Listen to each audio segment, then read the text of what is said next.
conditions have eased, although there are still some significant winds.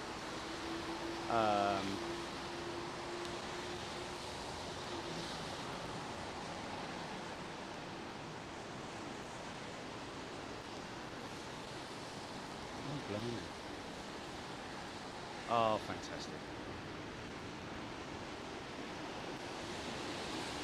Welcome, folks, London Heathrow. This is what we've been waiting for.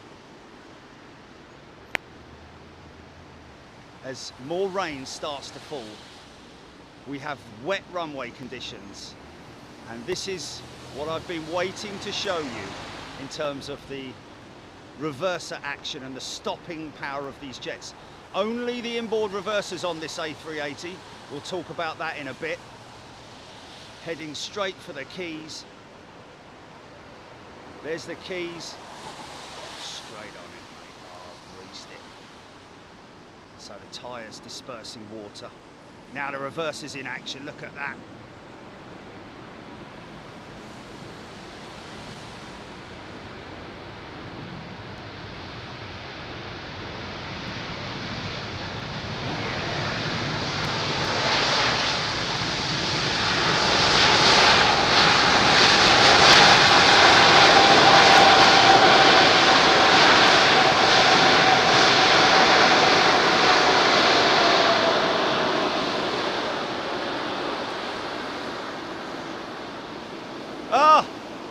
Should we go home now? What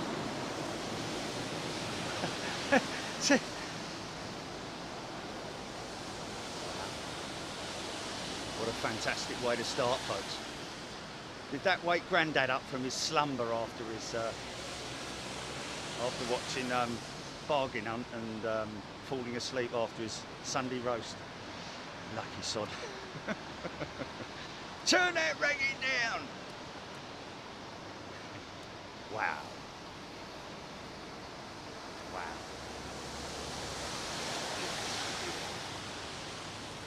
Looks like we've got a half decent one coming in behind it as well.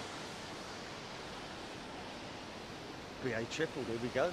Well, here we are, folks. As you can see, wet runway action.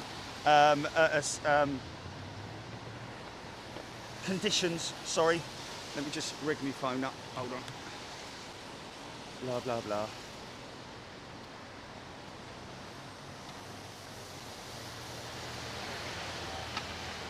Come on, Sam. Hey.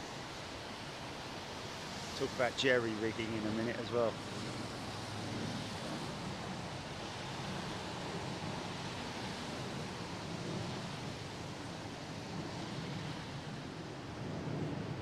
Probably won't do much this triple, I wouldn't have thought. BA are pretty easy on the reversers. Still see the water dispersal from the tyres though. Yeah, this is... The doors are open but no one's home. Look at that. That's what you call idle. You're just stopping using the brakes basically here, folks. The sliders are open as a precaution, obviously, but no reverse thrust necessary. Maybe because she's light, because of the direct headwind conditions. She's even going to go off there, I think.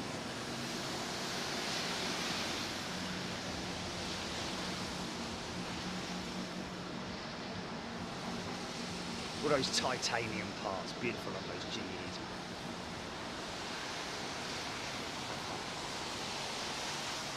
Filthy dirty. Look at all the speed brakes.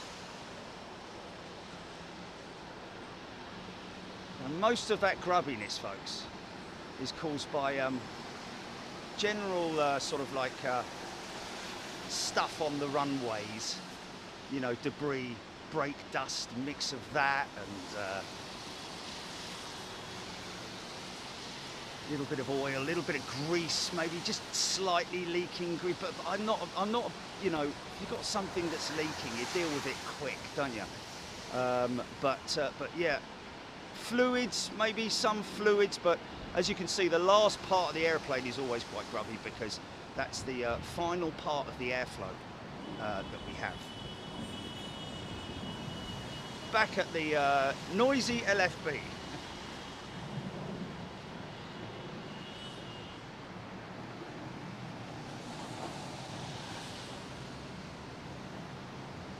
Okay, what we don't need is for this runway to dry out. Need more rain. What we've got preset wise, GP? Anything else? Oh, is it? Oh, I'm missing that. I'm missing that. It's going the wrong way. Yeah. Okay, okay. Well, the windsock is sort of, yeah. It's a direct easterly, mate. So it's just blowing it straight over. Okay, okay, interesting. Good afternoon, everybody. Welcome to Big Jet TV.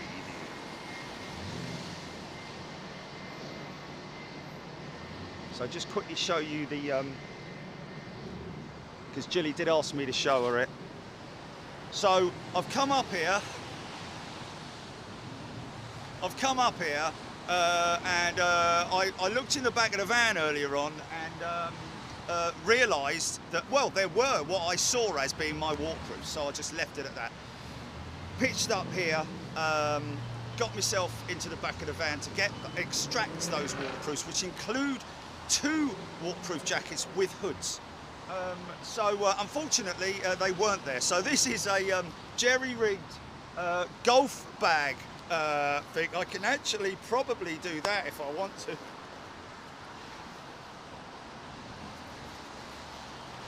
Six iron. For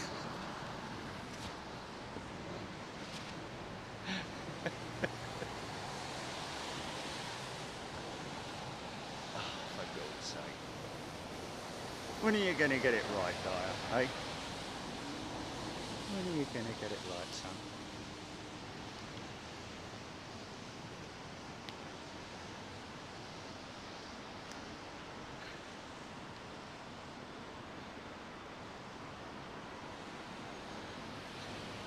Oh, here we go. Nice.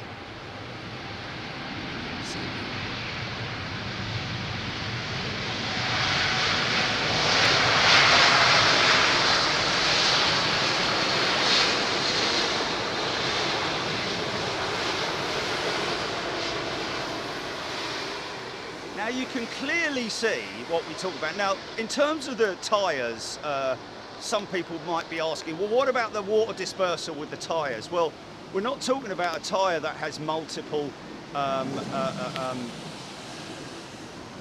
designs on it in terms of tread patterns and all that kind of thing, like your average car or vehicle or road vehicle. Nice 767 heading off up into the preset. We'll get a couple of those. Yeah, so the tyres themselves just have literally 3 or 4 channels through the tyre, obviously forward and back, obviously not crossways. Is it? Okay, I'm going to get wet. Yeah, it's cool. It's cool. Well, we'll just have to see how long this, well, I'll tell you what I will have to do. I'll have to put my phone under there because, of course, what was in there?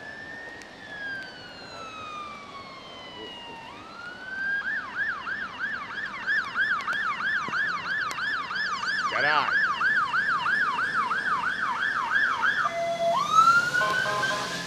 They looked up. I don't know if that's our boys or what. Gave us a hoot. Oh, American 777. Power. Okay, so my glasses are starting to steam up now because of the overall effectiveness of this club head cover golf bag rain hood. I'm going to have to take my hands up. Quite heavy. Quite heavy.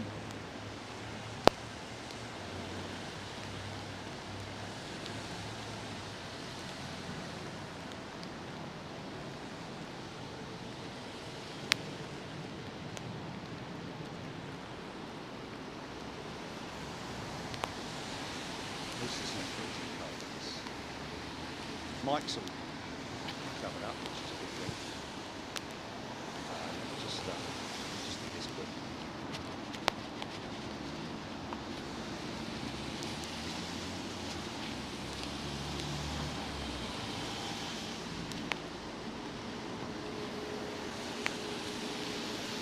Second. Right, okay. GP, I can't hit comments at the moment because, you know, my phone will be like, you know, here's the water in the phone. I'm surprised that you can drop your iPhone in the bath, retrieve it, and it normally works, but a little bit of rain, it's like, oh.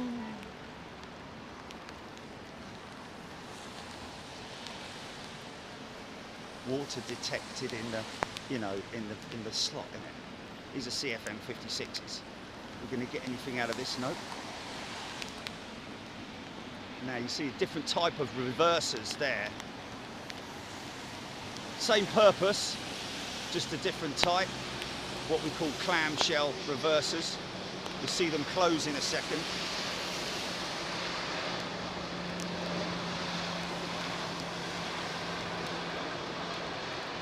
In a bit, maybe. There they go. Yeah, this is interesting. This hood is. Well, yeah, we've got more preset. There we go. So what I need to do. The trouble is, if I do that, so I want to talk to everybody.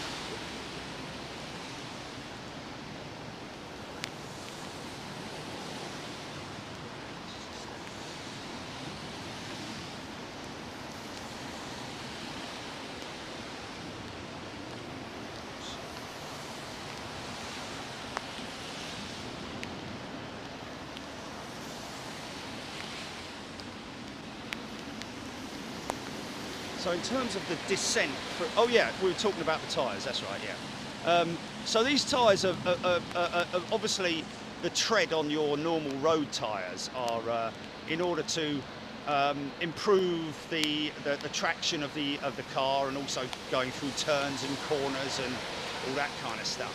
Whereas these things literally, when they're landing, all they're doing is going in a straight line, well hopefully anyway. It's these little IAEs on this jet, International Aero Engine, already closed up, very derated, coming off at that turn there, and that is what? Alpha 9 West, I guess.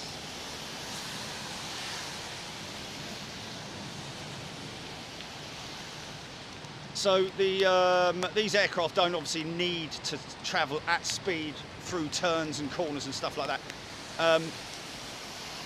You know, the modern vehicle tyres can disperse a serious amount of water.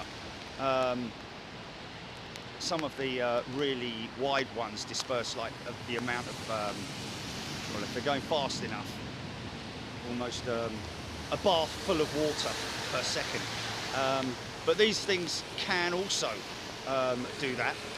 But the key for these aircraft tyres is the compound.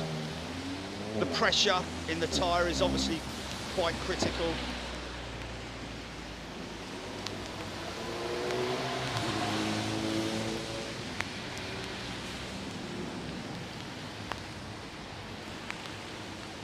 I mean, obviously, if a runway was to become waterlogged, you know, with sections of water, streams where you can potentially aquaplane, that's why also you'll notice that these runways are built not perfectly flat. Funny enough, they're sort of like angled off either side. So there's a peak really in the middle, and the water runs off the runways, or you know, it's a very small angle, probably half a degree or something like that. There's Arthur again.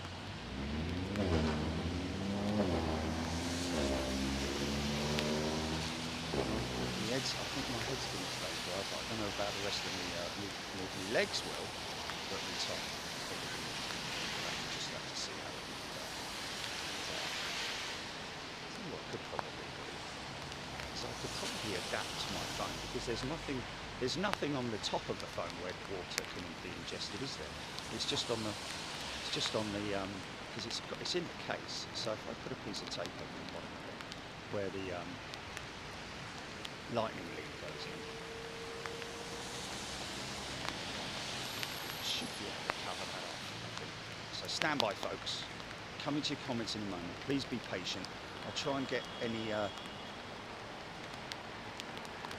great discussions. We like technical stuff, of course. Pilots coming in, engineers, technicians, correcting me or telling us how engines and parts of the aircraft work. And camber on the runway, there we go. There is a camber on the runway. To the left and to the right, not obviously where you find normally a camber on a road would be sort of like, you know, almost to the point of banking, you know. But yeah, this is going to be. We need some heavy stuff, man. We need some heavy stuff. Okay, got Delta 339 in after this one, folks. In from Los Angeles International Airport. Okay, so that is that is adjust that. So oh, I just felt first bit of water coming in through my hood. Or Delta, if you call that the actually put the zip down there.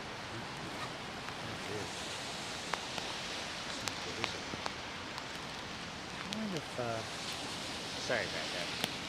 Kind of just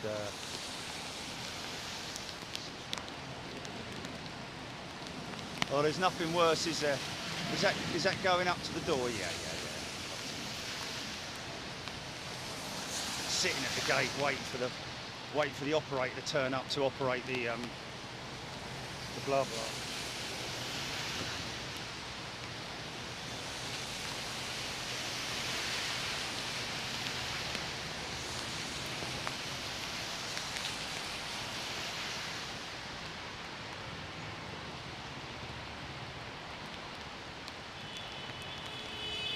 Oh, blimey, yeah. American twang, I think you called it.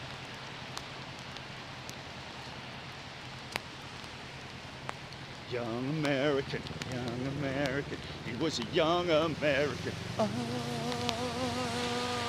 right.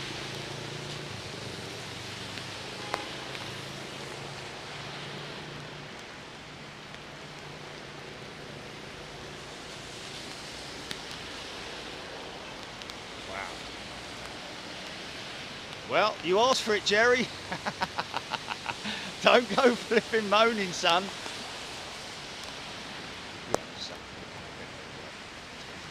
Yeah, but you had the chance, mate. You had a go yesterday. Yeah. Okay, Trent 7000s. Bit of a floater. Oh, this could be good. It's quite long on this. Here we go.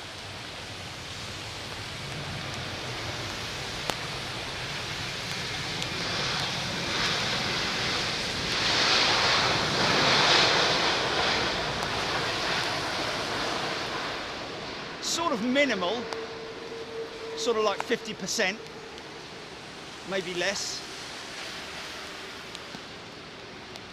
But what you can see is something that actually one of our members and pilots brought to my attention about the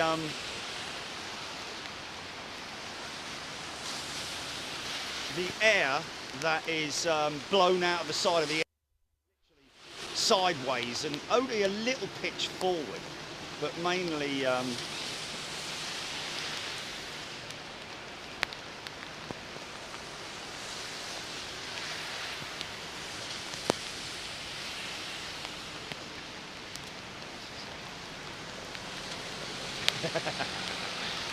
complain, mate. Oh, nice. Engine illumination lights just went off.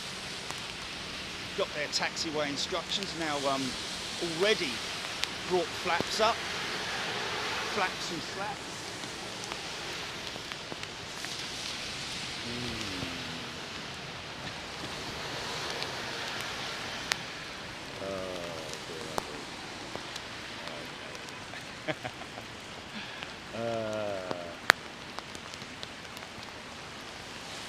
Oh, for a hood, my kingdom for a hood. Because this is working. It's working. No.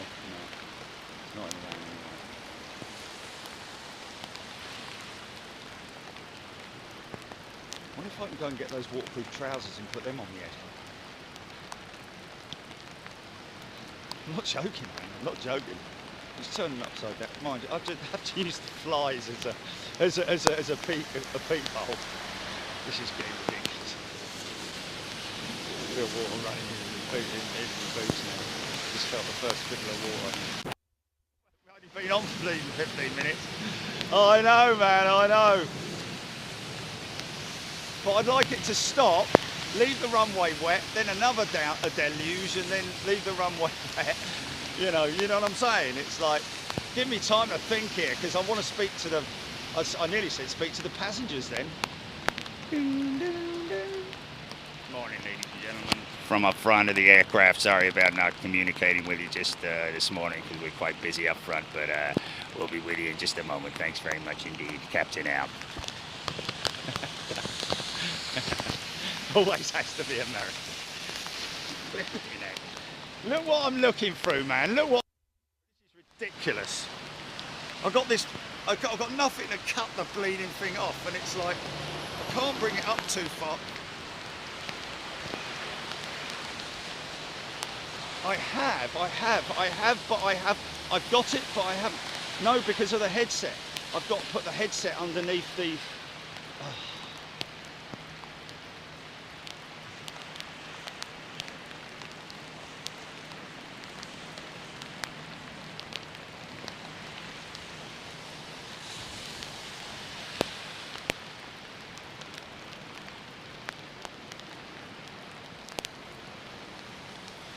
Aer Lingus.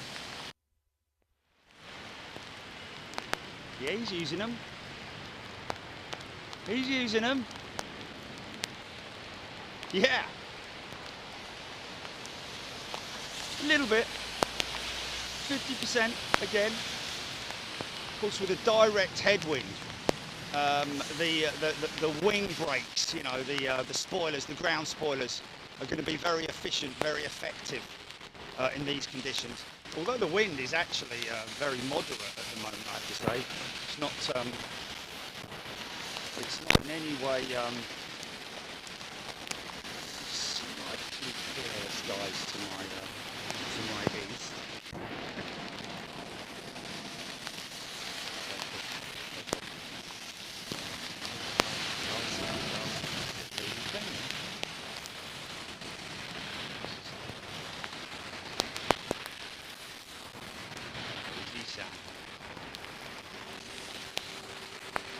SAS-ish. Murky conditions, folks, not the camera.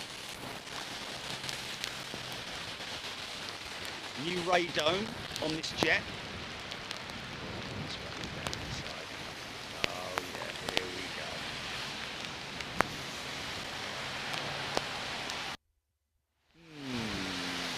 I think I'll borrow one of the fireman's jackets.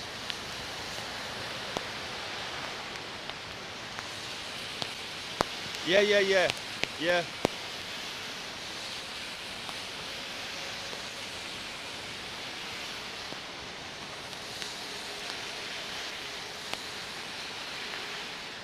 Approaching over Windsor. I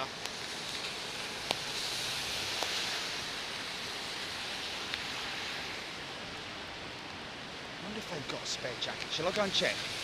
Have we got anything big coming in, GP? Shall I just leave it locked out on that?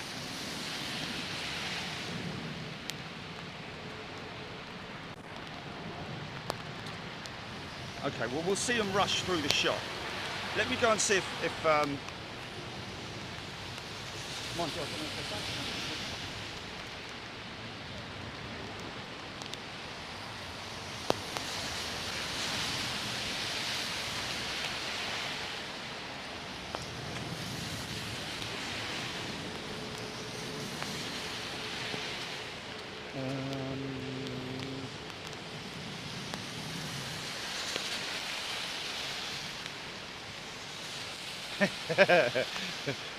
well, thank God it ain't cold. That's all I can say, because I can feel every orifice in my body ingesting water right now.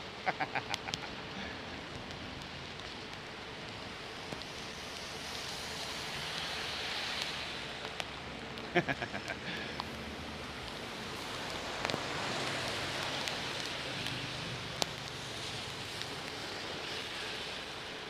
just trying to think what you could have access to really quickly, Jilly, because I don't think I've got any. Oh, I'll tell you what.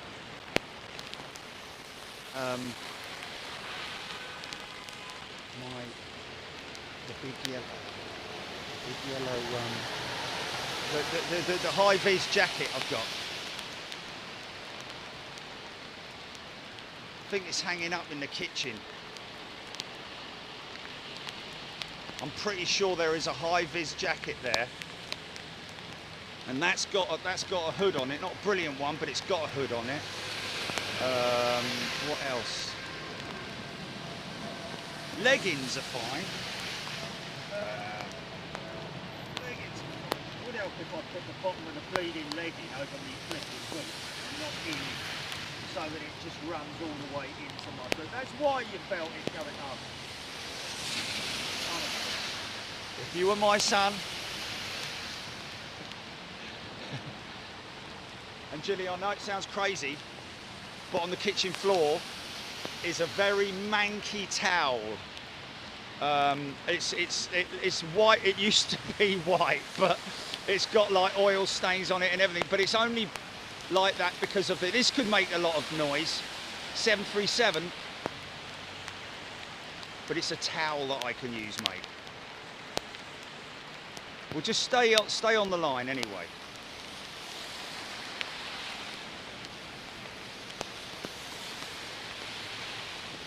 Quite a rare sight, Egypt Air cargo as well, man. We've seen this a few times before. Don't know what she's carrying, perishables maybe, tomatoes,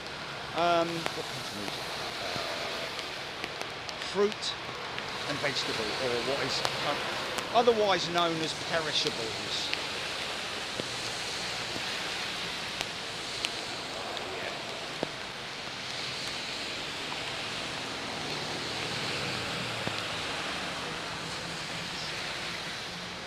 Get off the runway, son.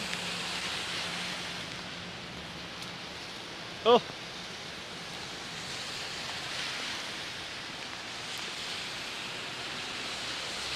Wow. Yeah.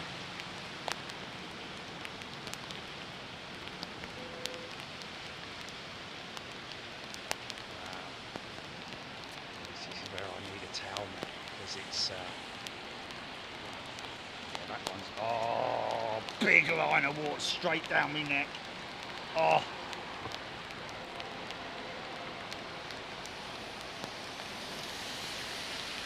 Okay, when you're in the house, Jilly, I need you to tell me, because I need you to look in certain places to get the, oh.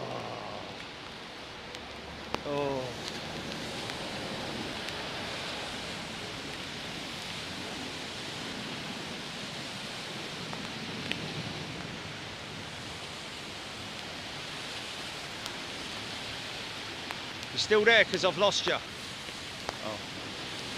Are you still there? Okay. Yeah, I got you. Oh.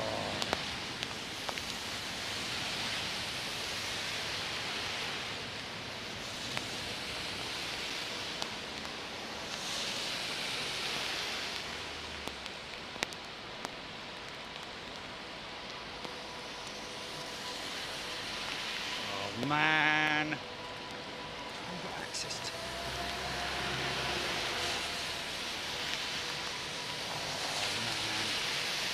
Oh, mate. Hello. Answering my phone is not an easy thing.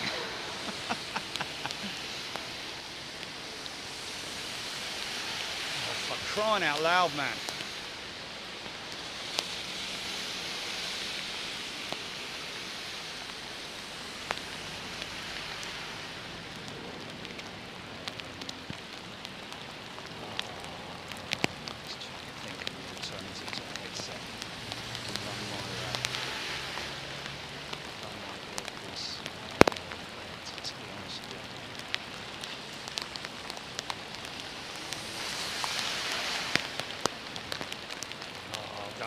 chance to do that, to make that switch. Stand by.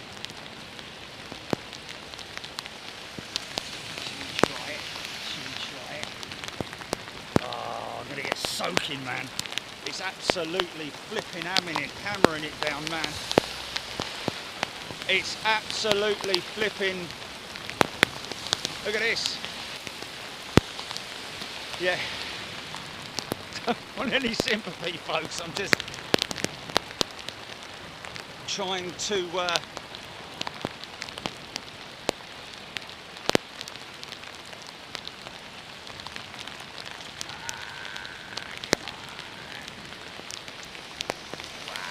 can't read your comments, folks. I do apologise. I'm so sorry. Hold off on the gifting until the next show, or in a bit when I can read it out. Thank you if anybody has gifted and I'm missing your comment. Phone is under the waterproofs at the moment. Well, I call it waterproofs, but yes. Yeah. I don't know, mate. I don't know what's there, Johnny. Just look. Yeah. What is it? Grey? Or no, that's bleeding useless, mate. No, that's useless. Are you next to my golf bag? Okay. Okay, on the left-hand side, is there any waterproof jacket or anything there? On the left-hand side, on top of the other bond? No. Okay, just bring that. Oh, mate. Yeah, we need that towel. And on my golf bag, yeah, on my golf trolley, there's a grey towel. Bring that one. Yeah, bring that one. And yeah, bring that one. Yeah. And the high vis, yeah. Is there another high vis in the yeah, bring both high vises, yeah. I look like Michelin Man, I don't care. Oh, also, Jelly, on that left-hand pile, there should be a flimsy hat. A flimsy hat. Yes. Waterproof, yeah, waterproof hat. It's sort of flimsy. Yeah. Under Armour, yeah, that's it, yeah. Yeah, forget Charchi.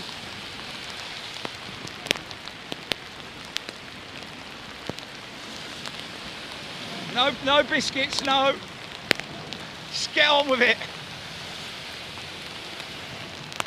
Flipping heck, man.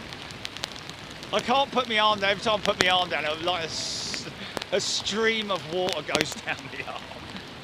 Oh man, and now I'm actually standing in a puddle. This has puddled. This roof has puddled. So now I'm standing in what is around about an inch of water, and it's coming up to the top of my feet. Oh man alive. Oh, this is just fantastic. I can hear you. I can hear you. I don't know, man. I can hear you, Jilly. Just drive.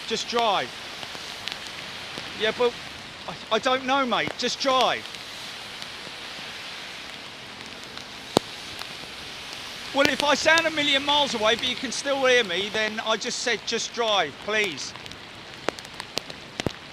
Oh my goodness me. Hang up and try and...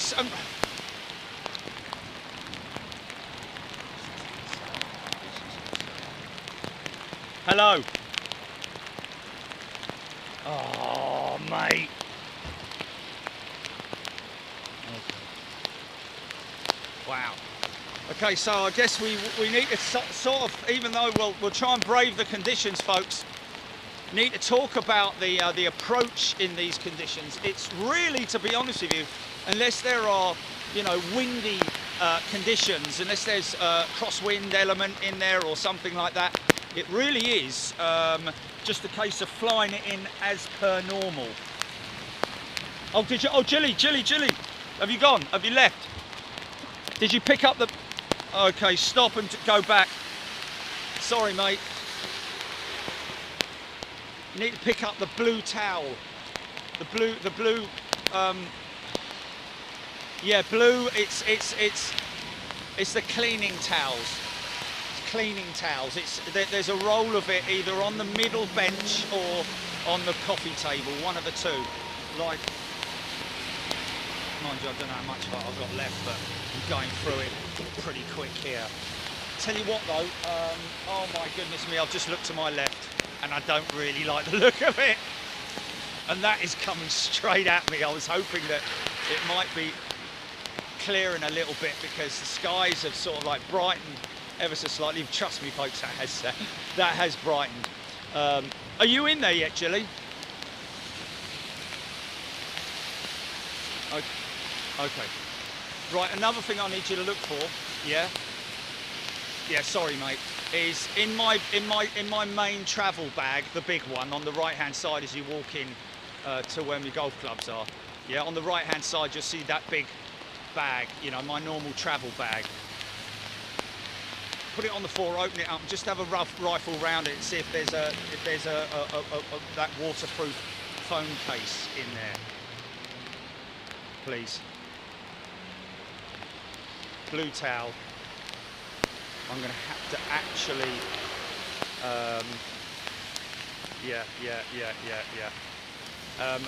I'll tell you what, Gilly, if there's a t-shirt on the couch, on the back of the couch, bring that, because I'm going to need to dry out completely, and then put a, yeah, anything, yeah, that's fine, yeah. No, don't bring that. I'll be coughing up furballs all afternoon.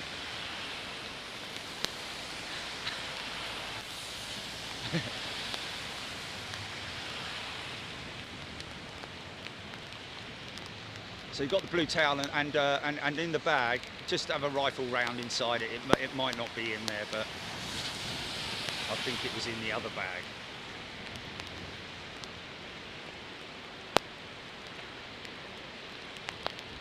So we've got, okay, no worries, okay, abort that mission then and just get on with it, thanks. Interestingly, folks, we got a message from, who was it, Gilly? The Virgin.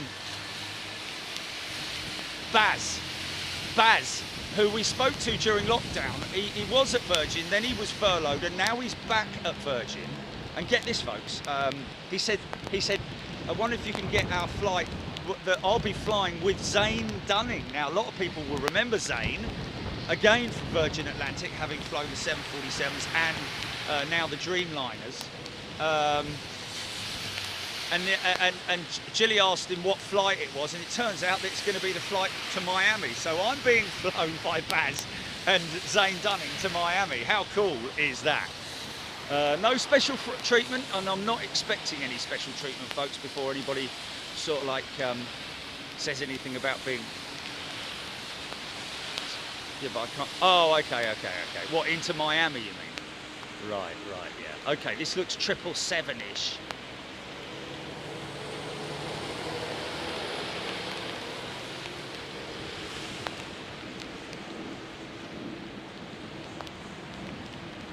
American, I think. Yeah, I gotcha. Load it up. Oh, it's Q8, sorry. Okay.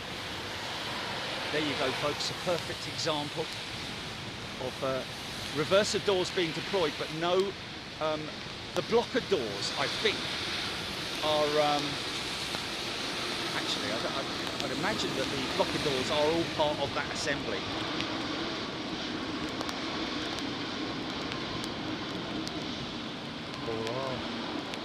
Do the blocker doors only deploy when the reversers are actually activated? You see what I mean?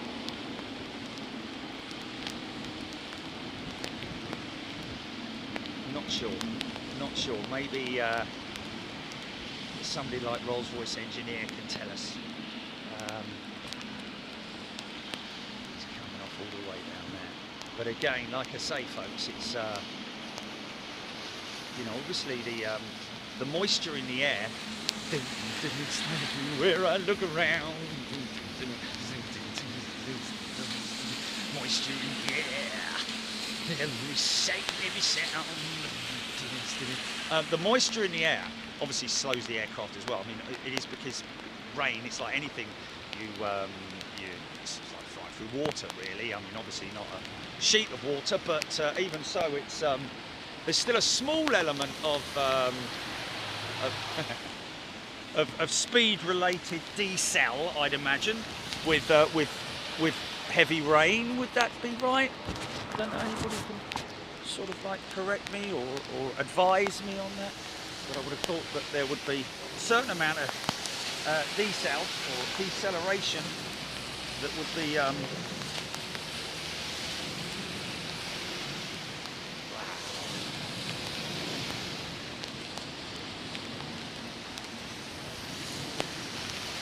I'm missing you folks. I want to read your comments. I'm desperate to read your comments, and I apologise. But as we always do, great community of people keeping themselves entertained, well, and educated as well. In terms of, I'm guessing that hopefully there's some pilots that are. We're not talking about the, the recipes or what you had for dinner, but more about aeroplanes. That's what we like to talk about, as is everybody aware. So I'll leave that to you folks at the moment.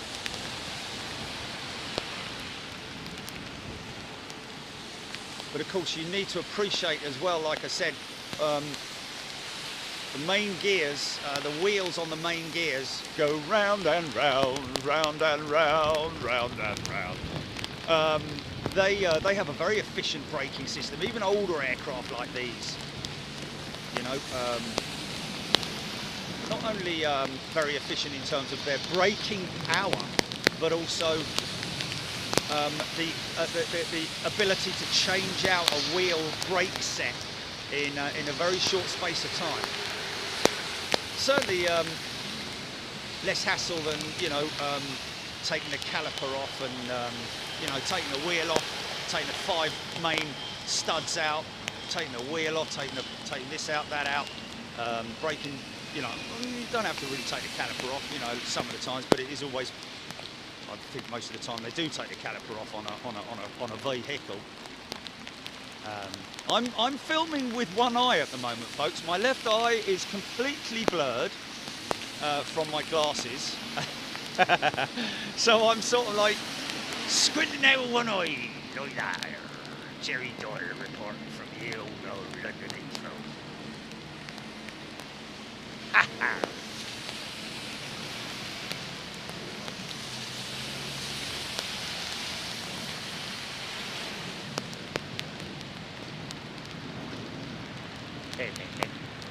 So I can't see anything.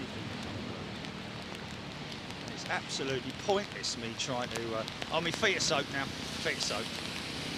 It's official. My left foot is like squelch because I'm now. My feet are submerged. To around about 1.5 inches, I reckon. Oh dear, oh lordy, lordy. But it's worth it. It's worth it. Everything I do it for you. Here we go. 350 out of the Merc BA 350. 777.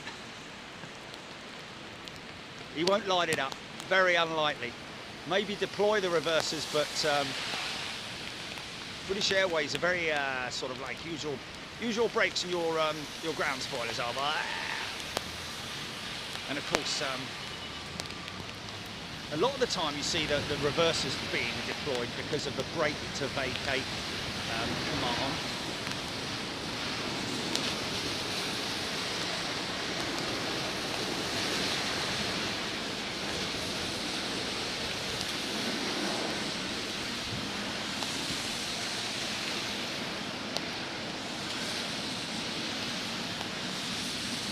You know where to drive in here, Jimmy, don't you?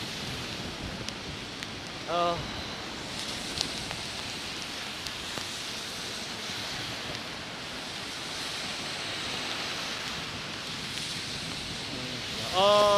There's roadworks, mate. There's roadworks yeah, at the back end, coming up to the Shell garage. So, oh, I should have said avoid. Okay. The water's actually warm now under my jacket. But anyway, it is what it is. Etihad Dreamliner. Come, mate. Make a bit of a noise, son. Electric brakes, ladies and gentlemen, on this aeroplane. Electric braking system.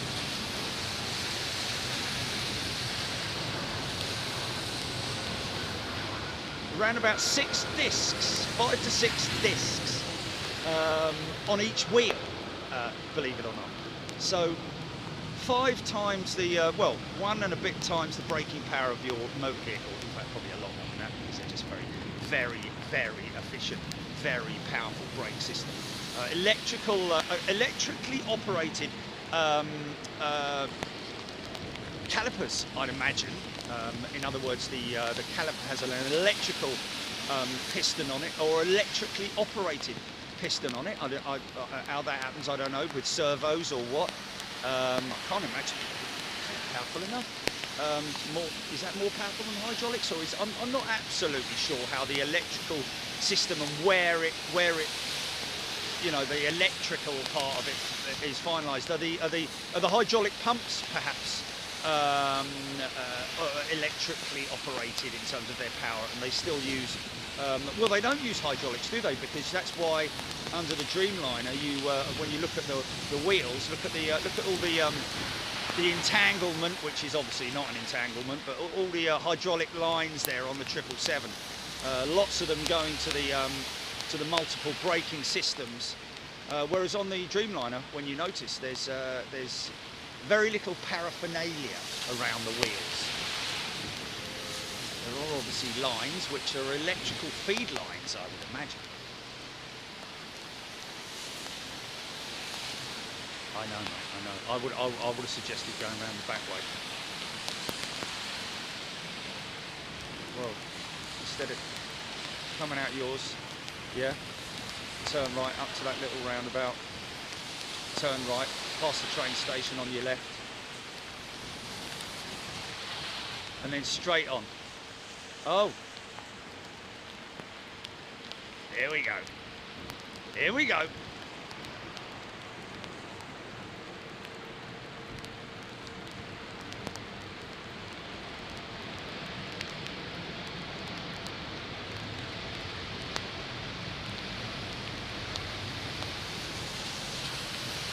Nice.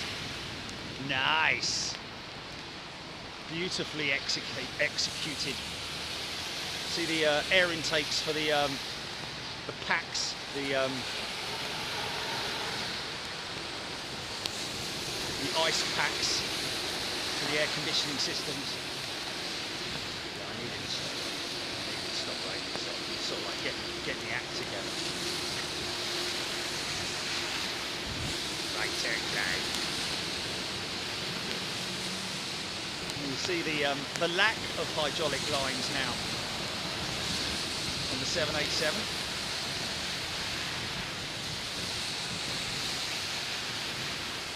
Compared to the 777.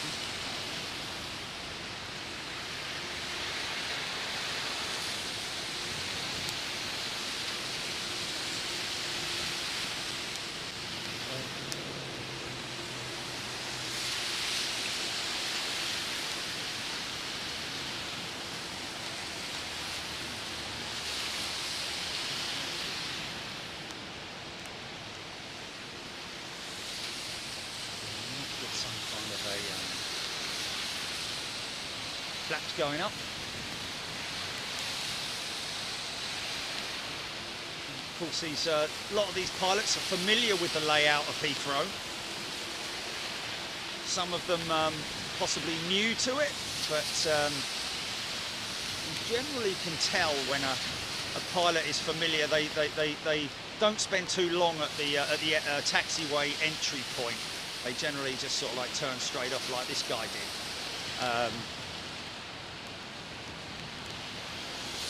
may well have flown this route many, many times.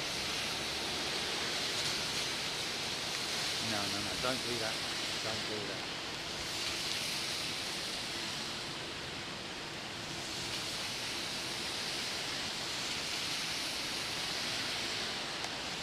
Okay, the rain's stopping. Brilliant. It's clearing, beautiful blue skies. I can see the sun. No, no, carry on, Jilly, though. I'm absolutely soaked. Yeah. I need to sort me, I nearly said me brassiere out, I mean my glasses. Oh! You are awful. Yeah.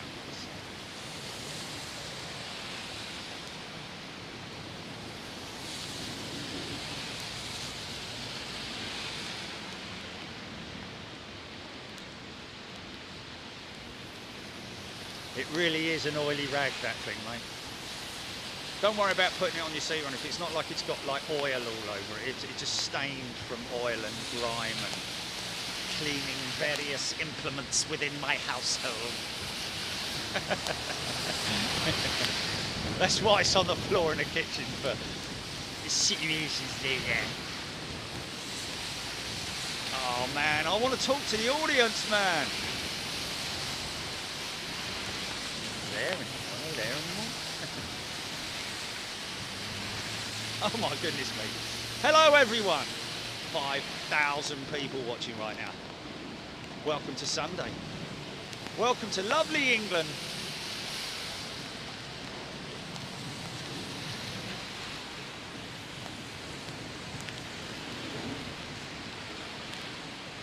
Oh, you've gone that way, have you?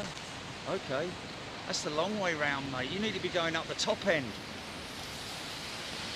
LFB's up on the North Road. You're going to have to come all the way round the top. It'll be dry by the time you get here. Yeah. Oh, I got you. Yeah, of course. Yeah, fair enough. Jilly's #1 on Fly Radar.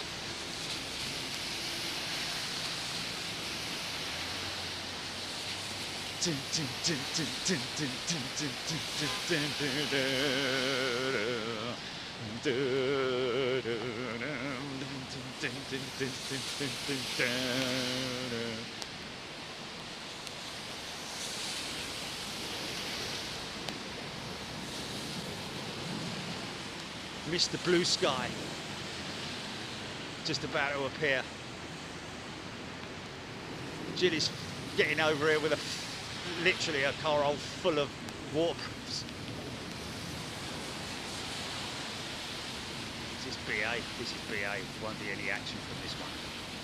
We need, like, you know, oh, I don't know if that is, no, it's Air Canada, isn't it? No, it can't be, it's not Bandit. What's this, United? Something? Oh, Avianca, I was going to say. They usually make a noise. Here we go.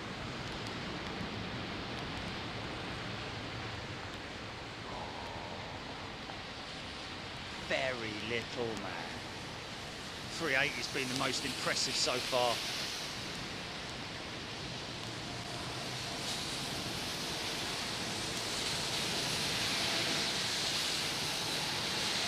Used to be so loud, man.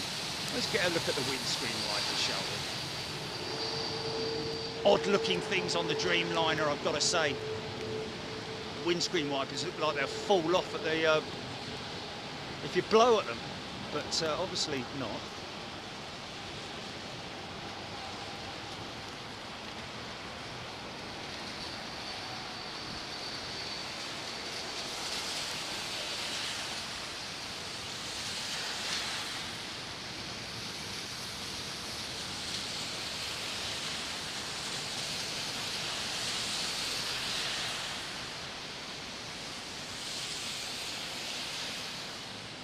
Trudge through water as I pan back. Oh, 350. Got a bit of plumage. We have got a bit of plumage, ladies and gents. Yeah. Maybe even that could intensify.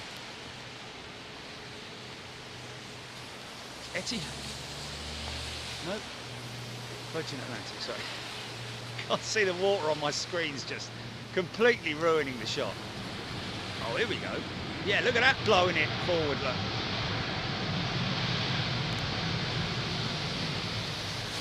Nice.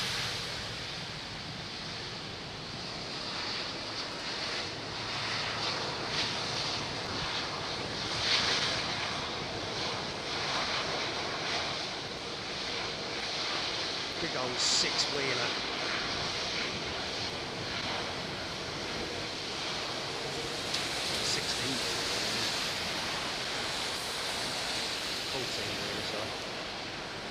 Get it right, sir.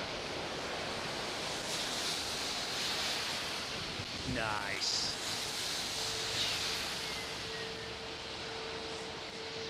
So this pilot knows where they're going. Ground spoilers down. Start putting those flaps up quite quickly, I think, normally.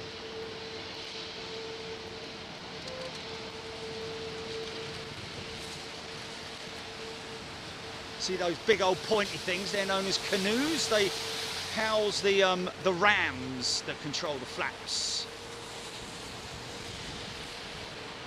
Oh yeah. This is nice. BA triple. It's a 2 in it. Nice.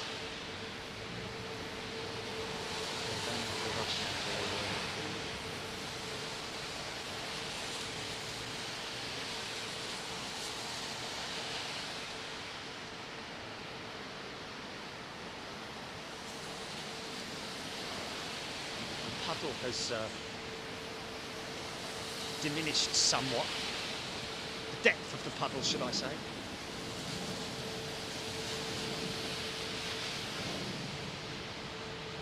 See the wipers in the centre there?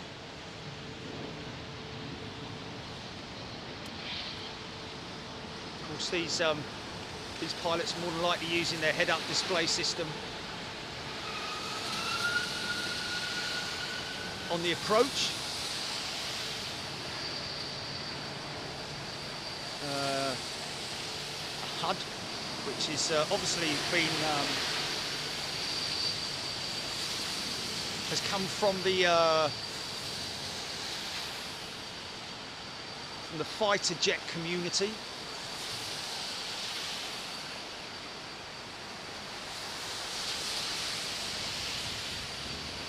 Actually, I say fighter jet. I really talk about the military community because I think even I think possibly the A400M, amongst other transport aircraft and military helicopters, that sort of thing, all use a head-up display system. Very effective and efficient way of keeping your eyes on the road, so to speak, where you're looking forward, you're using the head-up display rather than having to look down at your instruments. A little glance down from time to time. It depends on the pilot and their style of approach, but yeah, it's something that I think are being introduced on the A350s, if not already produced. But I think the 330neo comes with an option for the head-up display. But these 787 Dreamliners, all equipped, I think, unless it's an optional extra, but I think they basically all use them.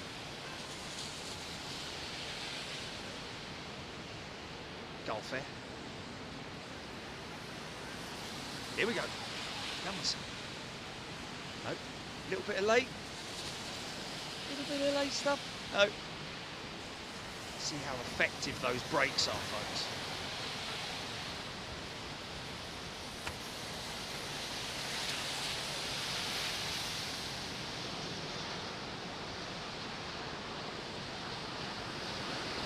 Very interesting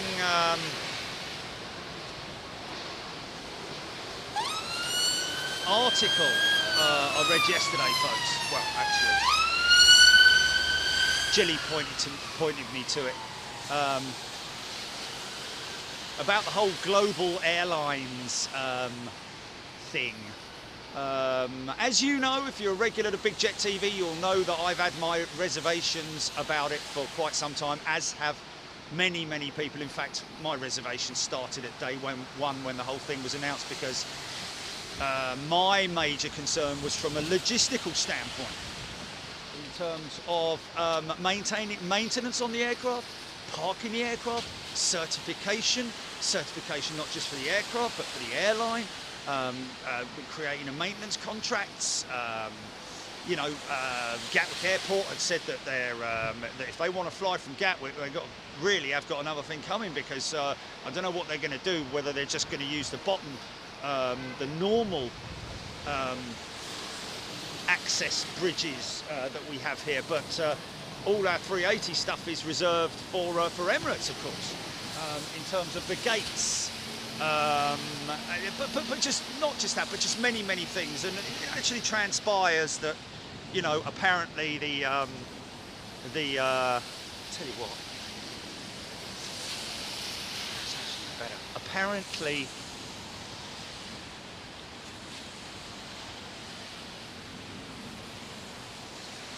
yeah, so it's all gone silent, really, is what I'm saying, with the whole global airlines thing.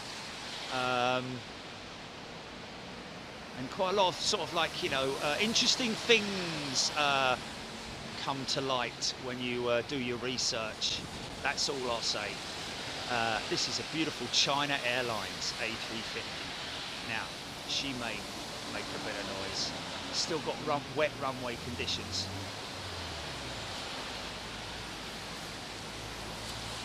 So you're on the right-hand lane all the way up there, Chile, before you. Which road are you on? You're on the north. Oh, here we go. Little bit of reverser, just a tiny bit. Just fed it in there. Look at that winglet, folks. Cheat line on the 350. Looks spectacular, doesn't it? Yeah, I mean, the whole thing was that we never saw anything more than one A380 sitting in a field somewhere, remote stand, all the engine covers on, and a few sort of like, you know, stickers on the tail. It was always that. We never had any sort of like, you know, information given to us. Hello, is that okay, that must be. Could possibly be reports of wildlife on the airfield. We don't know. He's going to position, or she's going to position themselves. Just don't stop again, please. Just give me a break till Ginny gets in, man. Just give me a break.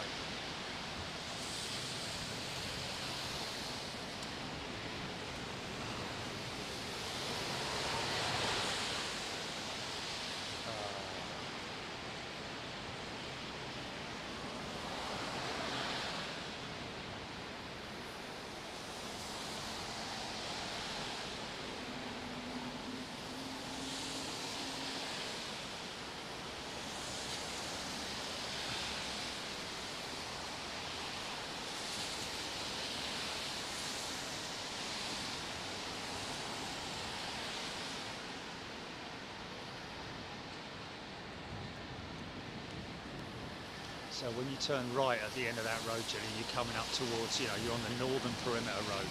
You want to eventually get into the left-hand lane.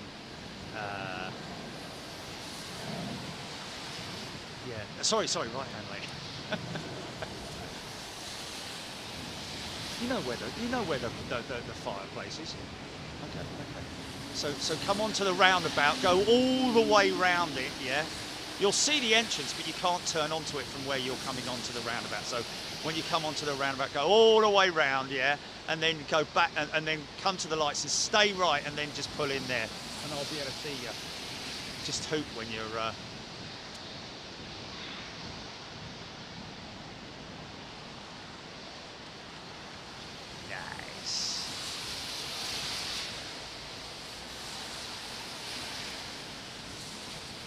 Like barn doors, those flaps, aren't they?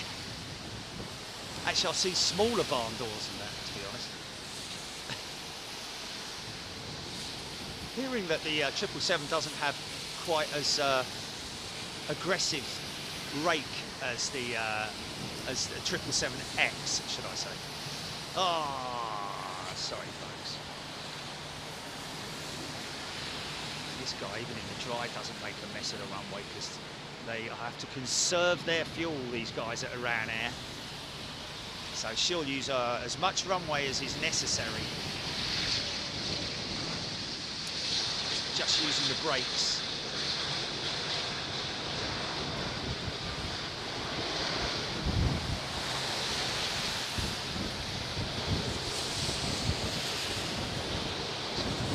Warm breeze blowing now, believe it or not.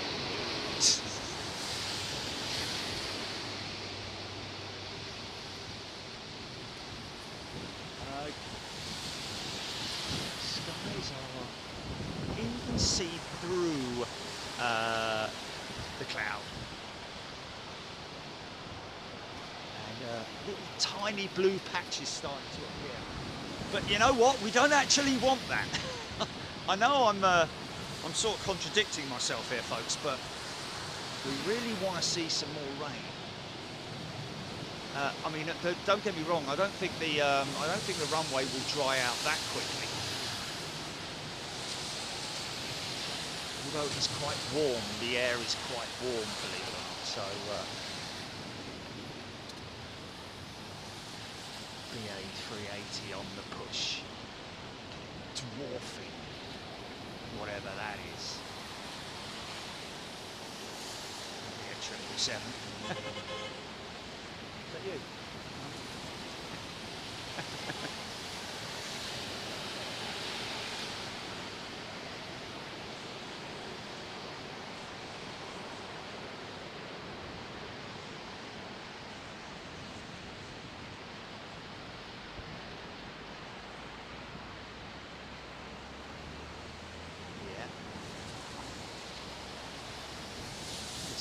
Actually out now, look at that. Briefly. Oh,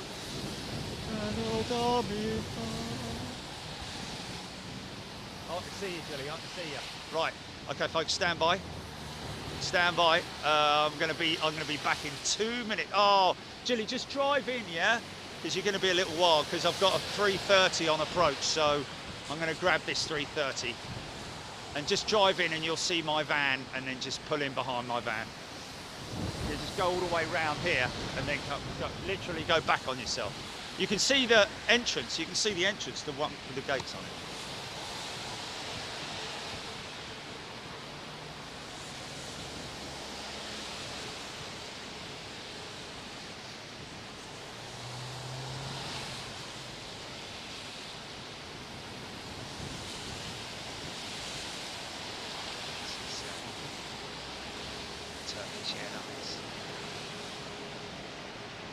Trent 7-powered jets. Again, not letting off any steam at all. All on the brakes.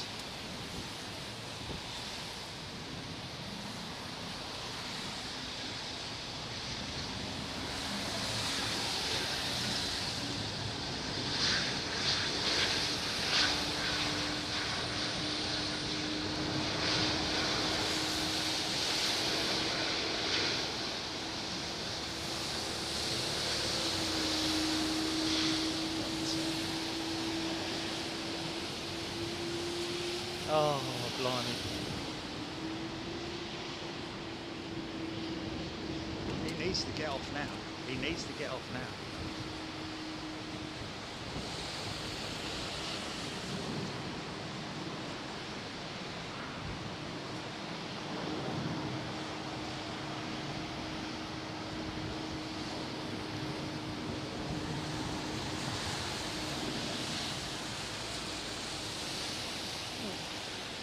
Go all the way around it. Up to the last set of traffic lights and then right into him. No, I got you. You're right below me. Keep going round. Keep going round. I said all the way round, not halfway round, not quarter of the way round.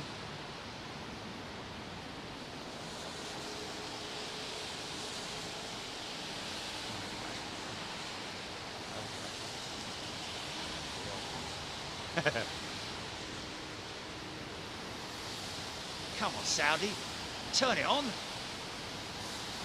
Kinda, yeah.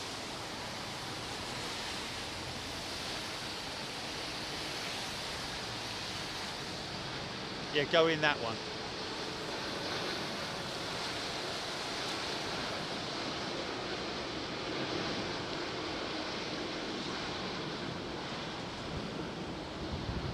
Yeah.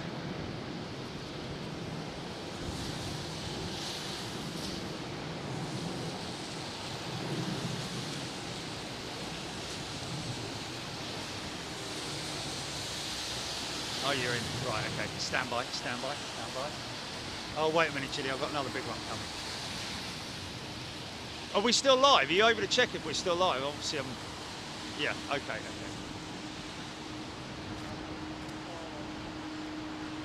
Should have asked you to bring the waterproof socks. Can you go back and get me waterproof socks? Only joking.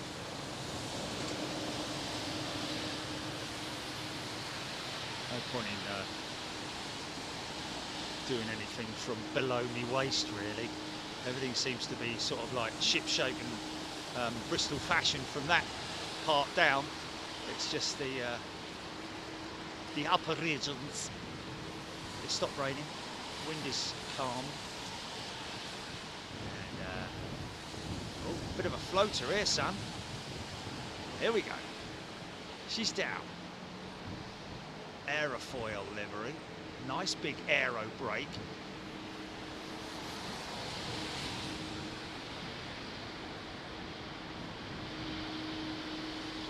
Wow! That's someone who cares about the passengers.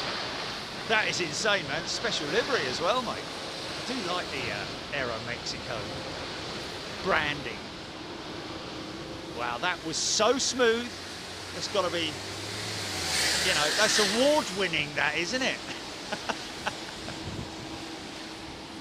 That is literally award-winning. Right, okay, looks like a 320 up next. Right, okay. Just coming down, Julie.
Sorry folks, okay.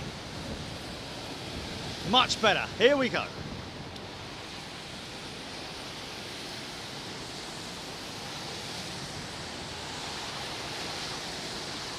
And far more visible as well. And now, traffic. Right, let's get some comments going here. Because I am completely waterproofed up.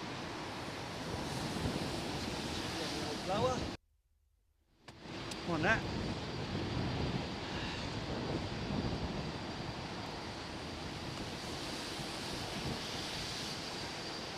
Would you hold on just a minute there? Your headset is connected.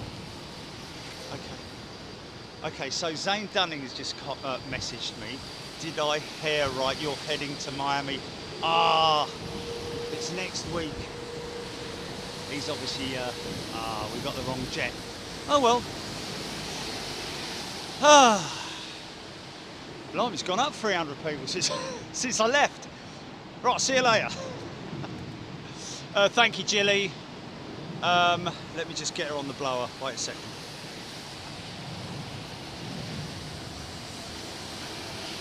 Private investigation.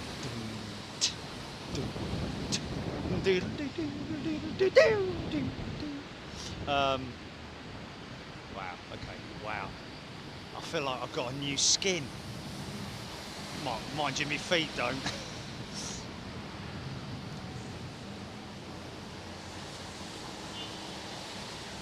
Hope you're all doing well this afternoon, folks. BA 480, waiting and waiting, Russ Parker saying. Nice Aero Mexico jet, we like that. Very smart. Aero livery style, as you can see, your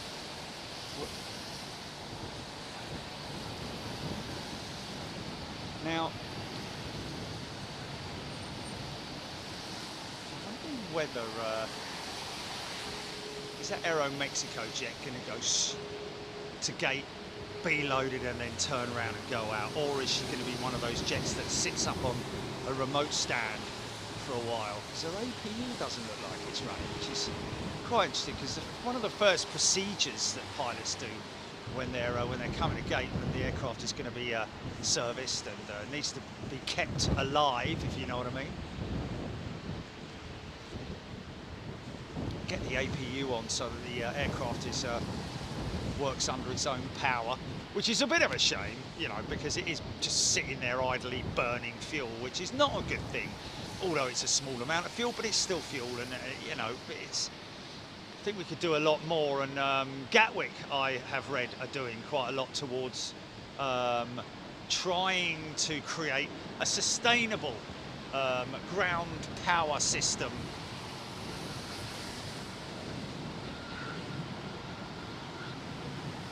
SQ308, did I just see?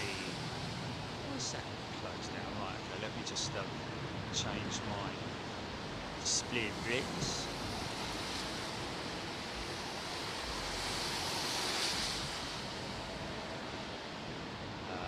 A380 inbound. Let's just have a little look.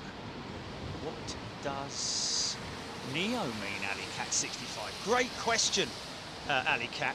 NEO is new engine option. CEO is current engine option, although I'm not sure.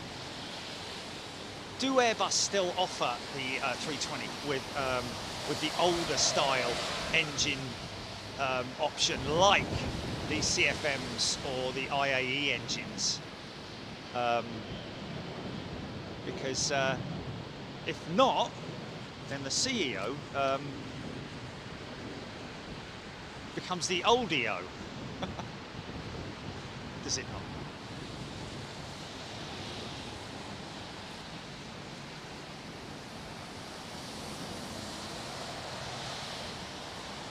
Is this Singapore? I think this is Singapore, somebody's saying. We got it, Stephen Jerry Slinger. We got it, don't you worry, I'm keeping an eye to my right.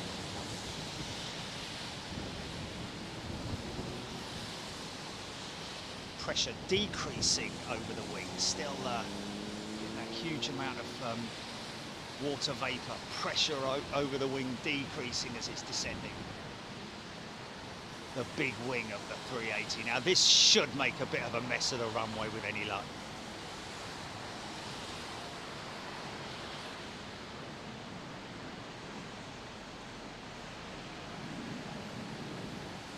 So here we go, here we go. Oh. No. Very little bit. Here we go.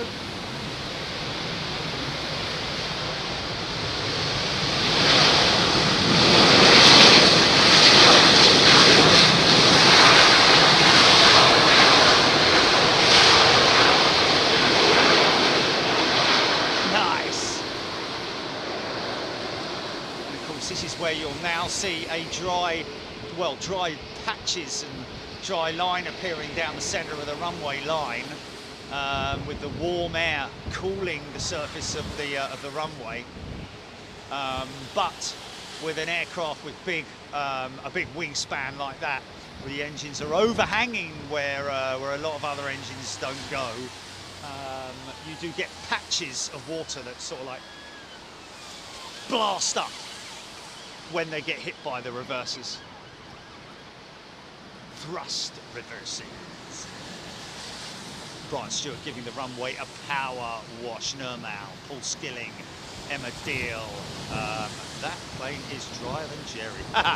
Trev Lyon, Subshan, Charak, I think it is. Good day to you. Subshan, Subakshan, I think it is, yeah. H. Glee. Kushro Alam, CEOs are pretty reliable actually, particularly V2500.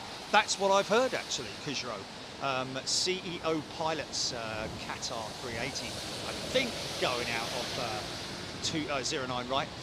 Yeah, I've heard lots of pilots, when I've asked them and compare the Neo versus the CEO, and to be honest with you, not a lot of difference. Maybe a little bit more sort of like reliability and power, I don't know, but not even reliability, should I say, just the power delivery. But the Neo jets are actually more of there's a longer startup sequence on the Neo jet when they're bringing the engine up to so that it's actually creating its own compressed air, so that it can literally run the systems, and they can fire up the combustor. But apparently it just takes a lot longer. Well, I've actually witnessed it myself, to be honest with you. The whole startup process is quite lengthy compared to the old engines, the IAEs. He's mentioning there that the IAE engine, which is this engine here, very popular on the A320 over the years, exclusively, I think, manufactured for the A320 variant or model. Back in the old days, CFM56 as well, of course.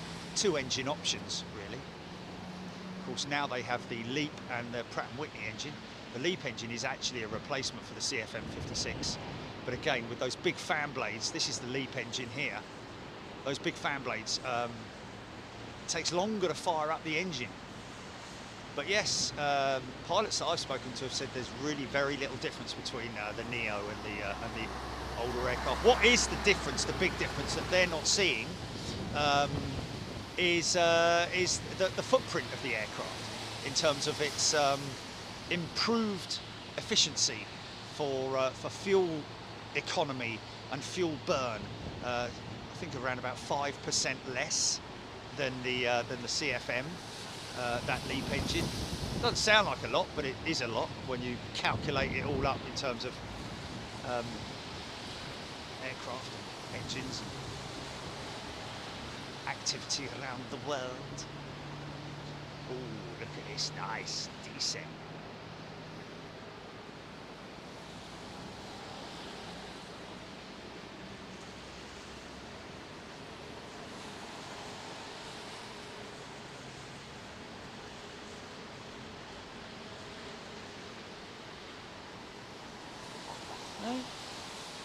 Winds have dropped right down, right down.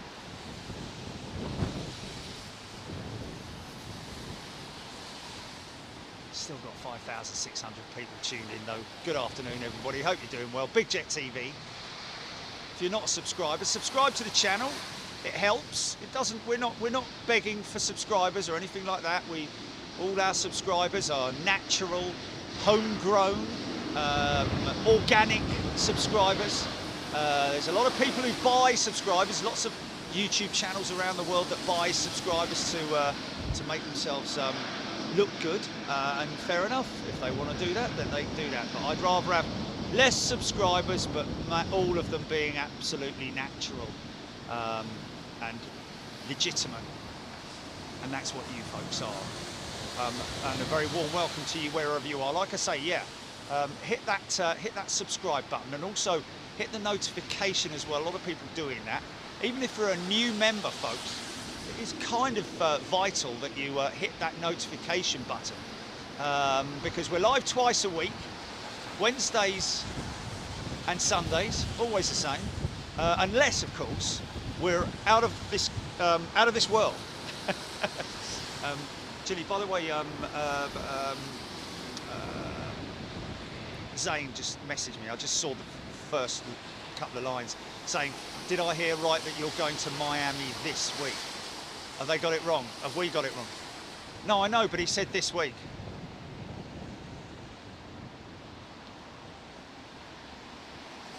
Paul Glover, Paul Glover, most of the rain and storm are heading northwest of you.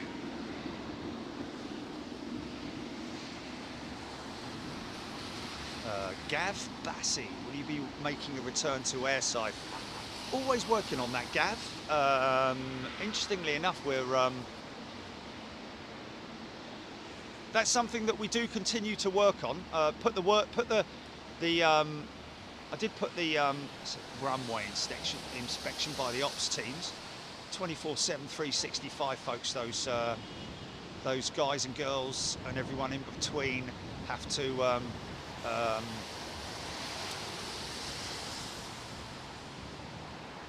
Just have a look and see if they're just doing a visual inspection, or whether yeah, we've maybe had something reported on the runway by that Japan Airlines jet, or a previous jet. We don't know, but again, like I say, it is quite amazing when you see the kind of stuff that can be picked up on these runways. Some folks may remember our trip to Munich, where we went inside the operations room, and in that operations room was a huge, great big display board. In fact, 2 of them they needed. And we're talking about some serious stuff that they found out on the, not just the runways, but the taxiways, the aprons, that sort of thing. You know, band saw blades, shovels, pickaxes, peanuts, choc ices, get whatever. No, but yeah, all sorts of crazy, forks, spoons, bits of wood.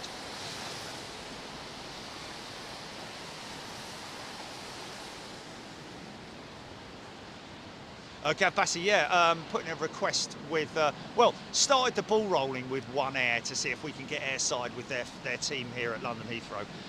It is, you know, a lot of people, you know, even though we're a global channel, we've got, you know, we've got the capability of exposing our customers, like we do with the London Fire Brigade. Last, you know, the first time we came here, there was a 6,000% increase in the traffic to the LFB's website, which you see bottom right-hand corner there, folks, with the QR code. We do the same with all of our hotels, with everybody, with everyone that we film at. We usually use their banner, and that kind of dictates also whether it's free view or whether it's members only, etc. So let's just say, for example, when we went airside, well, not so much airside, but when we were on the rooftop at Anchorage, although it was the wrong time of day for our audience in the UK, we went free view. And the great thing is that our wonderful community of members always fully understand the importance of looking after our customers in order that we can continue to film from these amazing spots. And that's all part of the forward planning and all that sort of thing. So not just here at London Heathrow, other places as well, of course. Nigel Davies is a new member. Welcome, Nigel. Welcome all our new members. Jeffers UK. Jeffers UK. Happy Sunday. There we go. Yeah, because it is so... Oh, did he? Is it good?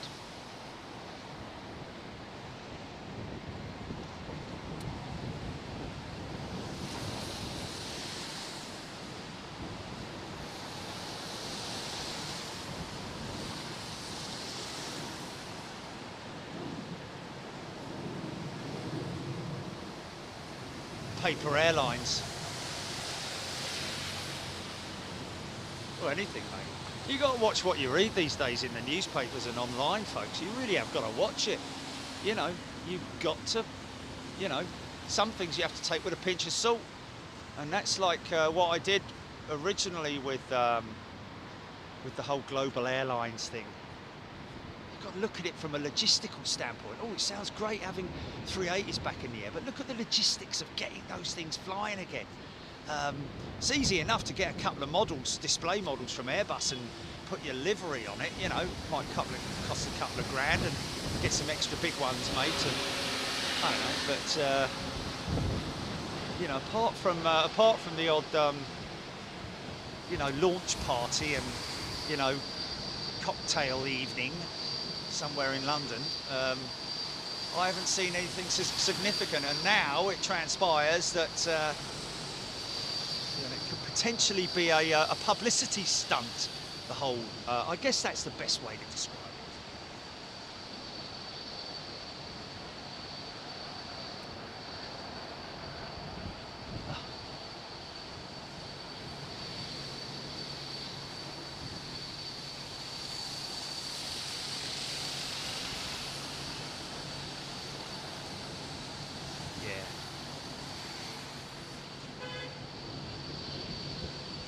It is.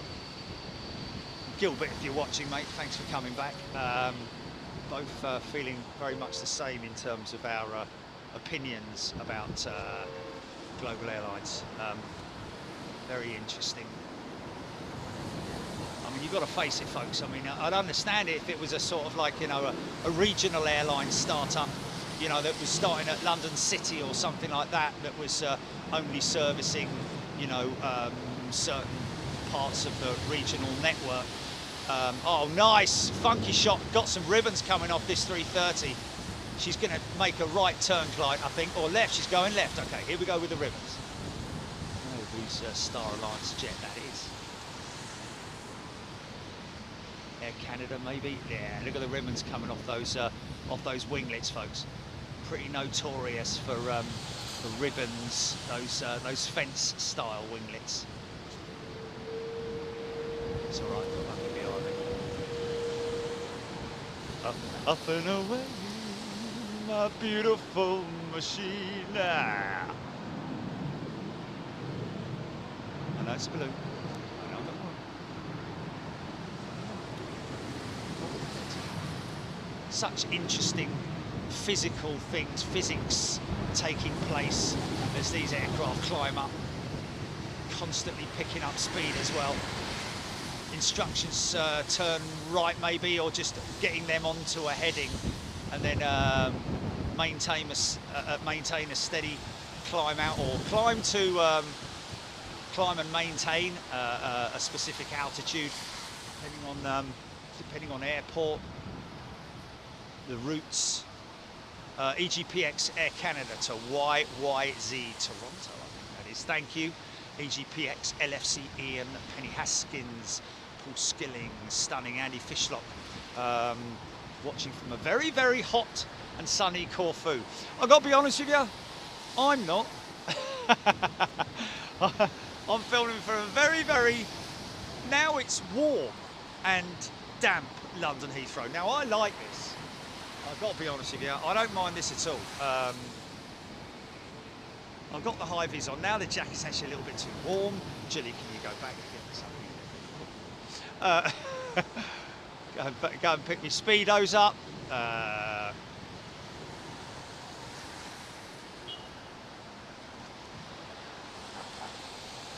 Tim Smart is a first class member. Just joined. Welcome, Tim. Welcome, everybody. Heading off to Miami in a couple of weeks, folks. First class, super class members, of course, it will be available to premium members when a week after we stream. Always the case with our international shows. It's a platform that works very, very well for our members, and we're delighted to have you folks along. Always great. Miami, I'll be honest with you, you know, Vietnam inbound, Brian Stewart, thank you for that. Nathan Pulling, good day to you. Interesting that when you look, because we don't really have the time to sit down and look back and watch our shows, but when we went back into the Miami show recently to grab a couple of visuals to use as a promo, some spectacular stuff. Tim Smart gifted 20 memberships. Wow. Tim Smart, thank you so much. Wonderful thing to do. If you're wondering what gifted membership is, folks, it's something that we do as opposed to giving us money, you know, the what's it called, super chat thing. We feel a lot more justified in doing the whole membership gifting thing, because the member feels like they've done something, and we feel like we've given something back as well. So it's a wonderful thing to do. Don't feel pressurised that you have to or anything, folks, in any way, shape or form. We don't, we're not, you know, we're not gold diggers, put it that way. This is a lovely finish on this jet, isn't it? Sort of like satin teal, as LA Girl calls it. I'll always hold that one to her, because she's the one who came up with it. The colour, that's green teal, isn't it? How smooth this is. Interesting little thing yesterday that I saw come up on online. Listen to it. It's just purring away.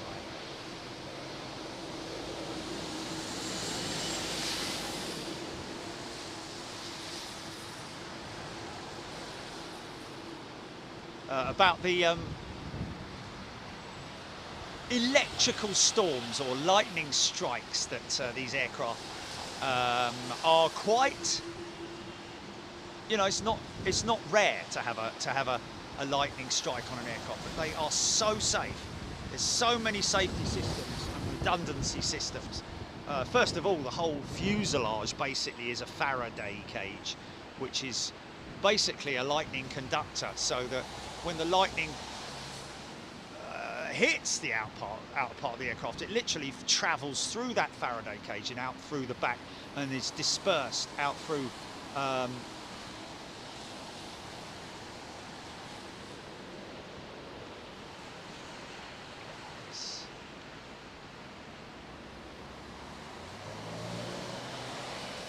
dissipated. Is it dissipated?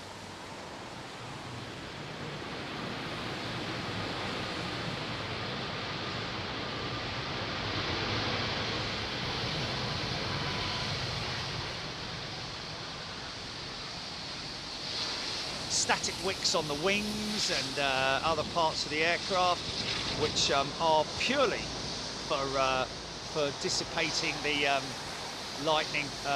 Not on all aircraft, but I think most of them have static wicks on the usually on the canoes, on the upper section of the tailplane, and they're all removable as well, because if they get struck by lightning, obviously they can replace them quite easily. I think that's actually part of what happened with the winglet of the A380 that we called Arthur for so long. Arthur wingtip. Yeah, read it. Bruce McDonald, we flew through a lightning storm the other night. Yeah, it's very, very safe. Obviously, you know, your pilots are gonna do their best. Not their best, but they prefer to avoid it, you know, to cause minimal disruption to the passengers, of course. But of course, these carbon fuselages have the Faraday cage built into the inside the cabin, literally between the plastic and the carbon outer shell itself.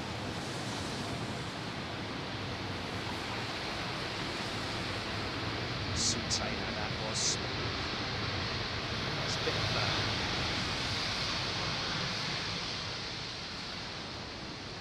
see, what you really need is a Lee Redman upgraded his membership to first class. Thank you, Lee. Very sort of like faded colour scheme on that Kenya Airways jet.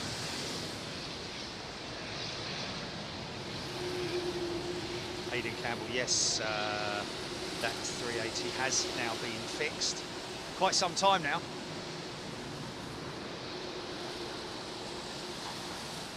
I need to get me bleeding.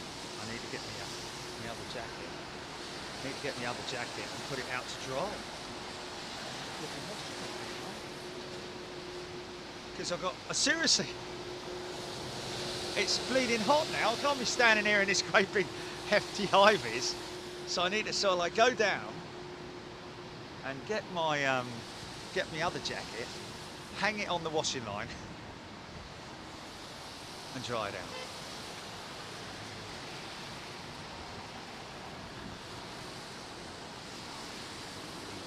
Oh, did I say welcome, Lee? So, of course, Lee is a returning member, 4 Striper, as you can see there.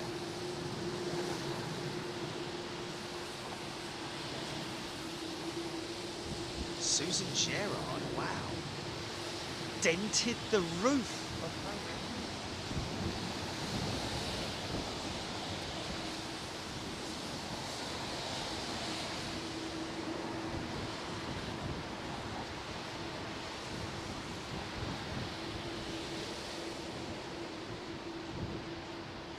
Nice livery on this Uzbekistan jet.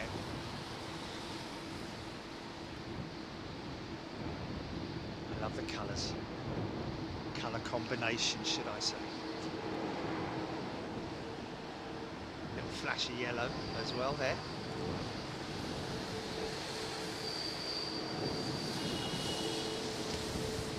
A321 Neo.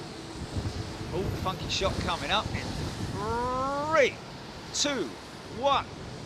I just missed it.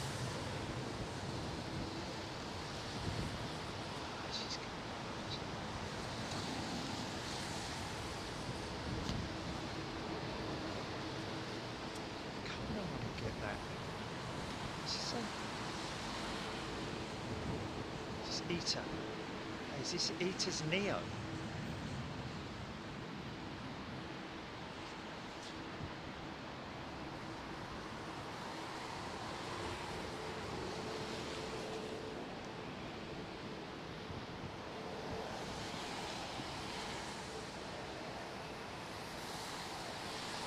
Julian has gifted a membership. Thank you, Julian.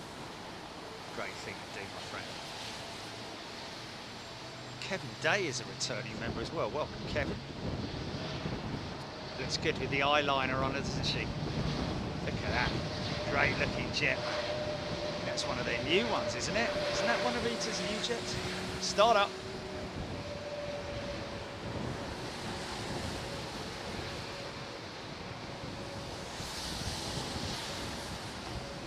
I said to Lee that he'd upgrade Aidan Campbell. She did a circle over our ship. He said, great looking jet, that looks quite new, that one. 19 degrees at Heathrow, thank you, Paul. RDUK, narrow boat, Georgie boy. When does a missed approach turn to go around, or are they the same? Yeah, missed approach would be a, like you're cancelling the approach, aren't you, when you're sort of like some way out. But yeah, they are kind of the same, aren't they? Yeah. Yeah, well, it is kind of the same.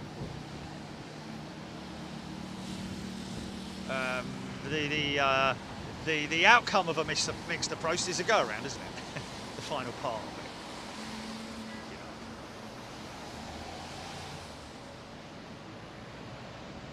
it. Okay, so okay, right. I'm gonna very quickly nip down and get my other jacket, folks, because if it continues to warm up like this, I'm going to end up melting. Oh, really? Okay, I've got to get the next plane. Abby Garvey's friend is on this next plane, folks, so stand by.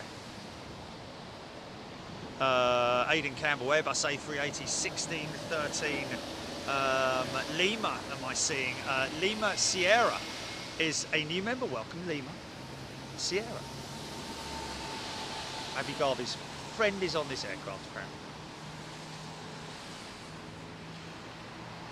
Where's this from, Jim? Squat. Jersey. Split. Okay.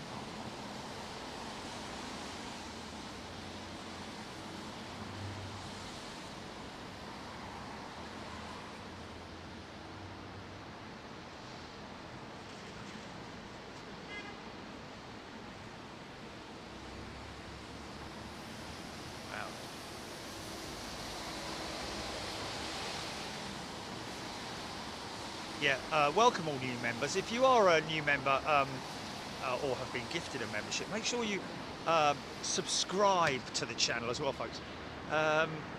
Because, oh, so is that it there? Because we've had.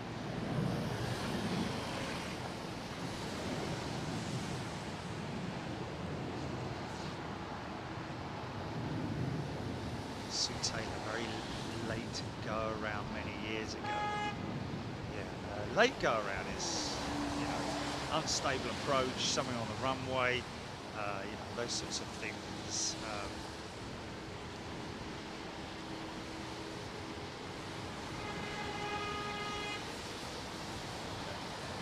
bit late with her. Yeah. Well, I got the one that you said. Well, I don't know. I don't think so. No, because I wasn't told that it was important. Wow.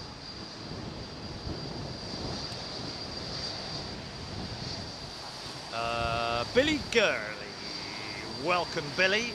Tuning in from the United States of America. Sue Taylor, Ian, Hannah, Andy M has gifted a membership. Thank you, Andy. Fred Vanals was gifted a membership. HGCBA8 is number 10. Which one is BA8? Oh, no, it should be there. Okay, stand by. Yeah. Let me have a look.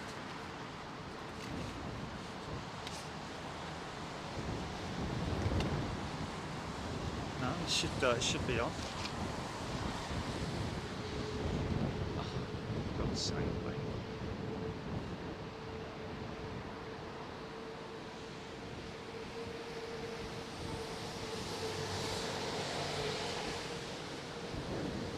Bimmer, Bangladesh.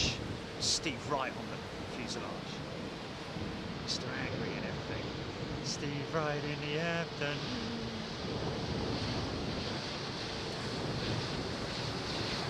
What's that?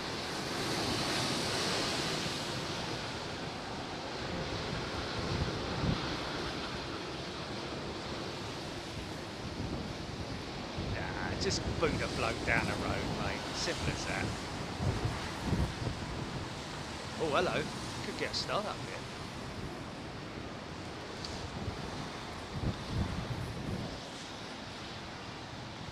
Billy No Mates.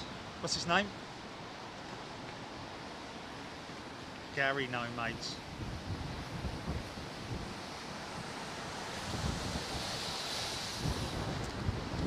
Poor old Gary.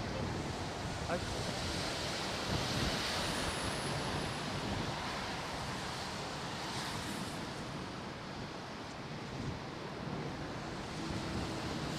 The Dorset Aviator. Good afternoon to you. Carl Hanlon. Steve Batten. Meredith. Robert Dean.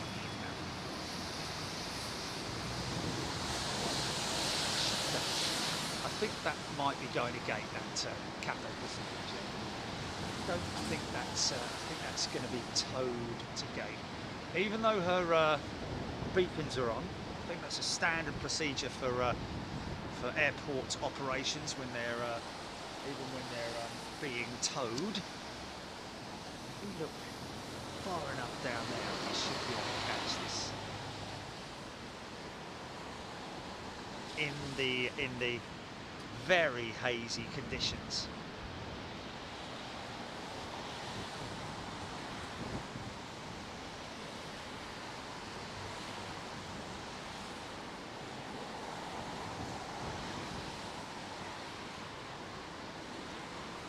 Miami 27th, 28th, folks.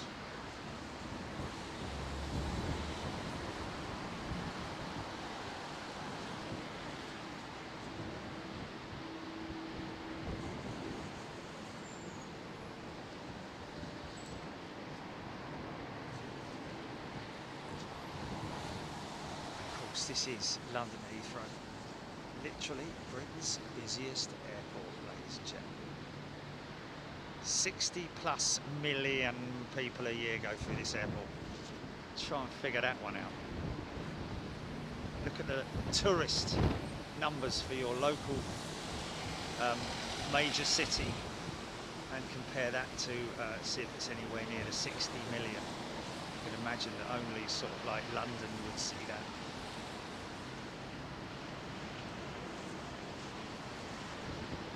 Stonehenge probably seems okay.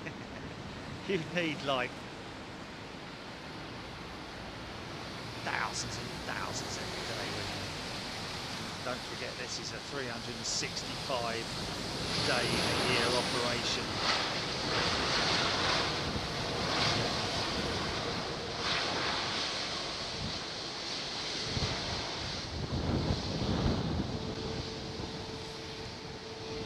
Flying Brit, good day to you. Randy Bushbound. Randy, Heidi, Effort, James, Hasty, James, good day to you.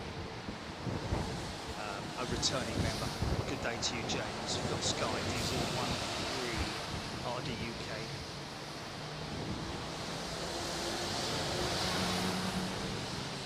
A350 looking glorious in that sunshine, in that sunlight, is it not? Stephen Muskin, wind picking up. Yeah, a tad, which could be good. We are.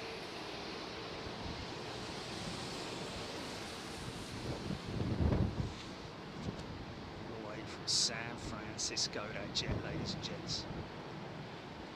Sun visors down now. Get the sun, get the Ray-Bans on. Test out his new sunglasses. Okay,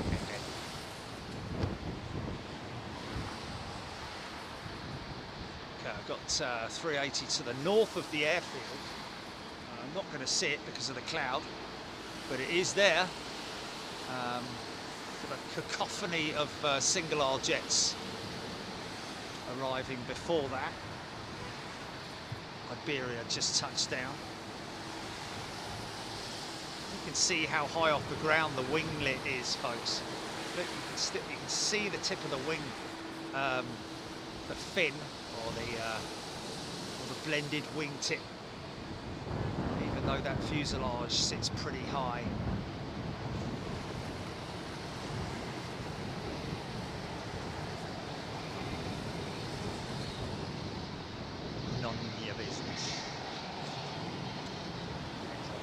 jet on top.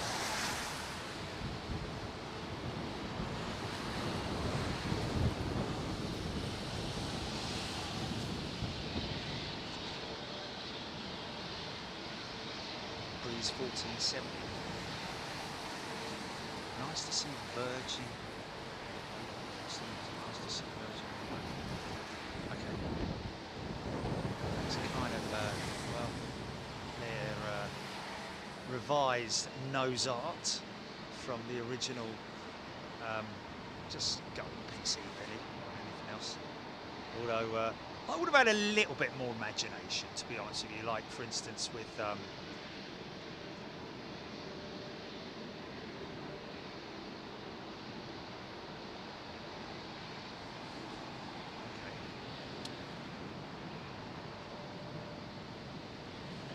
always looking up.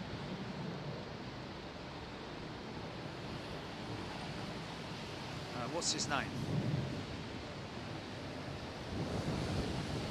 Charlie Prevost asking if the, what did he ask, Julie? If the engines?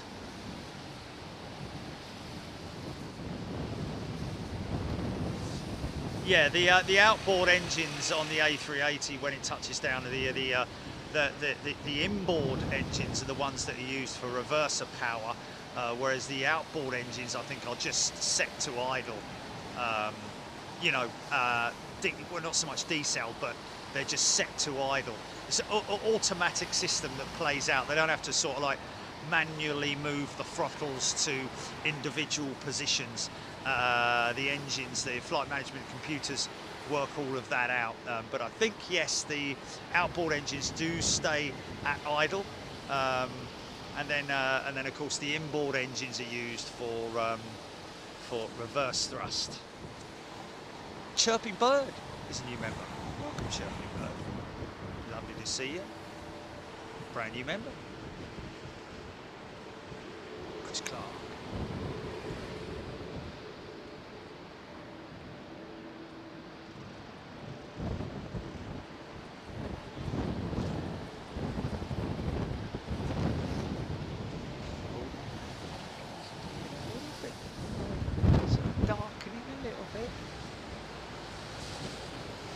Canada Max.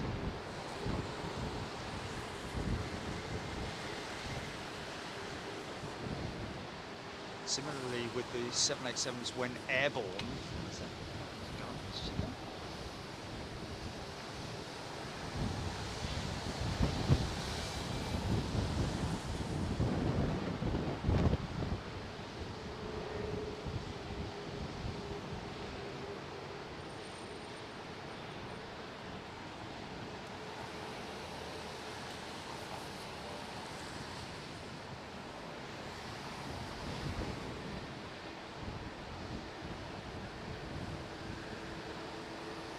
For two sheds checks in Emirates 380 due in a few minutes. Yeah, she's going to be early birdie. Yeah, Wednesday, folks. Get yourselves ready. Very extreme conditions we are expecting. And it will be paddock arrivals as well on Wednesday. Maybe switching also, we don't know. It has been known for the folks up in the tower to switch operations during 2-7 operations with very windy conditions, keeping them on the southern runway, purely because of the fact that those sheds up there, when the wind rolls over them from the right, you'll see, creates a significant amount of turbulent air, which rolls over the sheds and causes what I call the shed effect, which is where we have seen numerous go-arounds, etc. Okay, she's just pulling on the back of the stack now.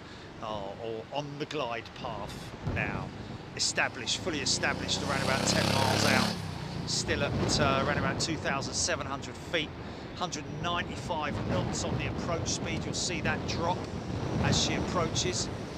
Just making a slight course adjustment there, which is quite interesting.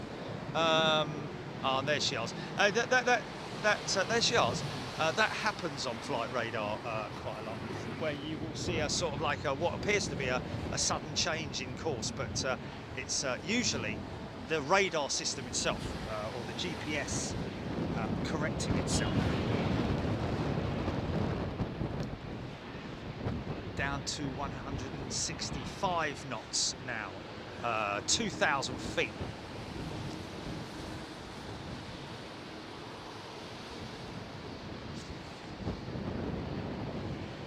$150 knots. Seems very slow. 148 knots. Cashier number 4, please. Interesting look over there at that 380's split rudder. Oi, splitter! People's front of Judea. Judea people's front, innit?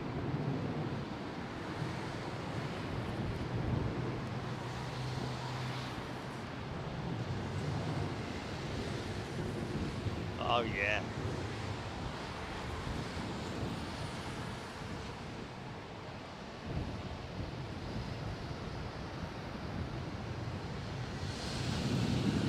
Oh yeah, listen to that.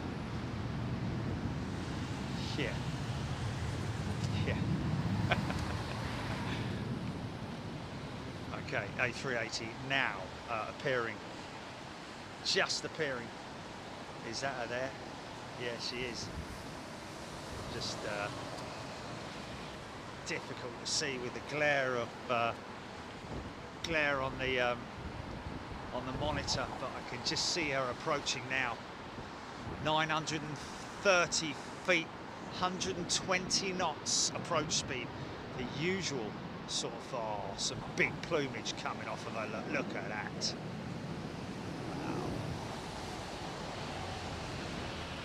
Yeah, getting some great atmospherics now. Maintaining 137 knots, 650 feet. Approaching minimums. 500. 137 knots continue.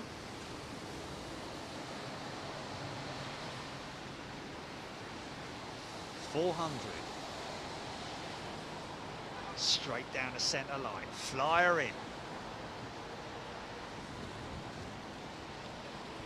Through 250 feet now. Systems will call out probably around about 100 feet, 200 feet.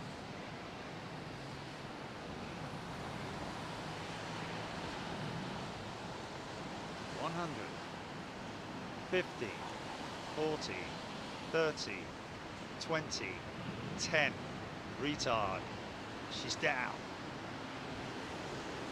reverse thrust, decel,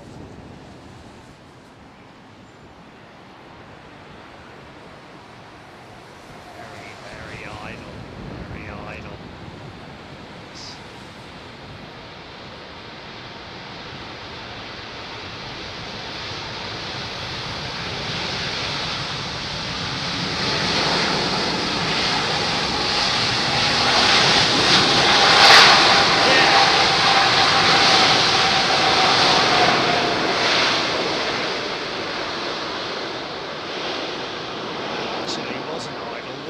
Just because the runway has more or less dried out now. These things will dry a runway out in no time at all.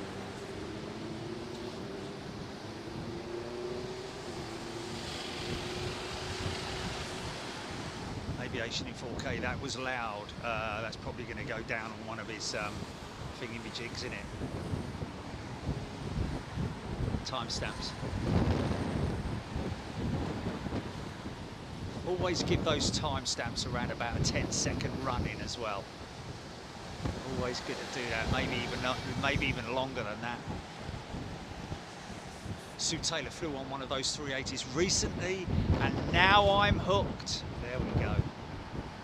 Oh yeah, once you've flown on the 380, it is a great experience, I have to say. The whole the whole experience in terms of, like, you know, knowing that you're flying on it on your way to the airport and stuff. Well, the night before, actually, trying to get to sleep. Oh, 380 tomorrow, flying on 380. Get sleep, sleep. Flying on the 380 tomorrow. Yeah, there's that. Then there's going to the airport. There's checking in. There's knowing it. And then if you're fortunate enough to be at an airport where you can sit at the window and see it at the window, you know, Frankfurt's great for that, for the jumbos. But yeah, to be able to David Beeston, do all aircraft use feet on approach? I think it's a bit like with the English language being the sort of like default language across the globe. I think feet is and not meters is the sort of like default.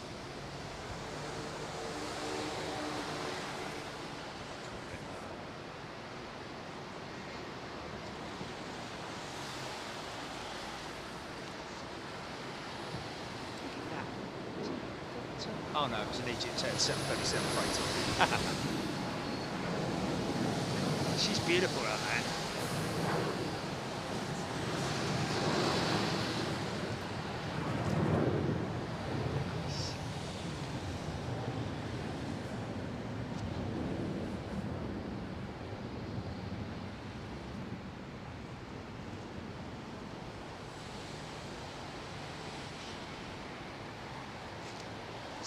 In from Dubai.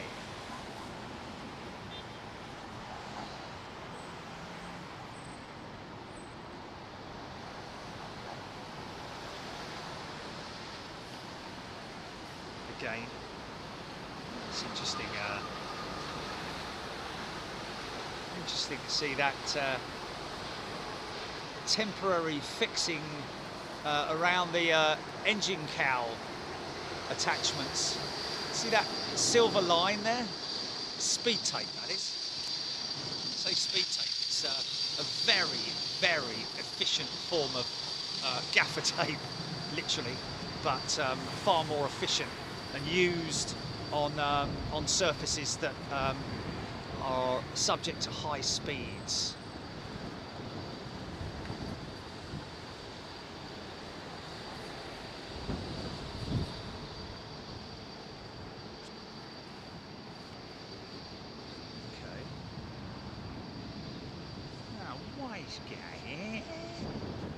Yeah, what we're talking about, the split rudder.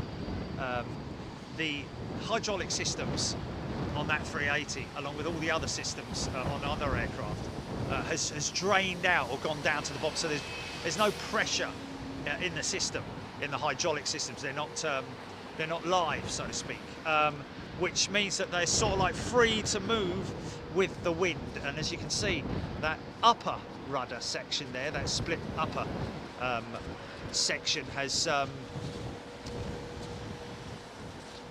is freely moving over so as to not put any pressure on the systems or on the connections, because in high winds that's the last thing you need, especially if the systems are charged and it puts stresses on it potentially.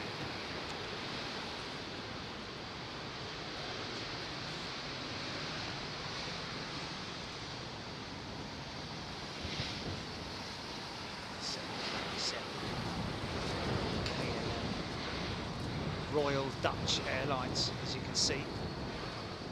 I think KLM is the Dutch pronunciation, and then it translates to Royal Dutch Airlines. So that would be RDA, wouldn't it? Hello.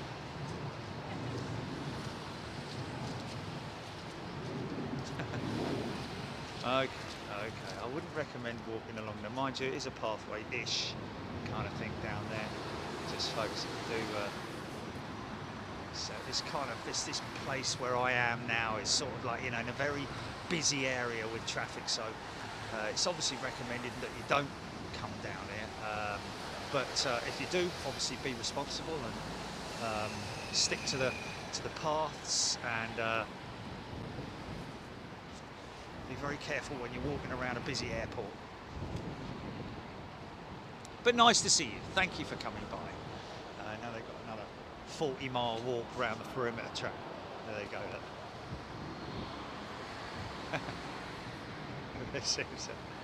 Thank you very much indeed. Welcome everyone, hope you're doing well.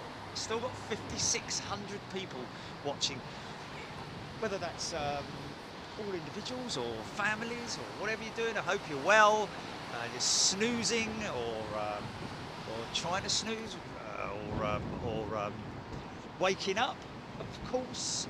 If all our friends down in the east, Far East, the Australasia, New Zealand, where it is all. Hello. Now, is this jet pushing to go? Is she live? Will W recently flew BA 350-1000, beautiful aircraft, but the interior BA configuration is awful. Oh dear. Can't use the forward loo during meal service because of the tightness of the configuration. Can't use the forward loo. I think the forward loo is reserved for the hoity-toities, isn't it? The midsection, I didn't seem to notice any sort of like tightness in the configuration, but there you go. Obviously, when meals are being served, in general, one doesn't sort of like. I certainly leave it till the trolleys have gone. You know, Oh, look at this now. This is what we're talking about, folks. I'm going to listen out for the startup. Got a bit of ribbons coming off this. Is it 320, isn't it? Wow, look at that. Now, those ribbons that you see there, folks, before anybody says it's fuel being dumped, it's not. It's vortex, water vapor that is being compressed and leaving a trail, or a vortex. It's coming off the outboard section of the flaps, because anywhere that is a squared off section on anything that like this aerodynamically will create, much like as you can appreciate, the wingtips. This is a Neo, AG and 321 Neo. As you can appreciate the skill in designing a wingtip, or like this one here. Look at this. Here we go. We've got some good stuff coming on now. Look at the vortex coming off these wings. Oh my goodness me, GP. The first floofage approaches of the year. Here we go. Here we go. Oh yeah. Perfect conditions, man. Chrissy, ribbon-tastic here. Of course, as well as that, pressure above the wing decreasing, causing those water droplets, squeezing it as the pressure is released.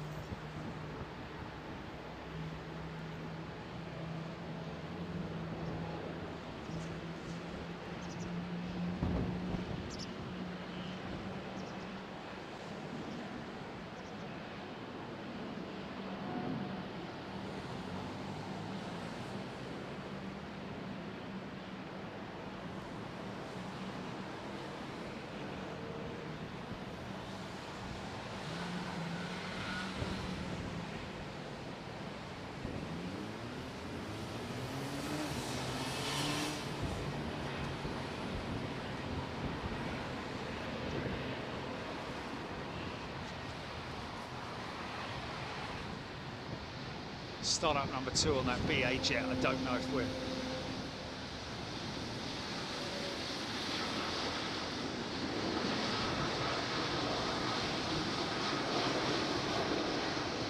nice, all Nippon. Startup number 2.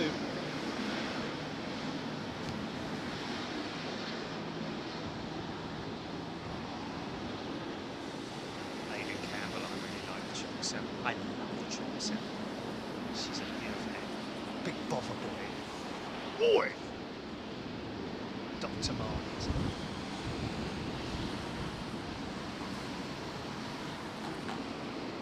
See the APU at the back there, folks. Very distinctive APU on the 777. Almost like a wedge. As you can see, only one side the exhaust is visible from.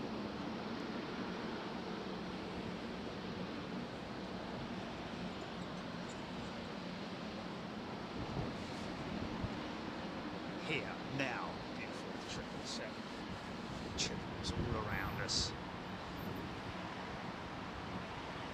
Rolls-Royce engineer, what we talk about the Ultrafan going into test bed 80 in Derby, the world's largest indoor test bed.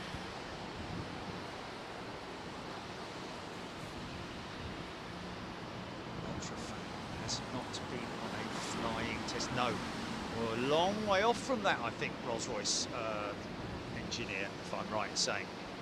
It's going to be quite some time before they bolt that engine, because there's no specific aircraft at this stage that it's been developed for. In terms of what I'm talking about, is like normally an engine is developed sometimes like the Trent 1000, like the Trent 7000, the XWB, designed specifically for a specific aircraft.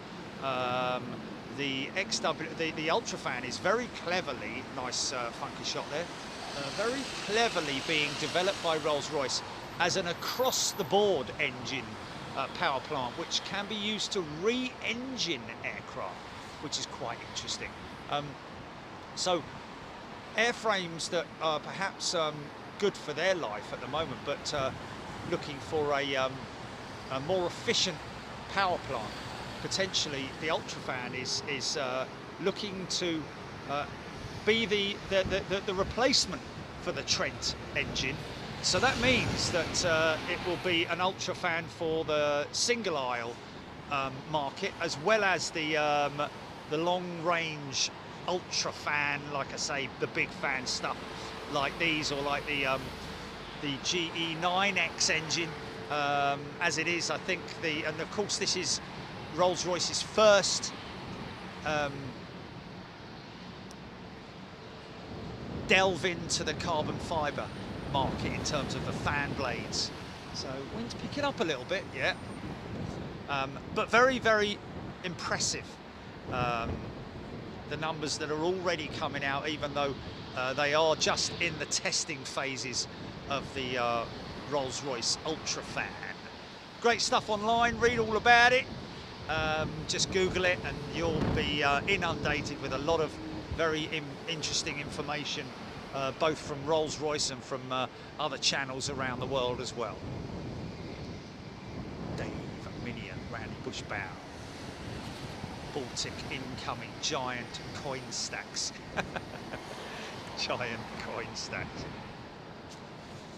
It's about this time of the day you'd be watching the wrestling, isn't it? Oh no, it's Saturday, not Saturday afternoon. Max S2, is it true that about the new Air Canada livery, like a Black Eater? Does anyone know about it? Not, that's the first time I've heard of anything about it. Why Air India would change their livery when they've only just, in the last 5 years or so, introduced the new one? I don't know. Zoe Marie. Barcelona. Vamos experience. Okay, he's seen a video with the Ultra bolted onto a 747. Look it up on YouTube. Okay.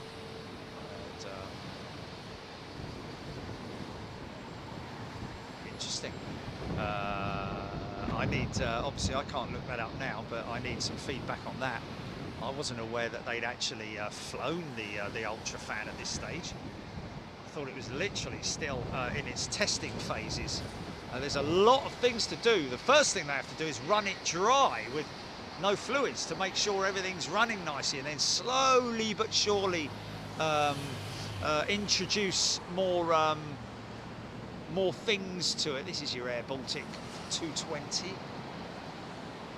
Shell Howard.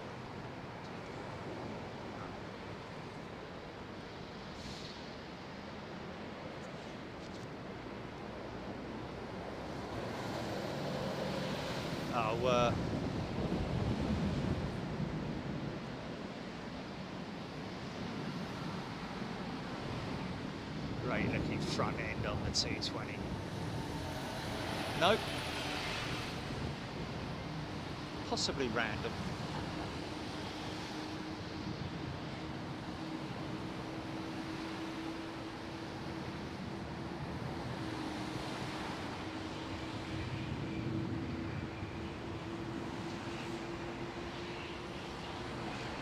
Oh, there we go, Brian Stewart, yeah, for the charter division. Isn't it Air Canada X or something like that? Yes, I saw that yesterday. Sorry, I should have thought about that. Very ETA-esque. Yes, you're right. Sorry, my apologies. 320 Neos, I think, or maybe even CEOs. I'm not sure.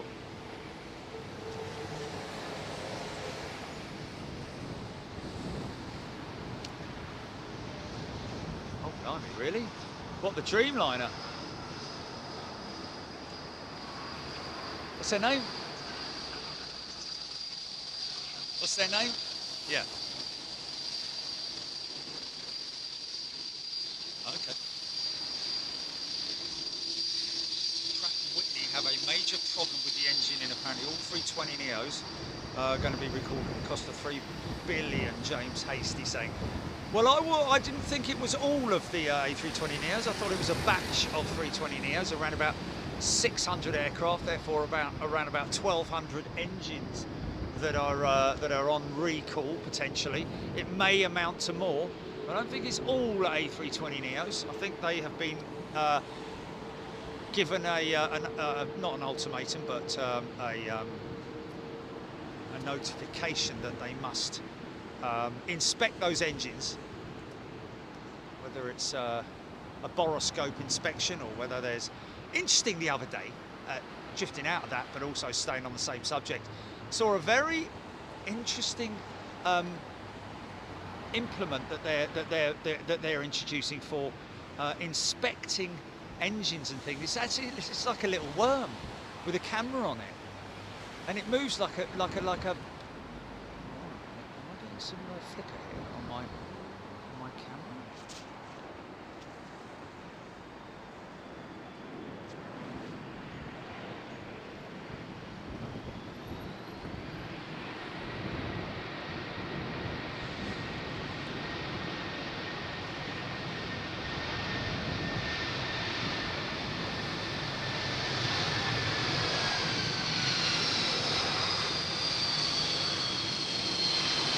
Nice.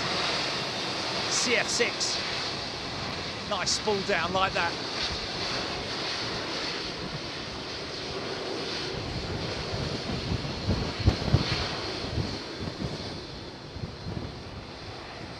Yeah, that is a huge contract from the for Rolls-Royce from the US Army or Air Force. I don't know, one of the two. I think it's the USAF for the replacement engine for their B-52 bombers. Absolutely insane. I mean, we're talking about 8 engines on each aircraft. I think they're the same engine. Oh, whoa, whoa, whoa, whoa! What's going on here?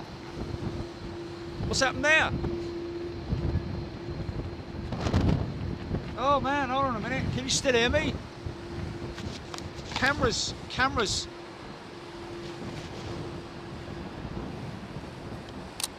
Stand by, man. No, the camera's died. Oh, chilly, mate. Oh, chilly, man. And you know what I haven't got? You know what I haven't got? And not only that,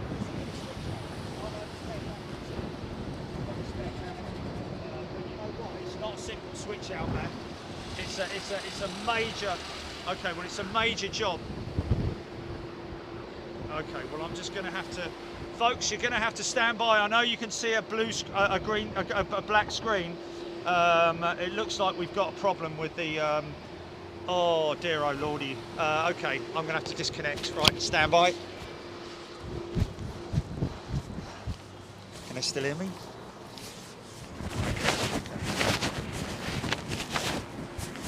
Yeah. You got test card, have you? Well, it hasn't gone off. That's the whole thing. Oh, yes, it has. Oh, hold on a minute. Wait a minute. Yeah, wait a minute, let me just double check that it isn't the, let's see if there's power going into it. Okay, that's interesting, there's no power going into it. Wait a minute. Is that the lead? Oh, stand by.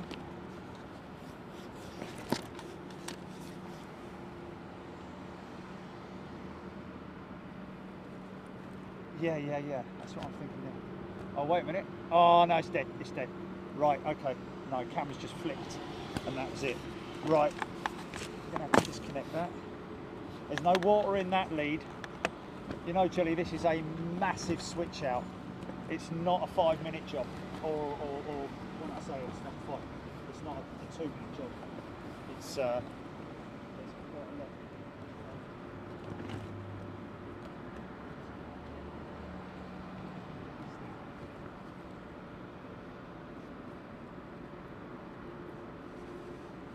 No, they rather listen to me, mate. So they get a little, literally get a. So what I will do, oh mate, hold on a minute. This isn't gonna work. This isn't gonna work, and I'll tell you why. Okay, let me see how far I can get down the line here.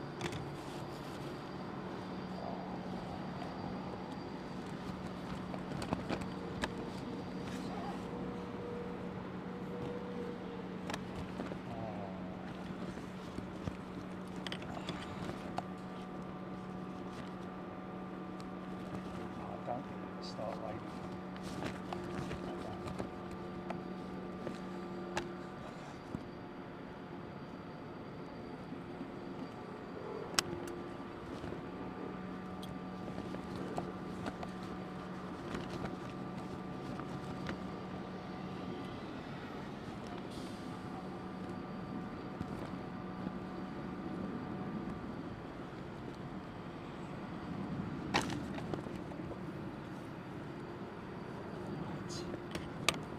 Disconnecting the camera now. Disconnecting the line. By the looks of it, that line is dry. So it wasn't the. Now what I need to do is disconnect that.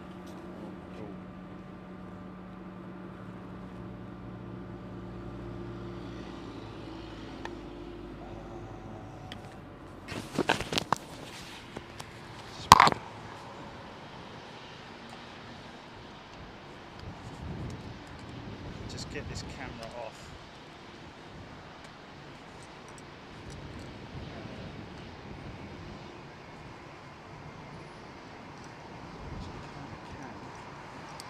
Okay, camera is removed, battery coming out.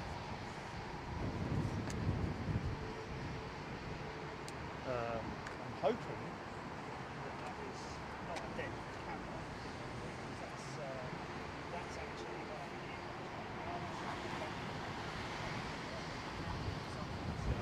water ingestion of some sort.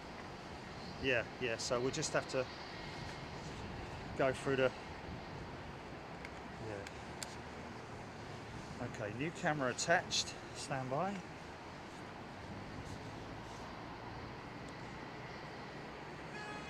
Pardon me. Okay, microphone. I'm basing this on there not being any more rain, mate.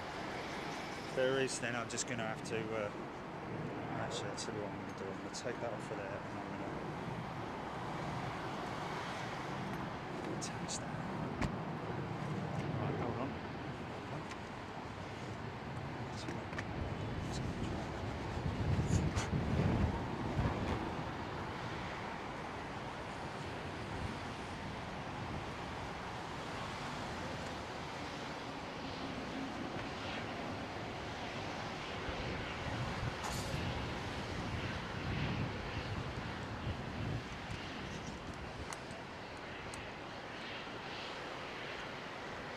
Okay, replacement camera attached, HDMI, stand by.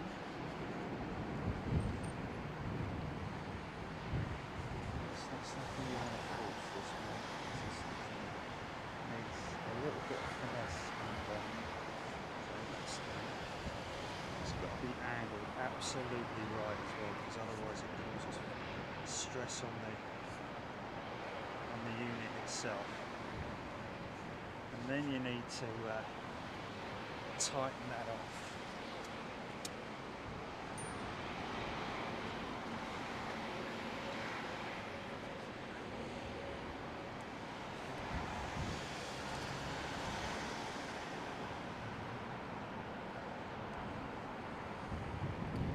I reckon another 60 seconds. We should be.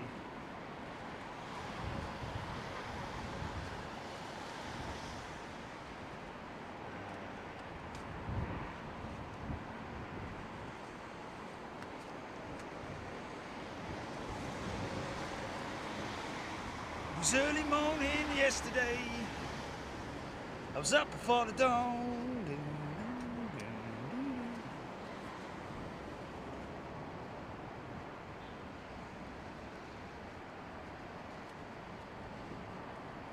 Like a king without a castle, queen without a throne.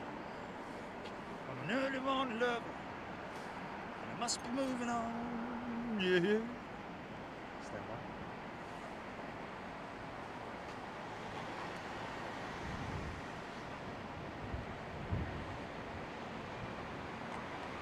A garden gnome, brilliant. Never been called that before. There's the Halloween outfit, Jilly. Is that a garden gnome? Mind you. Hello, everybody. Okay, well that's as best as I can make it at the moment.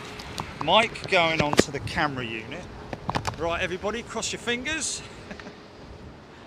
Because if this don't work, then we're really up the Khyber Pass without a paddle. Okay, power on.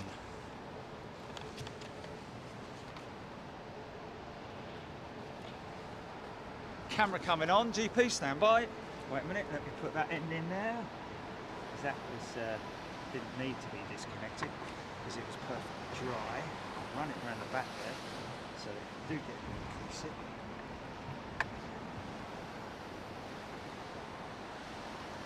Okay, camera on. Coming on now. I'm just waiting for you now.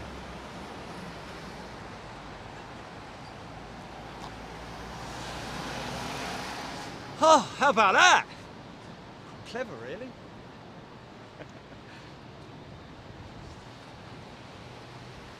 Sorry about that. In-field switch out of a completely new camera unit. Or actually, should I say, the backup camera unit.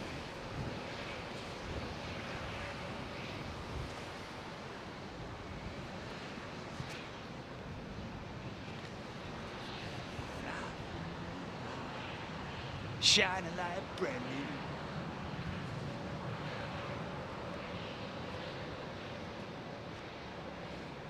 Best Lufthansa livery out there.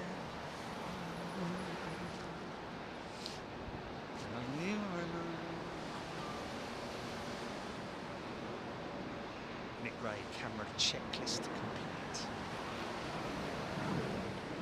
That didn't take long, did it? Hey. And also give a big shout out to the folks at the London Fire Brigade, ladies and gentlemen. All fire brigade personnel working around the world, of course, that is. Amazing people. Lots of them are volunteers, of course, putting their lives on the line for us. No questions asked either, you know. Yeah, the red team, I think it's the red team on duty today at London Fire Brigade, so a big shout out to all the folks from the red team. Oh look, passengers have arrived. Oh,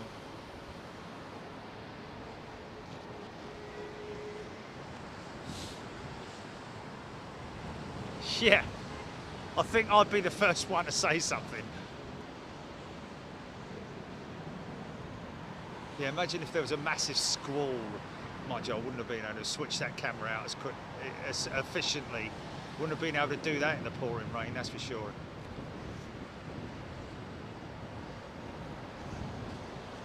Ribbons, more ribbons.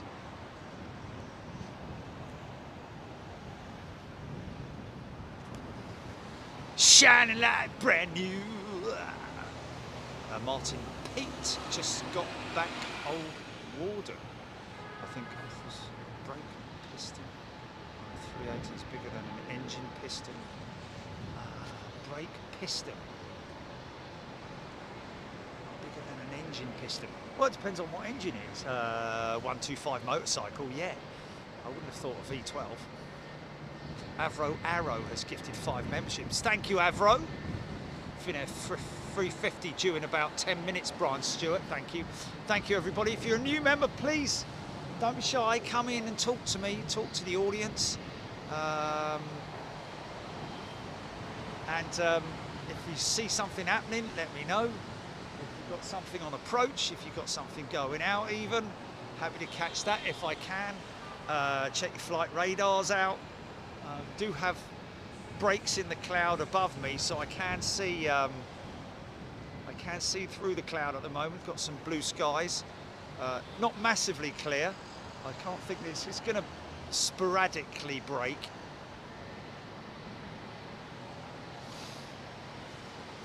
I wonder if that Lufty 320 has been cleared from the runway at Ibiza. What's that all about?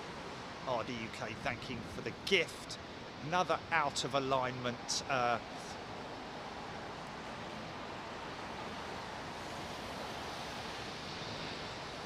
Yeah, Red Watch, my apologies. Yeah, of course.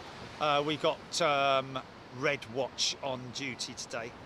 And a big shout out to all of them. Thank you.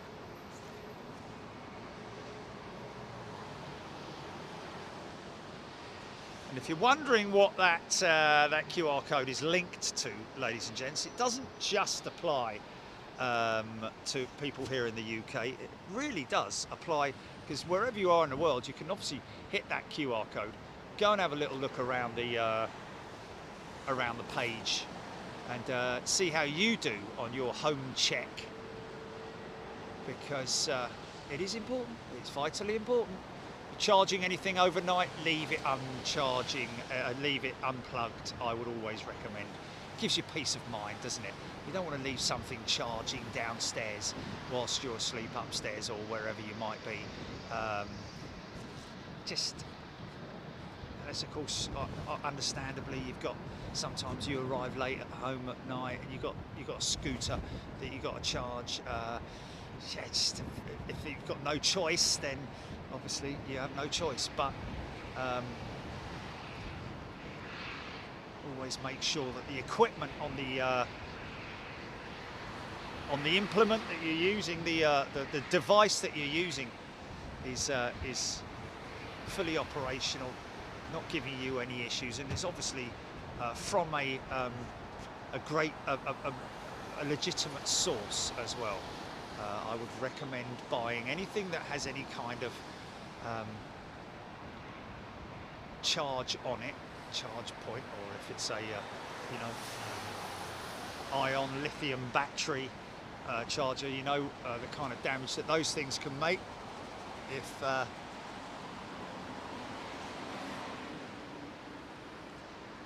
they're faulty or defective.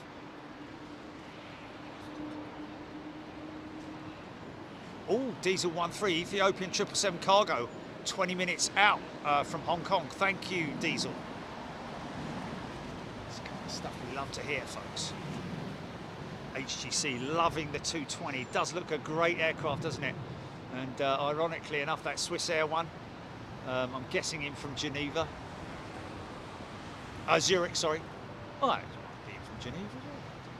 I don't think they fly from Geneva here, do they? I think they're just Zurich, most of Swiss Air's jets. Oh, they do Geneva, sorry. Well, we've put the feelers out to our friends at Zurich, and we're hoping to do a show out there, folks, of course, to all our members, that would be. But we are also looking to do the infield section at Zurich, and if we do that, it will go Freeview, just the infield section. Of course, the other sections around the airfield, because the infield section is kind of linked to the airport as well, and you obviously need to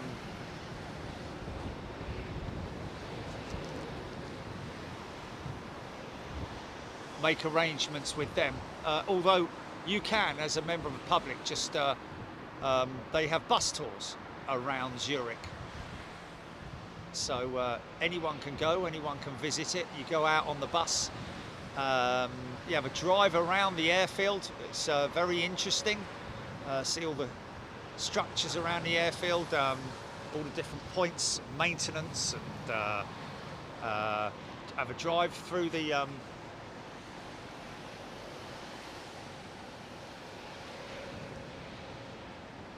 wildlife section that they have there, and then of course out onto the infield as well, where they park the bus up and you get to spend somewhere around about 15-20 minutes out on the infield. I'm not sure exactly how long it is, but when we were there last time, we obviously had an escort with us, not a Ford escort.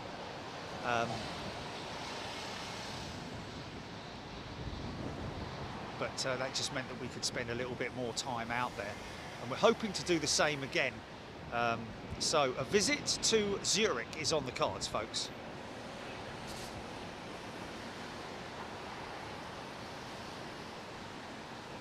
Avro.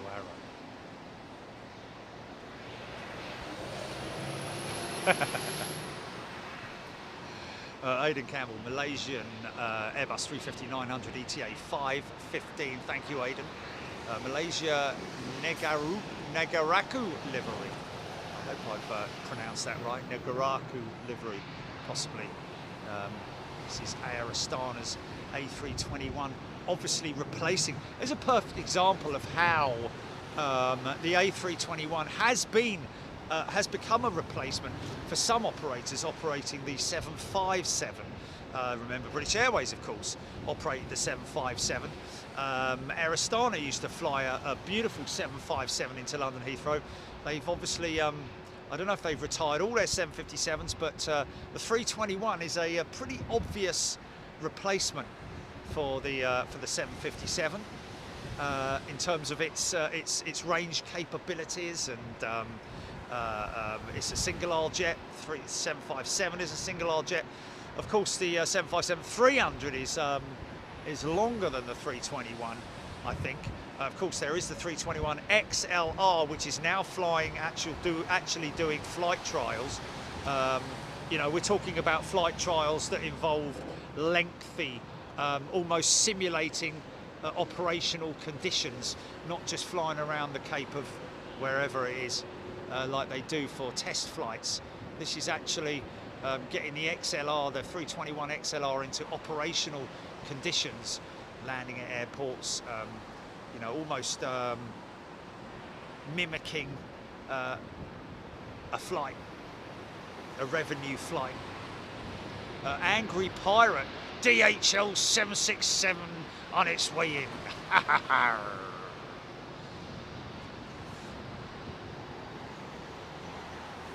Chris Clark running its engines yesterday. I was very fortunate enough to be stood standing underneath the Vulcan when her engines were running, albeit in very wet conditions. That was a great shame. Saw that coming in earlier. I think that was second or third plane that we saw arriving at London Heathrow today.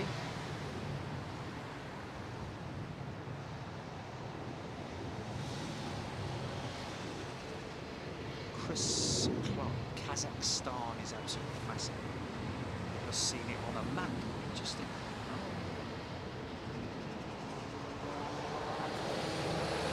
Interesting. You can notice what I'm seeing there, folks. So one of the inspection panels on the engine pylon has been disconnected, and maybe that's an access panel to possibly one of the one of the systems there, whatever it might be. Yeah, doesn't look like there's any activity going on there, so maybe awaiting a spare part for that Dreamliner.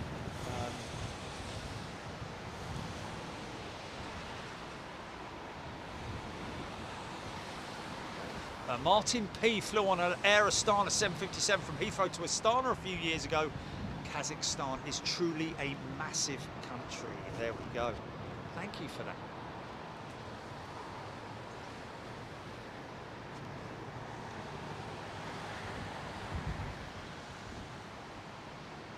Finnair Moomin livery, A350 from Helsinki, joining the Moomin livery. The Moomins. What's that all about?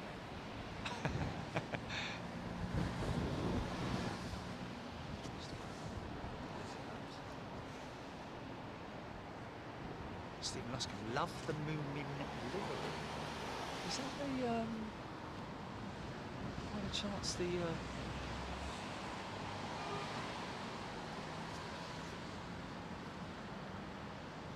this is a 350, isn't it? Philip Lauer, good afternoon to you. Fiona Fraser Pritchard. I grew up near RAF St Athens. I remember Vulcans shaking the roof tiles on low-level passes. Yeah. St Athens. Aircraft graveyard. Some aircraft that go to St Athens never come out alive.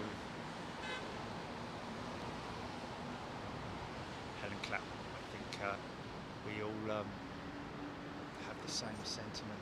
We all miss the Vulcan, of course we do. Like a very good future for the one that's still there. Oh, Steve Batty, Connect 4 livery. Oh, is that what it is actually officially known as? The Moomin livery? Why didn't they put Moomins on the side of it? Nothing very special about it. It's an artist, isn't it? He's an artist! The fellow that designed this this livery. I can imagine that when he presented it. Is this it? No, it's not. I don't think it is. I think it's just a blank one, isn't it? It's just a blank Finnair livery.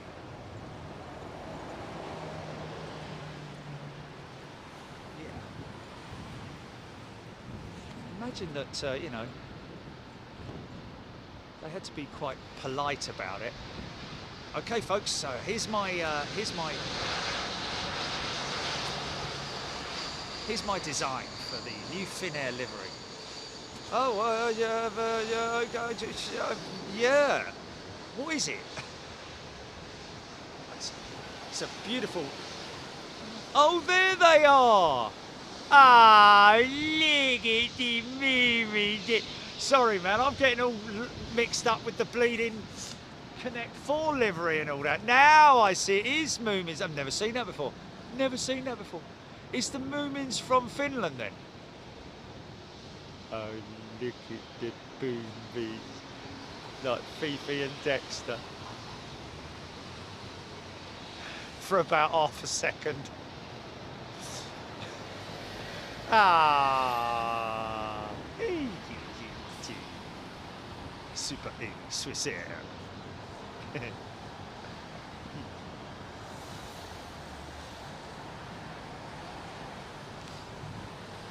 Is it from Finland then? It must be, obviously. Kind of makes it sound like it. I always thought that it was from, like, you know, Norway or somewhere like that.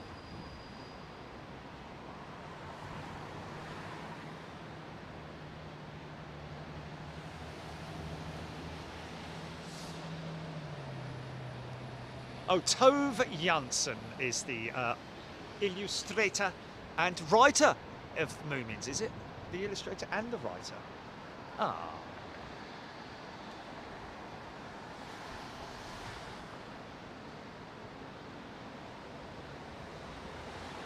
Chris Clark, zoom in on the Moomin.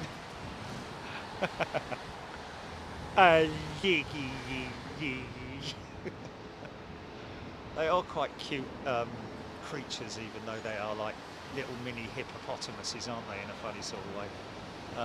But very beautiful indeed. Very subtle livery, I have to say. Wouldn't notice it was there, as I didn't, unless you look closely. But very nice indeed. Thank you, Finnair. It's nice people from Finland, isn't it? Makes you think of nice people. Ross and Jin. Good afternoon to you, Chris Clark. They are a family of white and brown fairy tale characters with large snouts that make them resemble the hippopotamus. Adrian Powell, just getting that on Google. I'm really joking. Cool. You might have already known that. Sounded like a Google quote. William Duncan.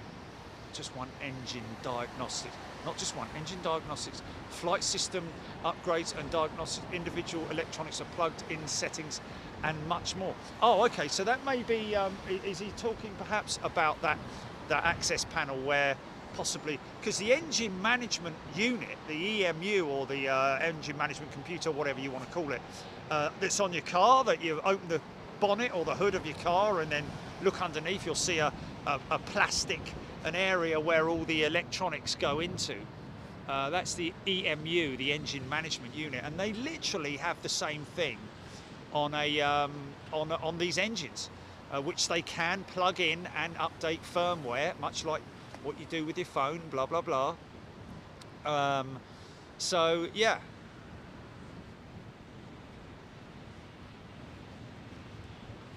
That may be the because the EMU is actually, well, I think on the Trent 1000 anyway, is actually located on the or around the fan casing, sort of like just behind it or somewhere.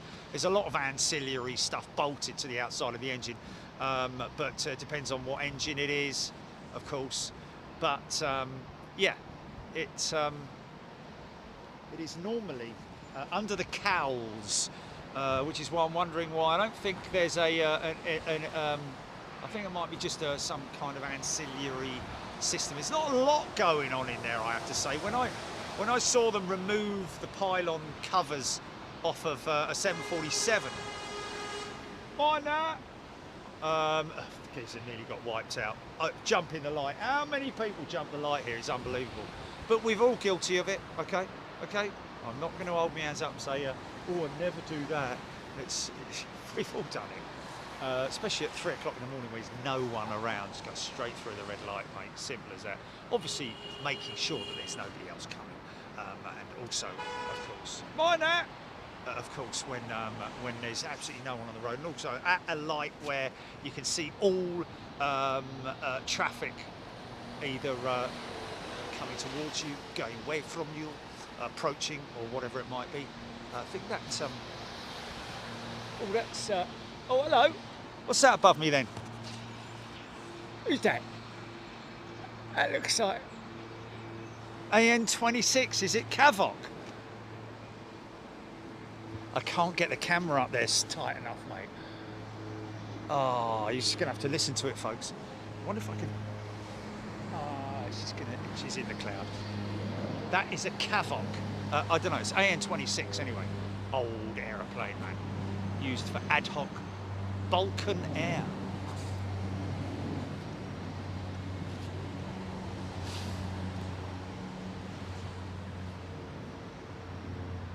Iberia's A350. Good job this camera was all set up for normal parameters on it, GP. You know what I mean? The blah blahs.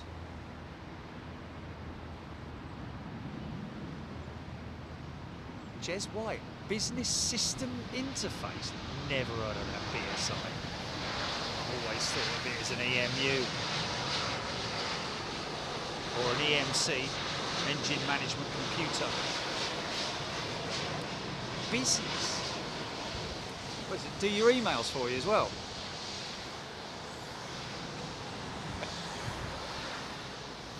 Car, send an email, will you? Roger that. What would you like me to say?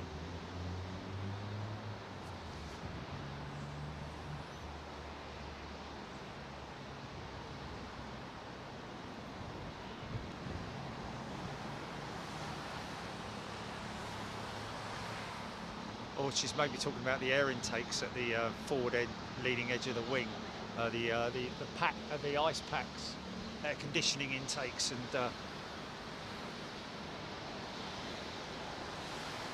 okay, well, holes. She may be meaning something other than holes. She may be meaning things like, you know, slots or something. You know, you can see. So that's a nice. Mary Cayman or Carmen, Cayman, yeah, Mary. Small holes. Well, you may think that they're holes there. They're not holes, they're static ports, I think. Along with all the other paraphernalia underneath the aircraft, but there's masts all the way along the underside and also the upper side of the aircraft, all for different parameters and for reading different systems and all that kind of thing, as are those whisker-like nodes on the front there, angle of attack sensors, pitot tubes. Of course, the pitot tubes, one of the oldest forms of system operations of physical components on an aircraft. They used the pitot tubes way back in the early days of aviation to give you a true reading of your airspeed. Of course, that's then calculated to ground speed on the FMC. Aidan Campbell, Ethiopian Cargo, 777, 4 minutes out. Thank you. AN 26 has departed. That departed Birmingham, 777 saying. And then Ken McKenzie also confirming AN 26 from Birmingham. Daniel Burns, BSI controls other systems, not the engine. Okay, I always knew it as body system interface. I'm an auto electrician. Thank you, Daniel. Sounds cool. Yeah. Obviously, there are electrical systems that also. Hello. Tell you what's just rolling. I've just seen the tail. Is that Saudia's old livery going out? Stand by. I just caught a glimpse of the tail. Ray picture sensors. Yeah. All sorts of. Right on this. She's hammering down a runway now, 09 right. Oh, it is as well. Look at that. Wow. Now, when my old man flew the 747 with Saudi Arabian Airlines, it had that livery on it, I think, that beautiful cheat line. Look at that.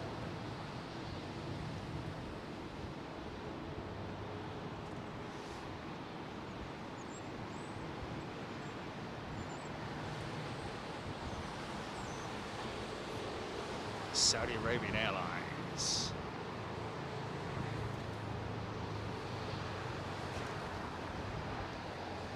Cool. Beautiful airplane. Ionic, late thank you to whoever gifted me a membership. There we go, thank you.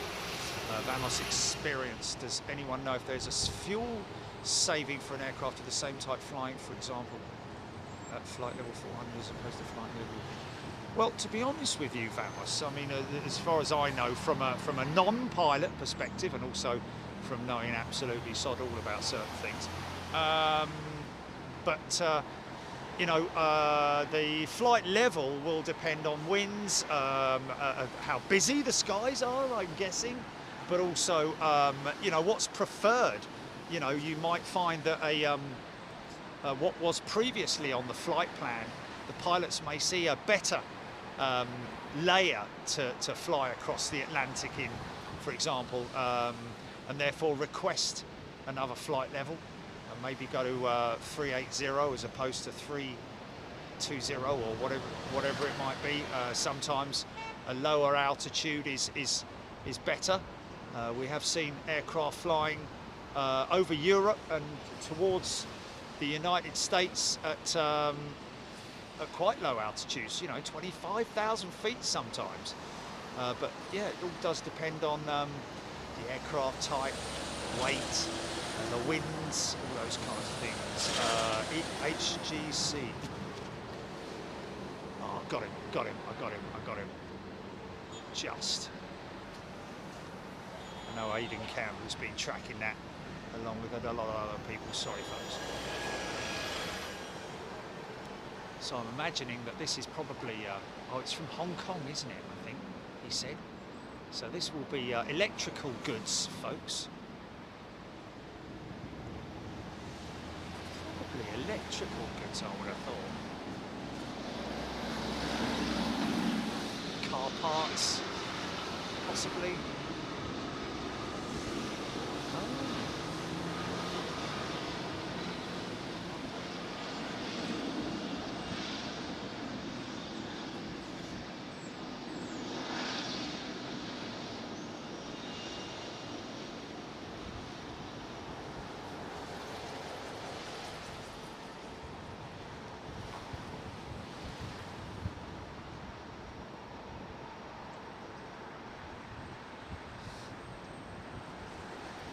What, bananas from Hong Kong? Leave it out! Oh.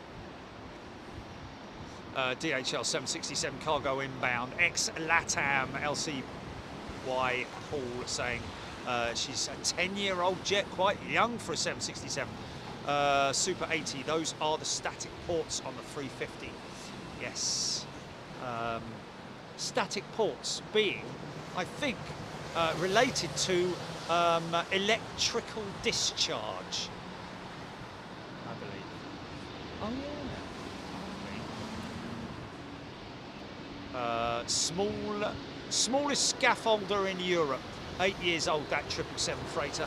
Don't look it, does she? She looks like a proper workhorse, but yeah, a pure freighter as well, ladies and gentlemen.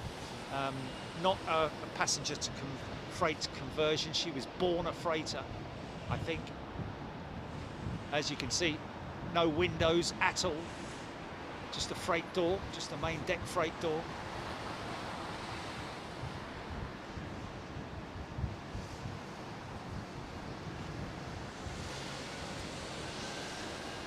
Spy walls. Could be the new iPhone 15 inside that 777. You never know, mate, you never know. Jez White, Ethiopia. Jez, it's not come from Ethiopia. She's actually, it's an ad hoc operation, mind that, which means that she's carrying freight on behalf of a customer here, and a broker has set that up. And it turns out that Ethiopian had an aircraft available. Maybe others didn't. Was that quite a late lights on for this 350? Ellie, Nick, looking forward to flying a 777 to Pudong, Shanghai in just over a week. Wow, there we go. What's that, GP? Sorry.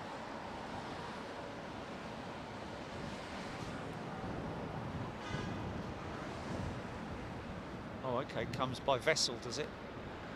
Okay, that's interesting. Okay, fair enough, but that doesn't make any sense at all, mate, I've got to be honest with you, because a big cargo ship makes just as much pollution as a jetliner. Yeah, that's true, yeah. When you weigh it all up, yeah. When you weigh up the, yeah.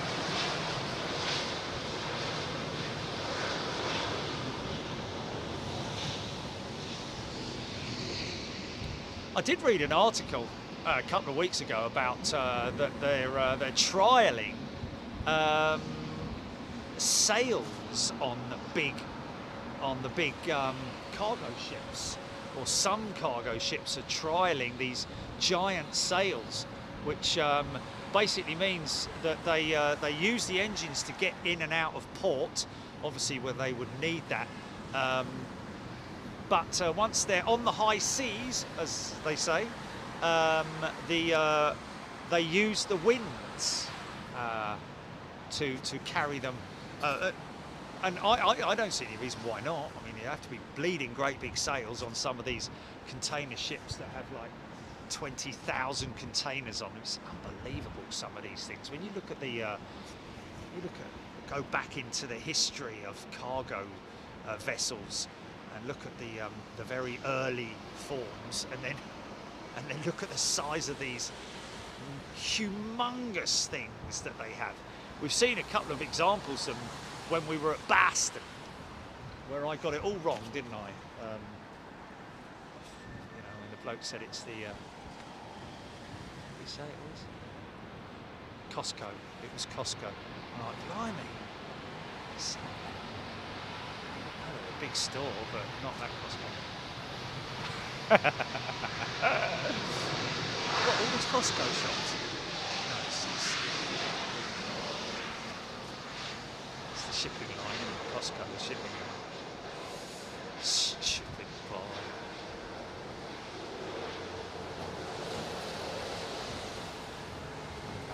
Yeah, exactly, because Costco with a T in it is the one in America, isn't it? Whereas Costco, yeah, is the one. But the guy when in America, yeah, it's the Costco. It's like, wow. Blimey, you've got some very big stores around here then, haven't you?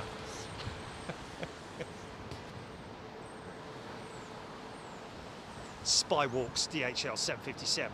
Is it 750? Oh, 767. My apologies, Skywalks. Thank you. HGC. There's your lot, Max. Nick Gray, Costco. Thanks for the explanation. Mary came in saying. Oh, there, Cayman. There we are, Cayman. Got it right.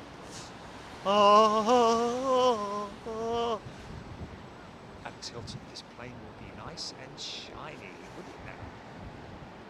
Aidan Campbell, KC2 Voyager. I'm feeling a little bit of precip. And I can see that cloud that aircraft is actually disappearing into.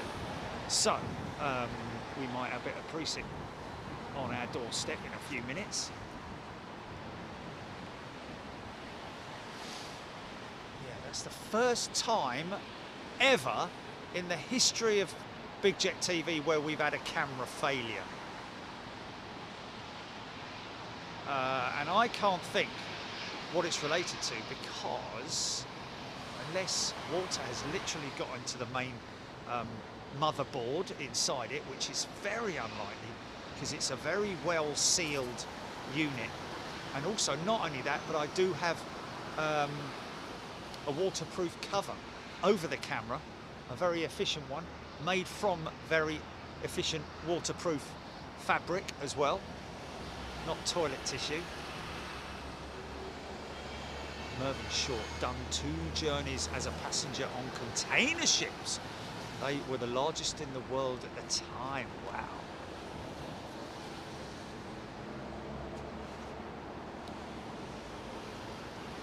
Mirrors, Paul Skilling. Jerry. All our auto gearboxes, Jez White saying, are built in Japan, are delivered to our factories in Europe, are by container ships into Europe. There we go. Yeah, a significant amount of multiple different types of freight coming on, both on aircraft and also, you know, car parts is quite a regular feature on air freight. But like he's saying there, gearboxes is customers anyway. Auto gearboxes, that is. See if that Iran Air jet is probably going to be going quite soon, I would have thought. Fiona Fraser Pritchard, Cargill are trailing wind wing sales on a chartered vessel.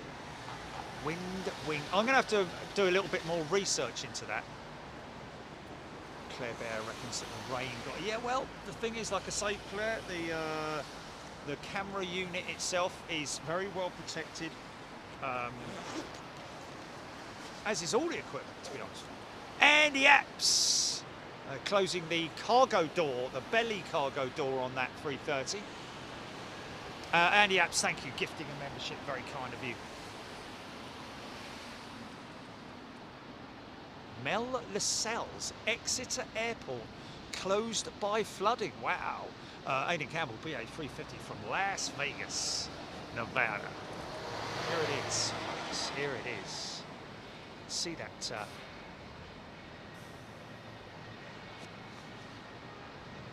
Air Action 2257 has gifted 5 memberships. Thank you, Air Action. Going to have a lot of first class and super class members joining us in Miami in a couple of weeks.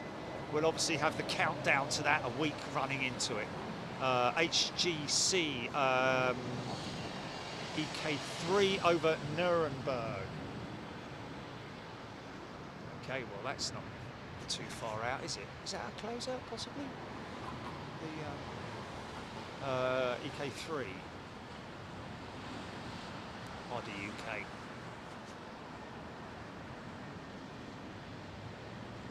Over Nuremberg currently. Yeah, something like that. Yeah, kind of works, doesn't it?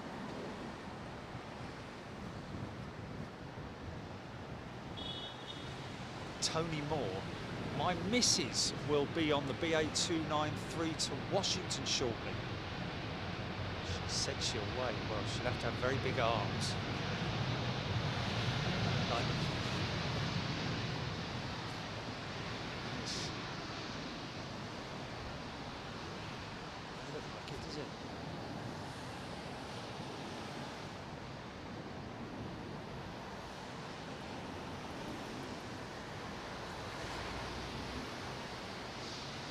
Beverly George is the little Tarom still flying at Heathrow. I think she is. Haven't seen it recently, but I think she's still active. Etihad are bringing their old livery Boeing 777 in town tonight at 6:42 LC Whitehall. Oh, well, that's got to be somewhere near the closeout, hasn't it, Chile? The old Etihad livery once again. It's been in quite often, actually, recently, hasn't it? It's been doing the London route quite a lot. Peter Muller, Claire Bear. Alex Hilton still watching the Anchorage shows. Great fun. Yes. Which one are you watching? I seem to remember the last one. We had a rapid deployment of camera. Why, I don't know, because it's a 747. There'll be another one along in a minute, mate. At Anchorage. Don't worry about it, son. Here now, gentle landing. EK3 scheduled for 30 minutes before sunset. Jules Harris saying. Sunset was 6:30. Or am I wrong? Stephen Luskin. Beautiful, clean BA 350 1000. Yeah, she is clean, isn't she? Aviation Dow. Lufthansa pilots would have waved, to be honest. Not when you're here. We're not expecting any pilots during the operation of an aircraft, unless of course you do get, you know, like we've had at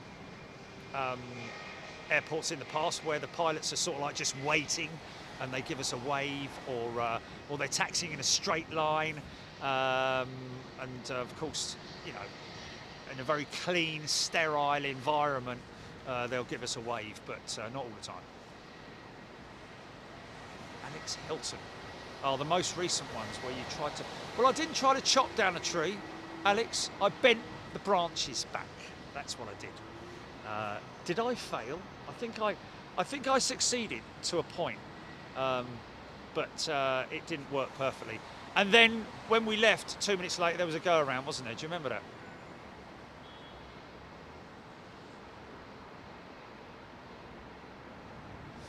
That's my directions, isn't it?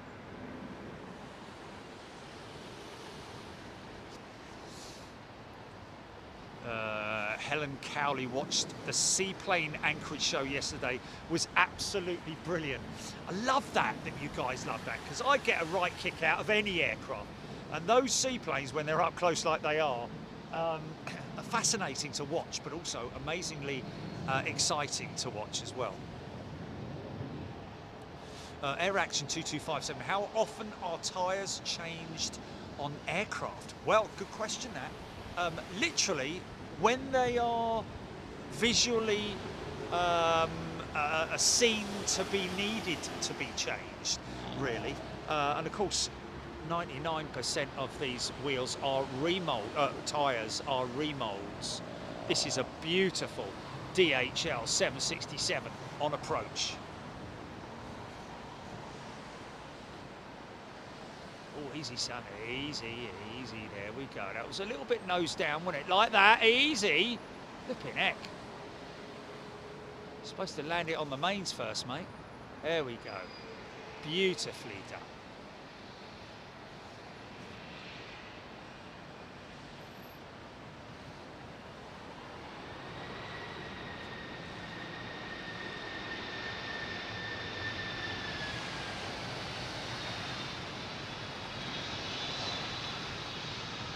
Nice. This is ex-later.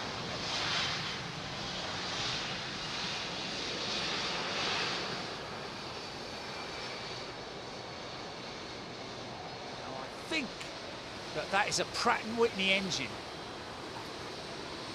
Tell me, am I right or am I wrong? Even though she's got a long extended cone on the back, the stubby, lighter section of that exhaust cone is what gives it away as being a... I'm probably completely wrong.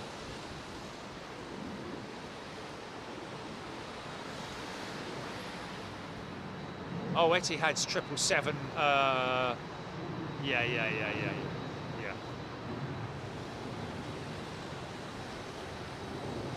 Devon Shell, Chrissy, Alex Hill, Chris Clark. No excuse reversing into that.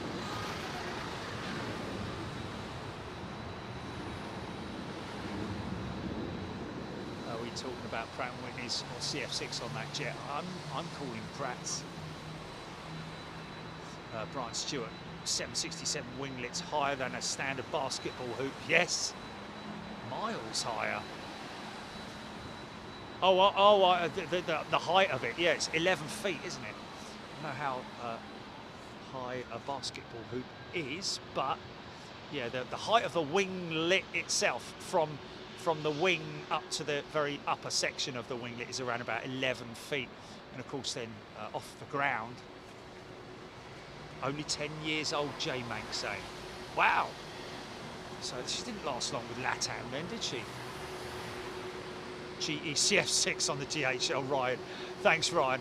I was completely wrong. You see now, you can't see the pointy exhaust cone on that jet because it's been shrouded by an outer cone as well. Which is what made me think that it might be a, but it is not. It's a CF6, a General Electric CF6 engine. Thank you. Boeing 787-9 Dreamliner from Marley, estimated at 544. Okay, quite a lot of activity going on here to my left. What's this all about?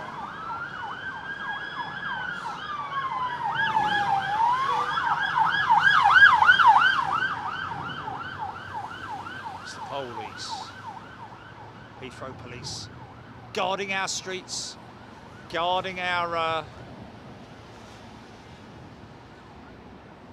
yeah, doing a great job, as always. Now, somewhere around here, I believe I have some refreshments.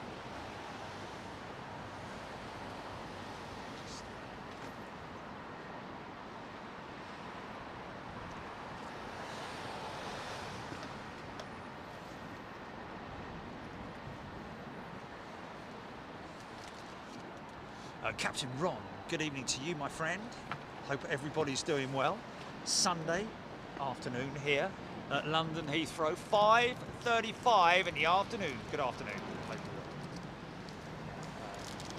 This bar of chocolate has been subjected to water ingestion, but I will continue. Might be a bit squidgy.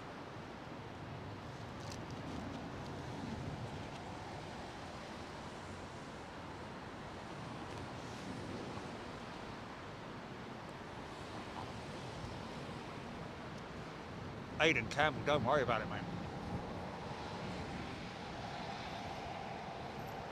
Royal Brunei, Paul Skilling, heading out in a few minutes.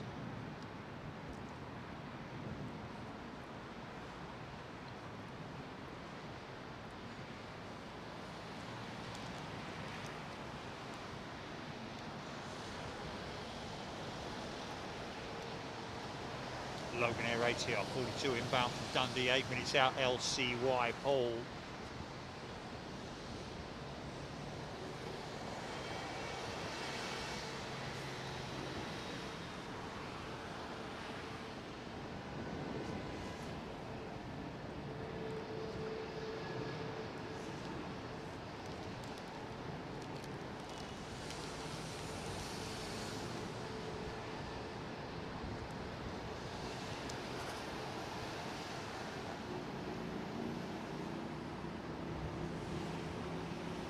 Rubbish mechanic, good afternoon to you. Right, we've got the rubbish mechanic, smallest scaffolder in Europe.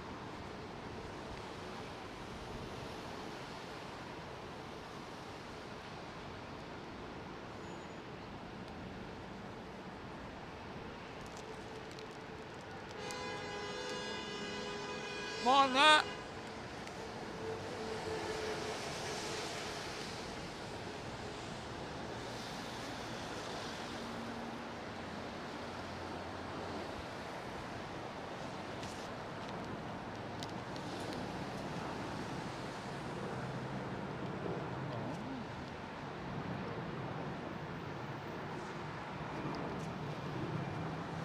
Yeah. Oh.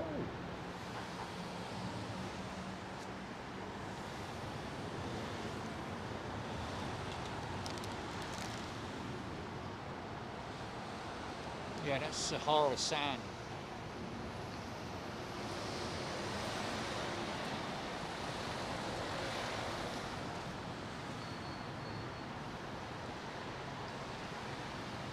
Yeah.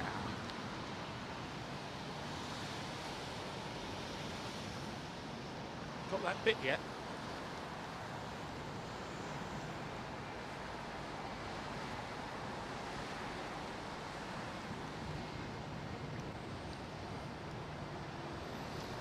There's obviously electronic feeds and other ancillary stuff going through that into the engine. Mainly hydraulic and electrical lines, as well as obviously the fuel lines, of course.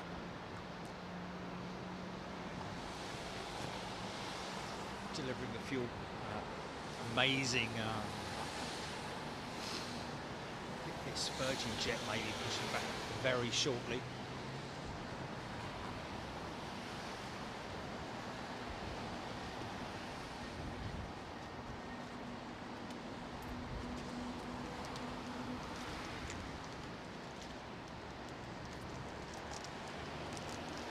What happens to planes landing at Heathrow if there's a thunderstorm overhead? They will continue, ALAM. They will continue. Obviously, weather is very closely scrutinized, is very closely monitored.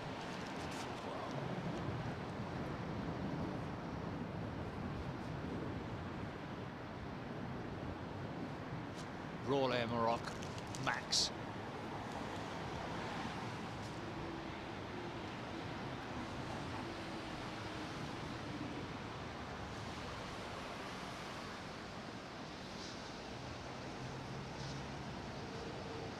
Early birdie.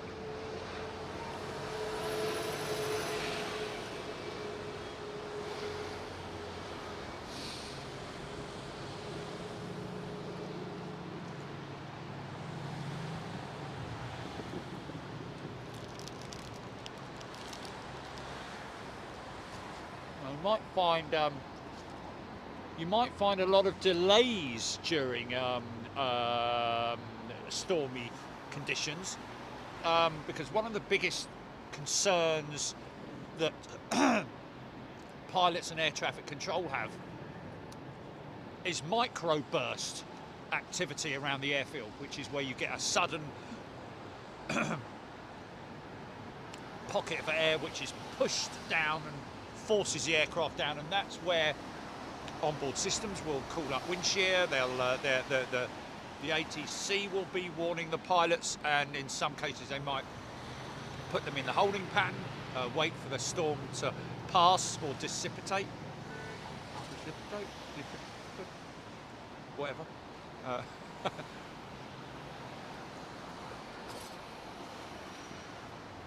Scotty Ambrose, thank you Scotty, gifting 5 Big Jet TV memberships. Great thing to do, thank you my friend.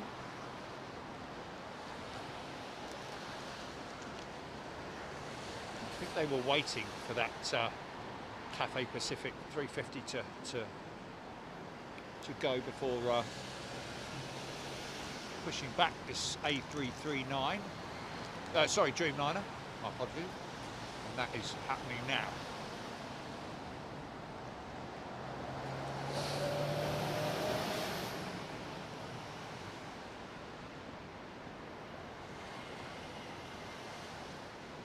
Yes, Tristan, you're right. Screaming Emu, L1011. Huh?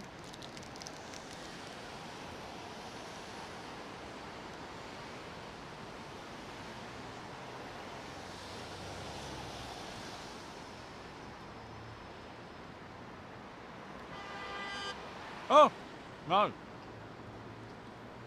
She needs to be put right on that.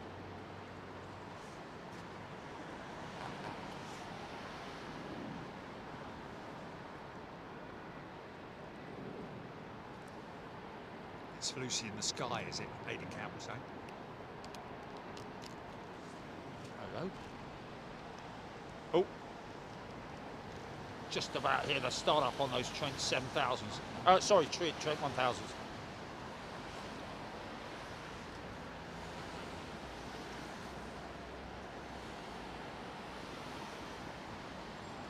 G'day, Ken Farmello tuning in from Melbourne, Australia. G'day. Do we have something happening?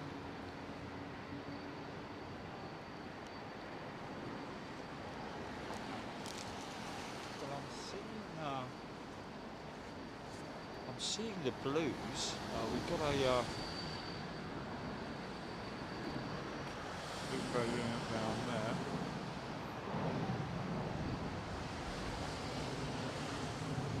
Those guys moving very rapidly. Looks like also a fire unit. Is this some kind of a drill or?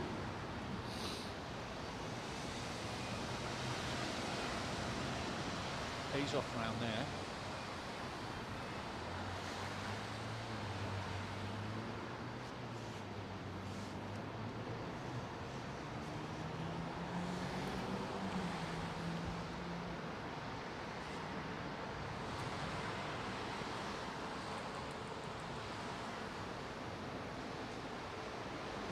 Having it, isn't he? Look, flipping it.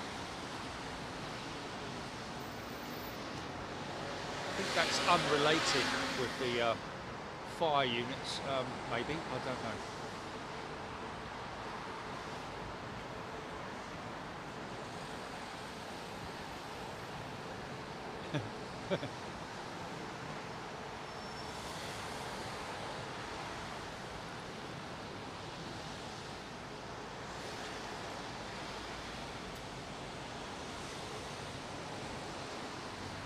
Very smart looking Eater livery. This is might get a howl out of this one.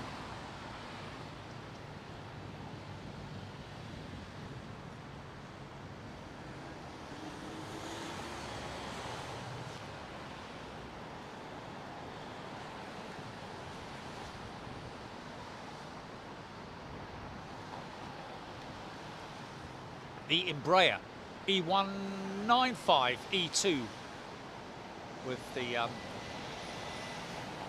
Pratt & Whitney engine.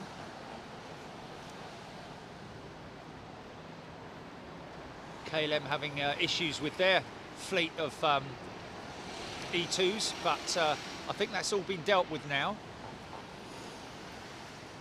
unless of course it was unrelated to the current issue that they had, if you see what I mean.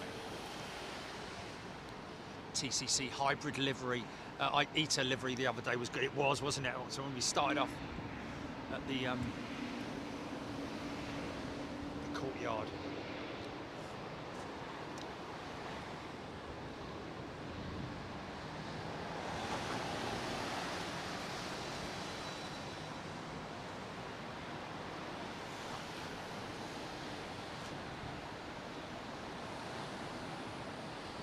Caught that coming in, and there she is going out.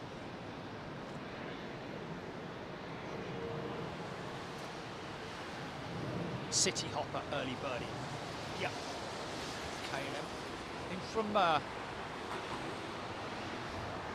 Amsterdam.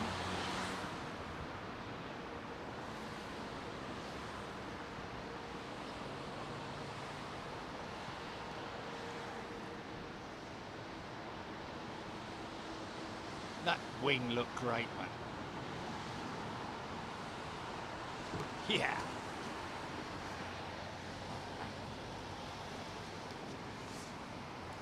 Breaking the cloud, allowing the sun out. Here comes the ATR 42.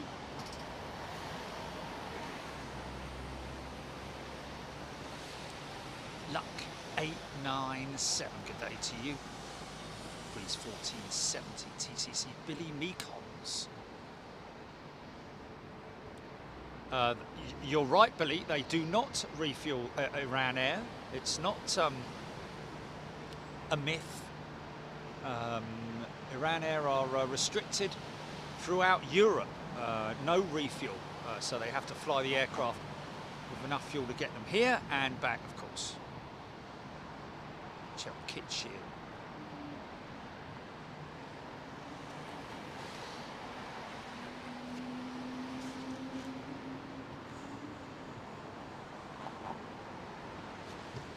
Vera has gifted a membership. Thank you, Vera.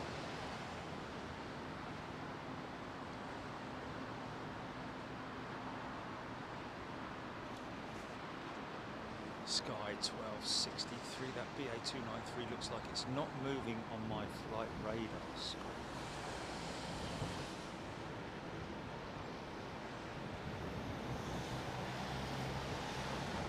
This is the future of hydrogen flight. Now, this guy needs to kind of get off the runway, sort of like rapido, because there's not a great deal of separation between him and this 787. But look at that. ATC calling it right down to the wire.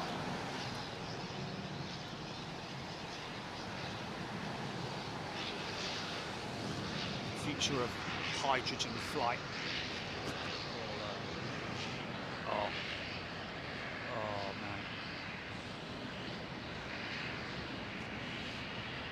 Some great atmospherics, and departures as well. Get big floofage.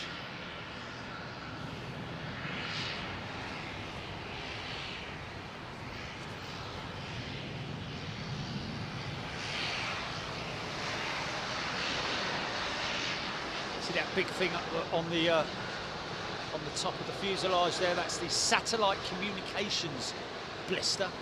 One of the many systems on board the aircraft, which big array of masts and antennae on the roof there. I think that's the Wi-Fi blister there, possibly. Along with that, other nodes and sensors and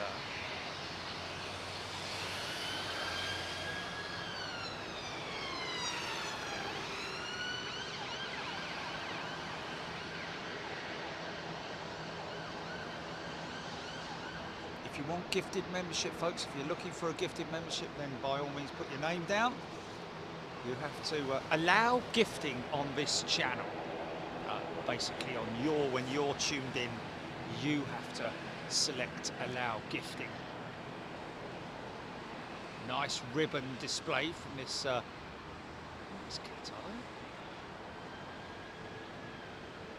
Yeah, nice. Big kick of the rudder to straighten her up down the centre line. Here we go, the reverses.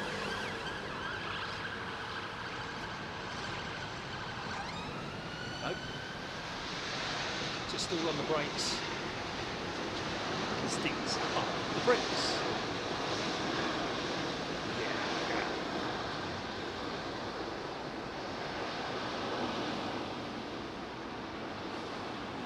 So 200 ER from LAX 1755. TCC. Brent L, good day to you. Is it KLM daughter? Is it KLM daughter? Oh, KLM daughter operates for short haul, as the name suggests. I think the KLM City Hopper is more a London City operation, is it not? I don't think, I don't know, I might be completely wrong, but Les Dons, good evening to you. Max, thank you. Yes, folks, if you fancy giving us a like, then, you know, help yourselves. Like we always say, we're very grateful to anybody that does give us a like, and but we're not going to beg for it, folks. We're not going to. Oh wow, we need 1,000 likes. Come on, everybody. Yeah. Not interested in any of that. Ah!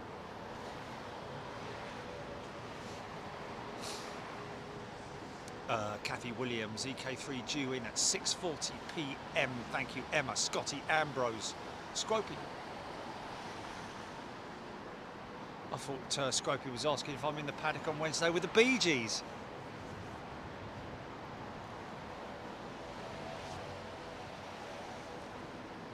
Staying alive, staying alive. I'll be trying to stay alive on Wednesday, folks. Going to be live, that's for sure. We are expecting high winds on Wednesday. In fact, it's been getting more and more intense. Up to 42 mile an hour, we believe. There will be southern runway arrivals. That means that we will be in the paddock on Wednesday. I repeat, they've closed that shield over, that panel over, and they've moved away. It's just a lone. Oh, that's a shame we missed that, isn't it? Obviously, the part has turned up, and they have dealt with that, whatever it might have been.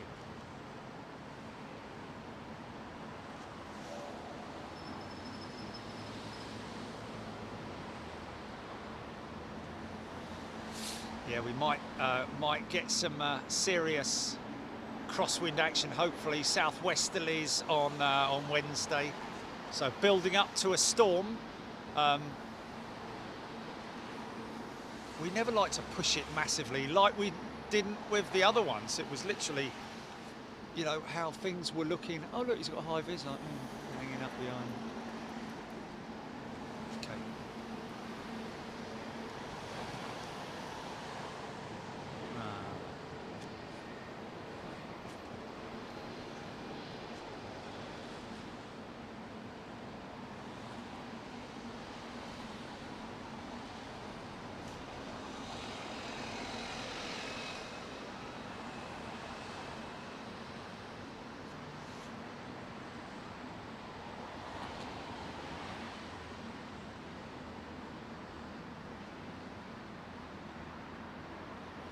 What's that? GP liked by Aviation? What was that? On Twitter, just saw.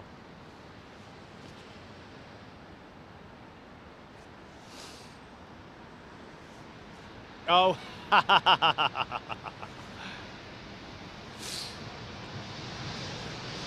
Yeah. Keyboard warriors. Yeah. Why would we do something like that? How to ruin a perfectly good piece of footage? Speed it up. I mean, I can understand slowing it down, like I did, because I did, didn't I? I slowed it down. Get it right, son.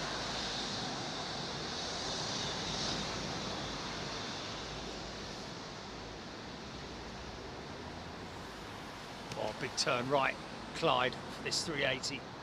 Might head your way, GP, but it looks like she's going quite long. I don't know.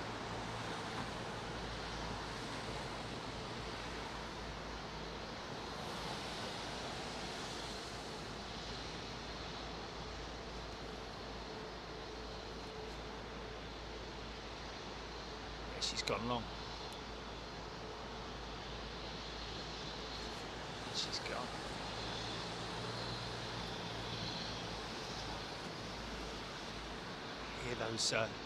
Here's those Trents humming away. What did they call it? Oh, it's got a name to it. Rolls-Royce engineer told me, and also I think it might be Kujro who told us the noise from the. It's a specific. Ian Pass has gifted 5 memberships. Thanks, Ian. A wonderful thing. Yeah, the hum of the no, it's nothing to do with it. Yeah. It was transonic. It's like not transonic, but some kind of like reverberation or someone's going to say it on the feed. I'm watching out for it. Curry Enthusiast is a new member. Welcome, Curry Enthusiast. No guessing what he's going to be having for dinner tonight.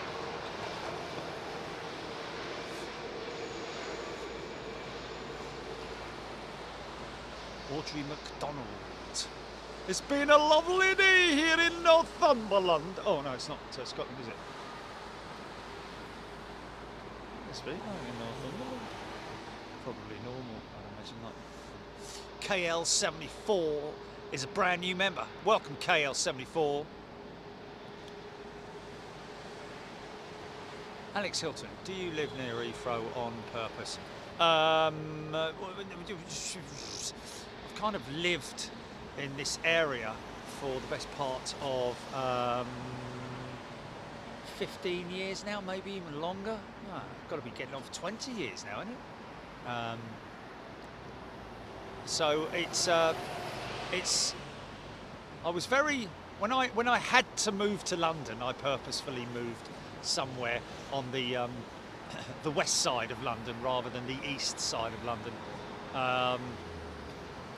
Kind of stumbled across living where I lived originally. It was beautiful. I remember the days when when they were on 09s. Oh, sorry, 27s actually. Jill KJ, I think that is. Welcome to Premium Jill. When they were on 27s and the aircraft used to come out and very low over my house in Richmond.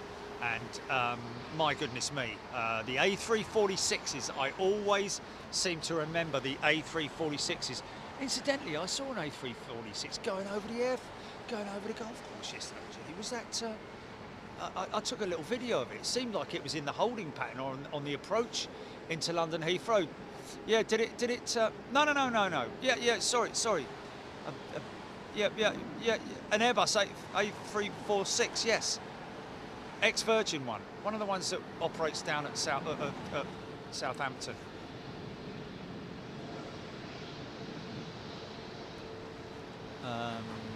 Looked like it's,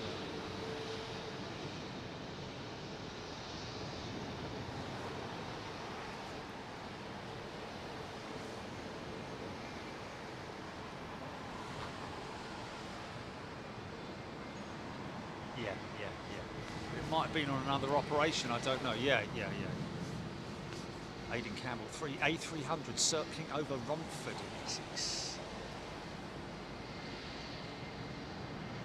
KL74, Neo versus CEO. Nah, both.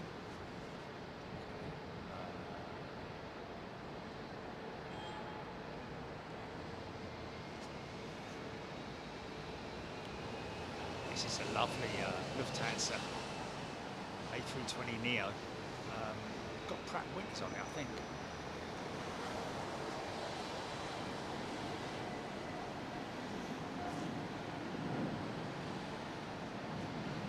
Yeah.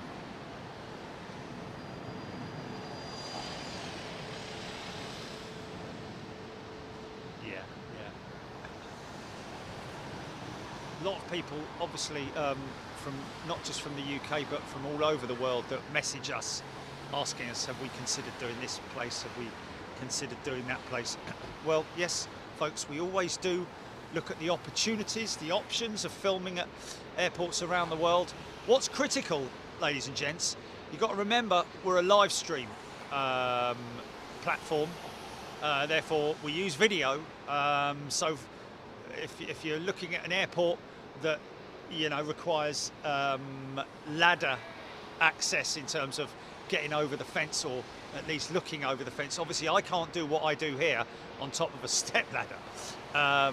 You'd have to have some kind of a platform, so we always have to bear that in mind. Also, connectivity is one other thing, one of the many things that we have to look for in terms of whether it's legal or not, whether you have to get permits, most importantly, what the sort of like frequency of aircraft is, whether it's just light aircraft. Well, I say light aircraft, like single aisle jets like these. Not such a bad thing. I mean, we've done London City. It's got a beautiful backdrop, and obviously, it's a great place to film from. But in terms of travelling long distance to go to an airport that is perhaps very big, but it doesn't have a specifically good viewing area or accessibility to viewing positions, or you need steps, or you need other stuff to get above the fence line. We have to consider all of these things, and obviously we appreciate people asking, have you considered this airport? Have you considered that airport? The answer will probably be yes, we have. But the reason why we haven't done it is for one of those many reasons.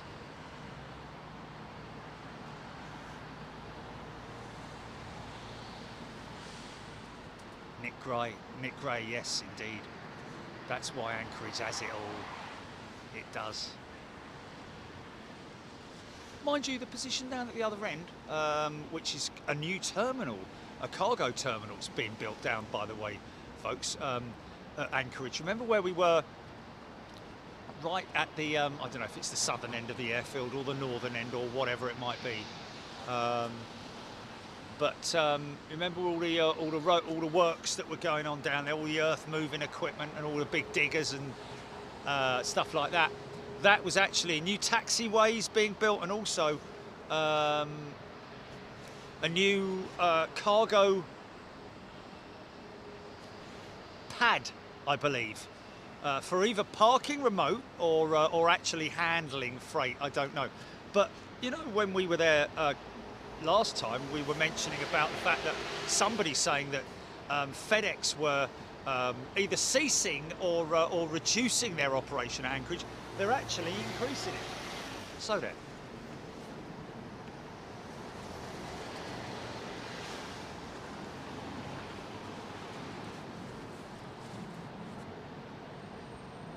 Oh, mine that.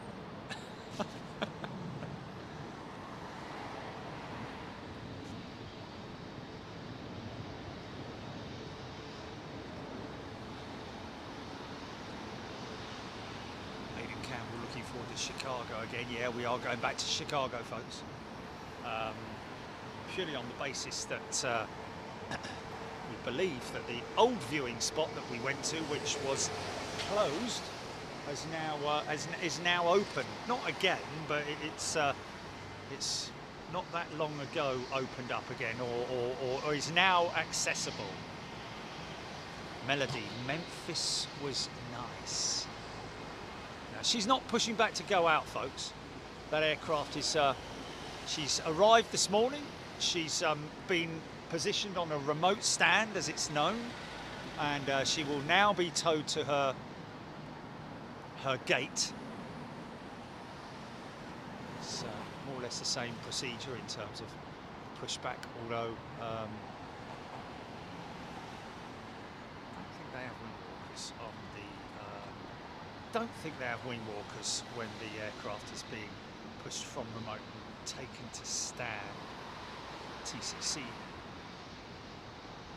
Small scaffolder. Love the little help yourself bar at the back of the A380. Oh, one on the big roo there. Smallest scaffolder. They have a help yourself bar. I like that. Self-service, in other words. Les Donaldson, Sue Cruz, ankles from my favourite JFK and LAX and Boston. Just everywhere, there we go.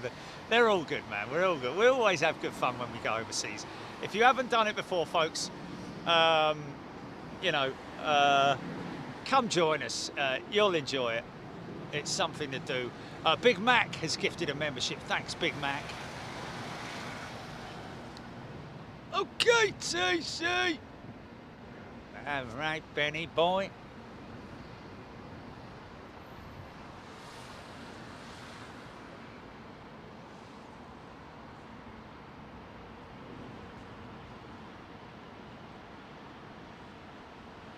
Yeah, there's been some places that we've looked at, specifically in America. Sound like big airports, look like big airports, but there was just there's just in terms of, like, you know, either connectivity, activity on the airfield, a number of different variables that don't connect. It needs to connect, folks, because I need to have constant action for you, ladies and gentlemen. That's what's paramount. Just having a look and checking what my power is like on this mic. That's still good. Okay.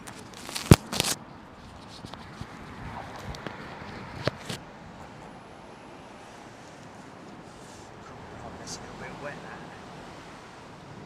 That. Stand by, folks. Just gonna dry your eyes.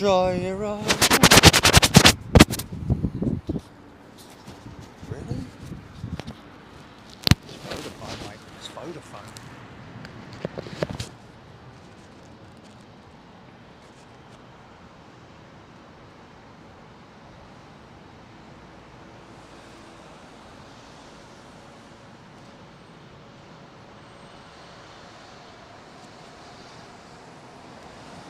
So we're looking out for a couple of aircraft, folks. Rich Anthony Parkinson Williams gifted 5 Big Jet TV memberships. Thank you, Rich. That's a very kind thing for you to do. Big Mac, a visit by the Lancaster and just the Reds on their way home. EK3 over Belgium Coast HGC saying Rab H. We're also on the lookout for the Etihad retro liveried 777, folks, which we've seen before quite a few times now. I think we saw it twice last week. However, we're going to see her a little bit closer this time.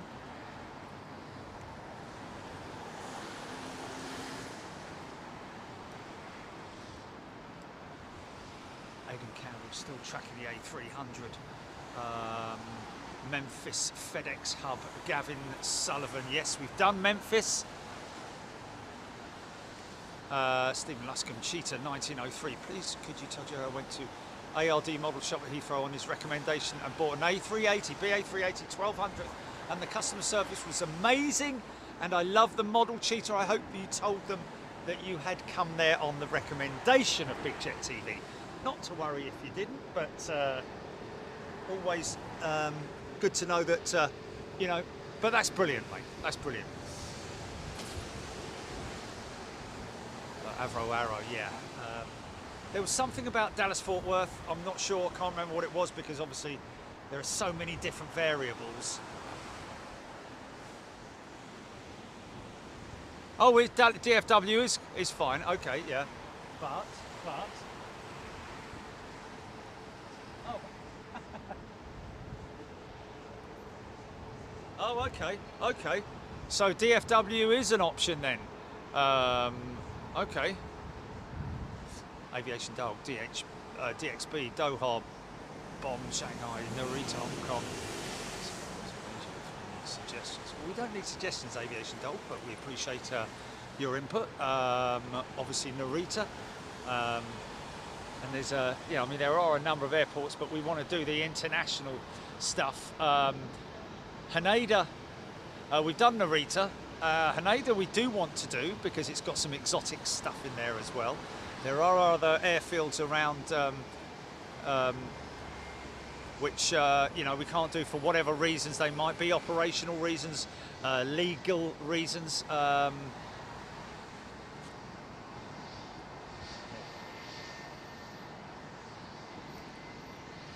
Charlie Waterman, EK3G 1842.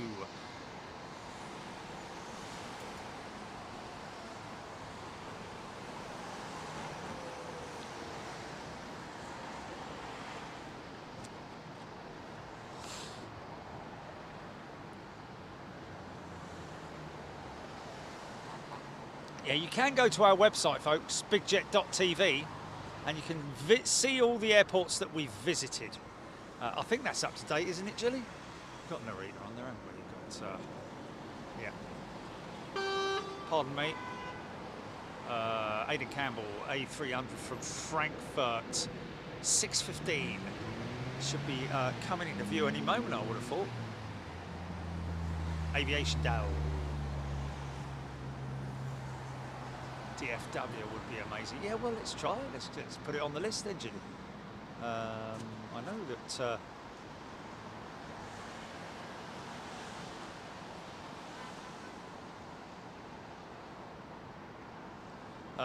Tom Coogan, yes, of course we've got Australia on the watch list. Looks like this is a 300 now.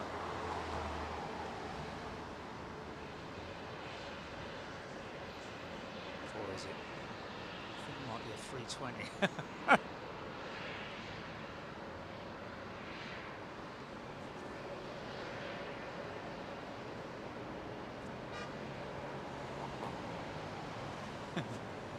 So protective. No, never.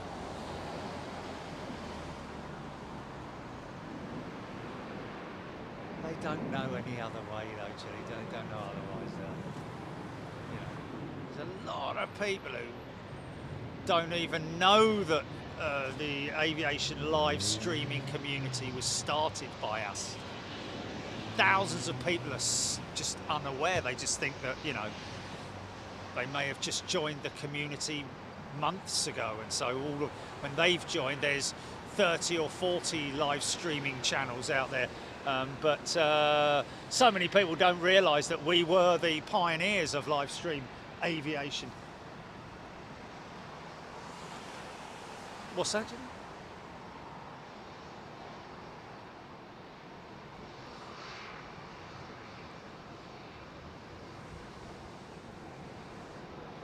Marcus D. Liz Matthewman, thank you. Yes, it is.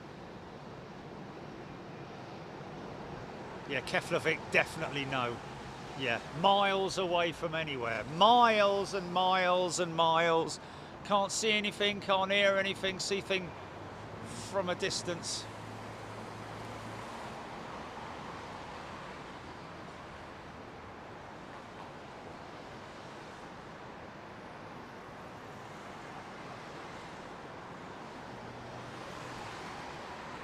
Aidan Campbell, A300 over Windsor. I've got him on my visual. Thank you, Aidan. Can't do Charles de Gaulle. Everything needs steps and permits and so on and so forth.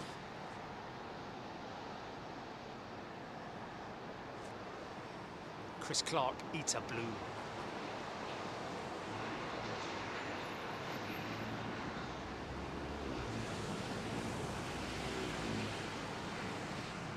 H Lane, loving the Eta Blue, like a lot of people do. Okay, I have the A300 in sight.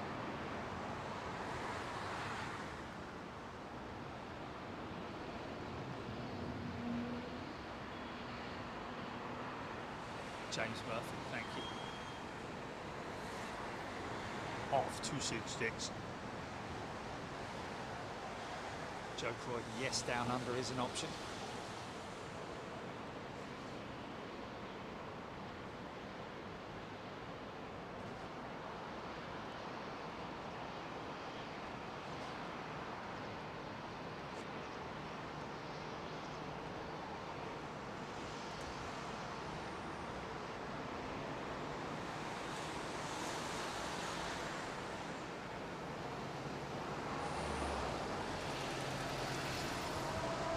Sarah Lancaster. Air France probably come from Charles de Gaulle, I would imagine.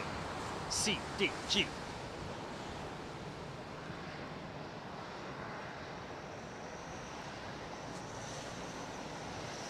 Honolulu's a big no-no.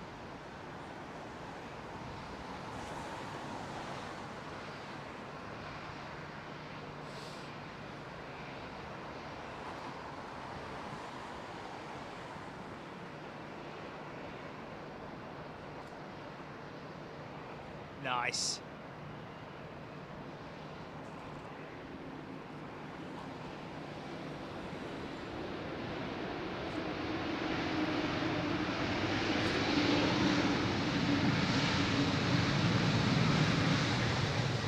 Whoa, easy son, easy, easy.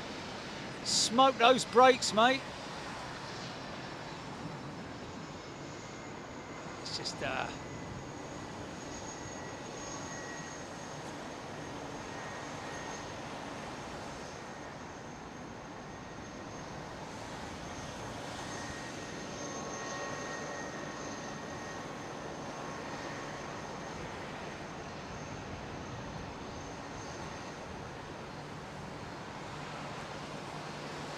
just a bit of over bias on that brake, I think.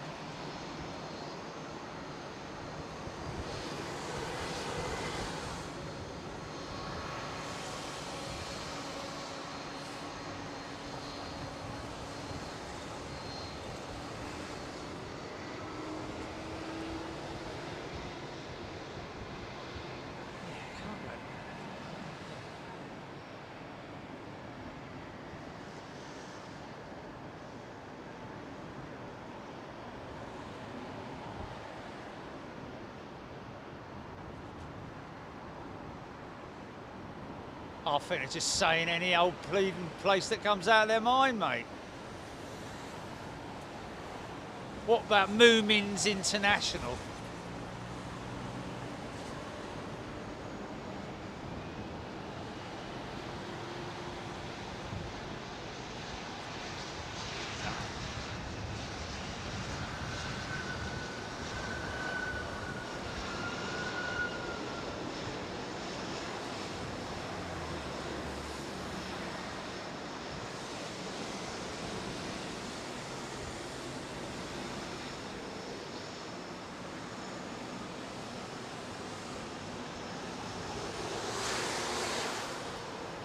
Dirt and grime.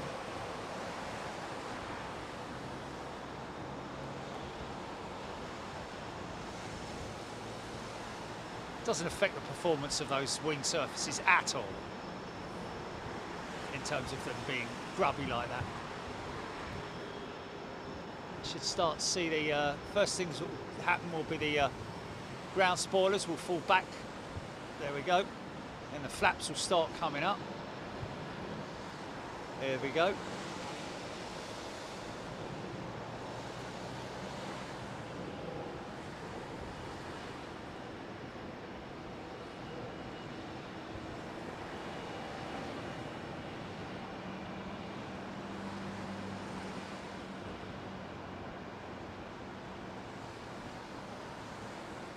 Slats will now retract. See the leading edge of the slat there. Doesn't look like a lot, but it's around about 70% more effective. Becomes around about 70% more effective, that wing, with the flaps extended, flaps and slats extended, even though the surface area is only increased by a very small percentage.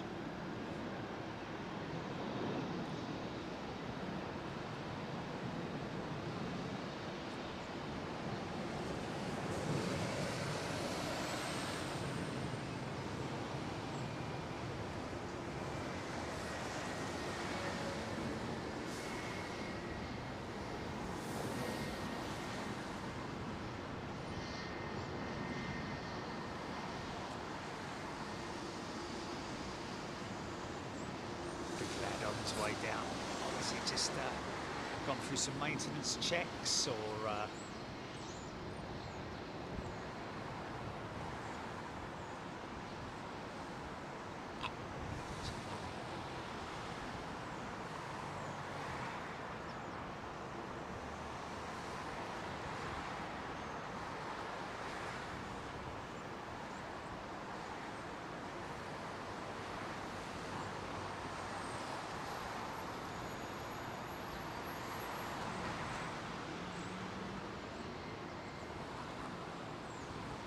Ever heard of Billund before, Chris Clark?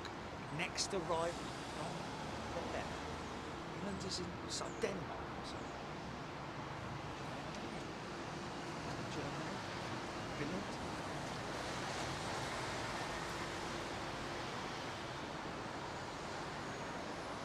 J Mankin, BA's World Tale Liveries.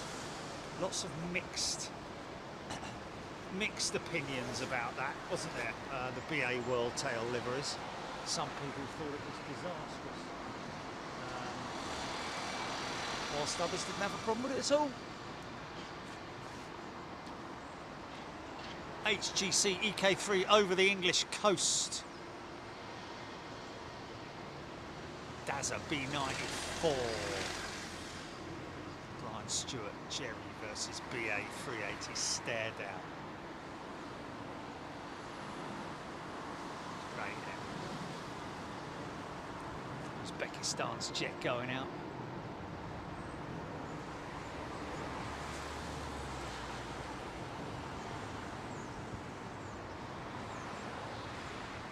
TCC looks mean from this angle, doesn't it?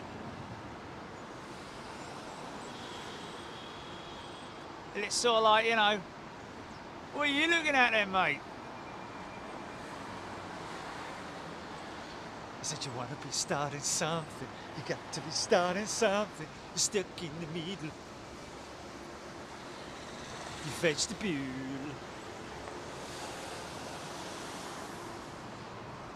From that angle is insane, Chrissy saying, yeah. Look at the little diddle flipping toe, the tug, which is massive. Chrissy, look at a wingspan on it. Have to come all the way out to get the bleeding wingspan on it.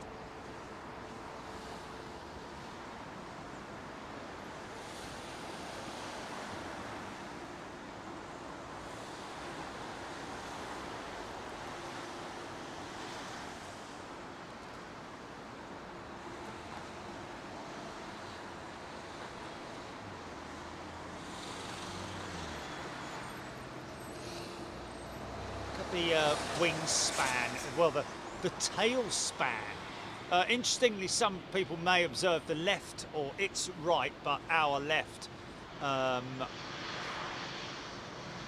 elevator, as you can see, is drooped down, and that is because of the hydraulic systems in the aircraft are not charged currently. Avro Arrow. TCC, the 380 wing looks a bit F-14-ish. Interesting. Mark Barr. I think Pinky would possibly get a hernia if it tried to pull that. Dying 78 Toronto was with the owl. The cheeky owl, big owl, wasn't it? Beautiful snowy owl just sitting there on the stop sign. Completely ignoring everything around it. Sodding great big A330 taxiing within sort of like 100 yards of it, and it just completely unfazed. Sitting there looking across out over its territory for any mises. Tasty morsels. So that, oh, okay, he's moving, there he comes.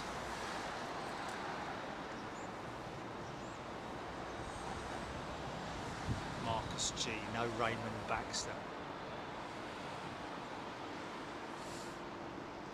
Well, yes.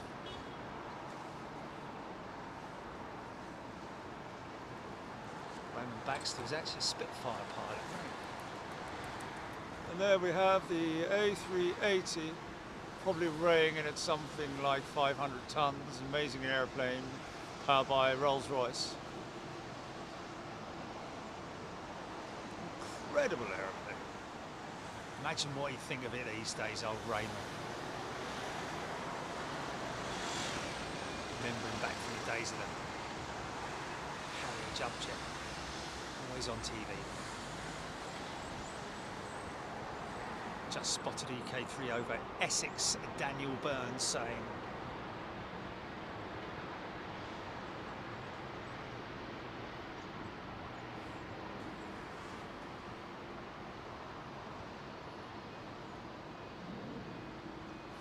Chris Clark, yeah, I can imagine that.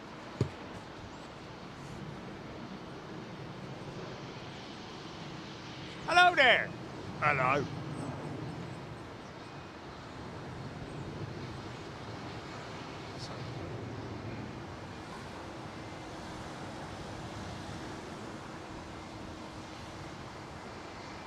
Steve, B720, is there a perimeter road they have to cross? No.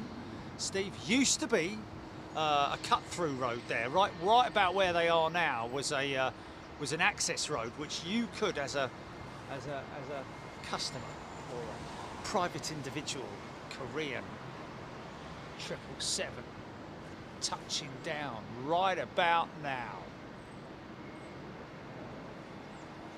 D-Bash Mode has gifted 5 memberships. Thanks, D-Bash.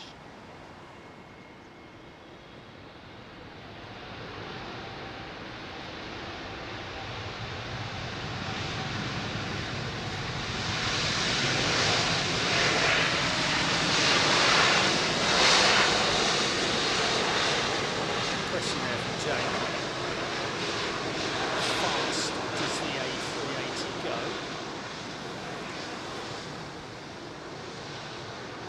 Ground speed versus air speed. I think somewhere around about the 600 mile an hour mark, isn't it? The A380 flies at, without looking on Google.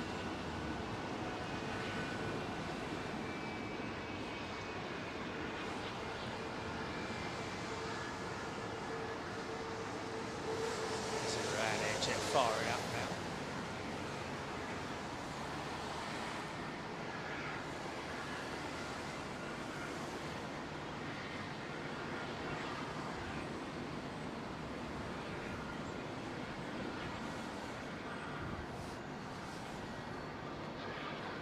Farnborough, Biggin Hill.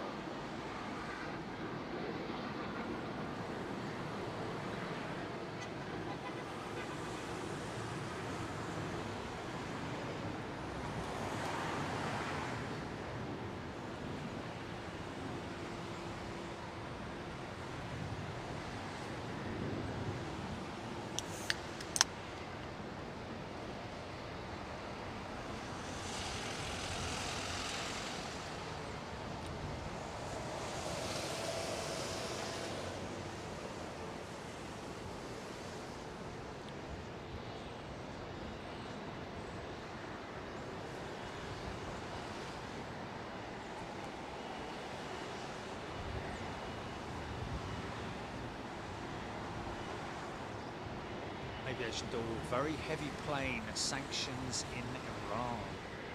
Sanctions against Iran, I think is the correct.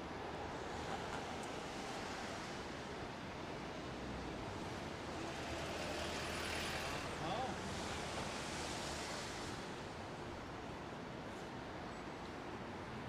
It's a good job we can't do that. Peter Holmes says 634 miles an hour. Wasn't far off then. Peter, what about that? 634 miles an hour for the A380.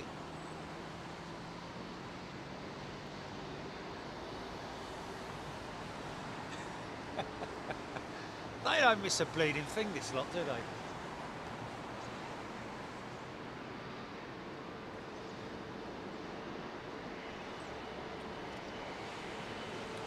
And I feel.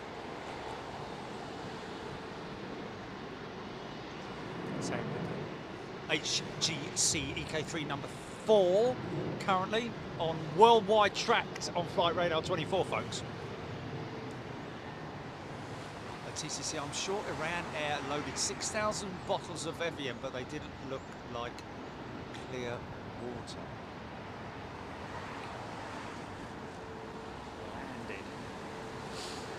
All right, haha.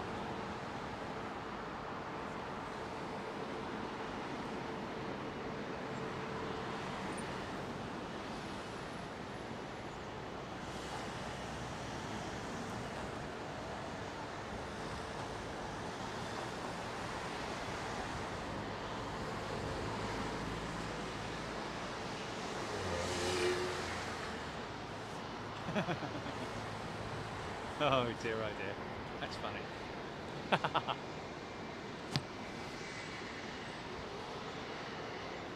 Trent! Good afternoon to you, Trent.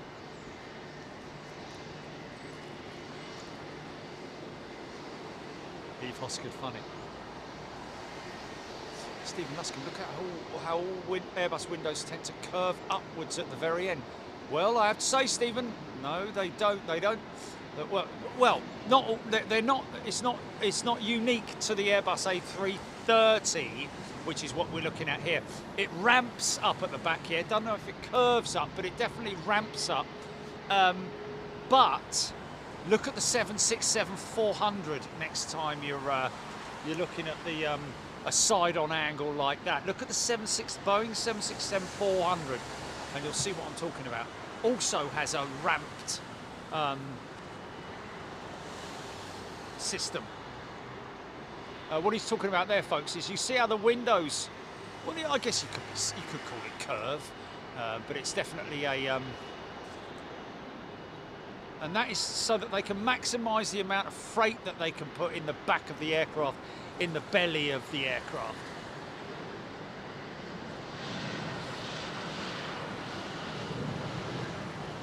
Steep climb for that Delta 339.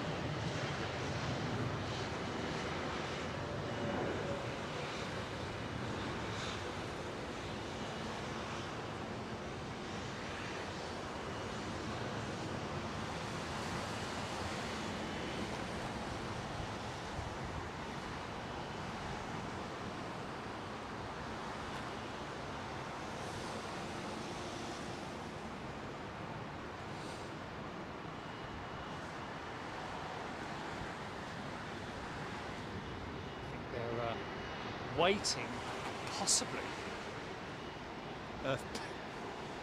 BA380 on tow, getting priority, I think, over this Iran Air jet. Hold it right there, mate. I'm coming through here. My airport. Steve, B720, yes. The rear section of the aircraft, the belly freight to maximise height.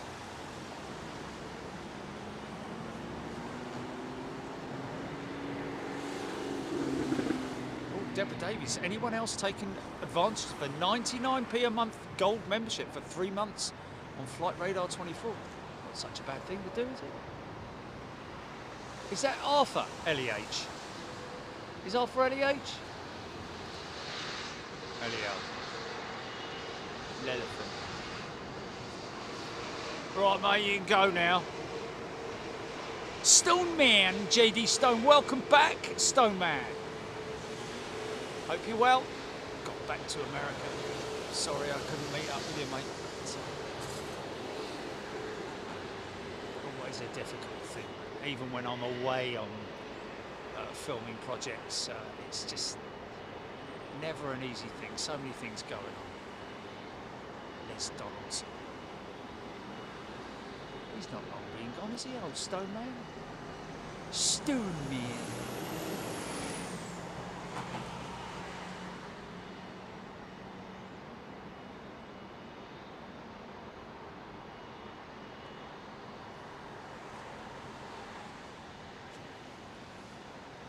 So beautiful. So beautiful, sorry. Ha ha ha.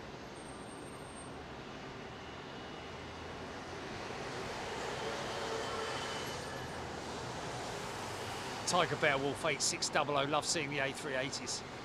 Well, we're closing off. We started with one, and therefore we're weep, weep, weep, weep. We're going to finish with one. Or actually, no, Etihad 777. Yeah. BCal Pow. Talking about BCal the other day with the boys at golf match.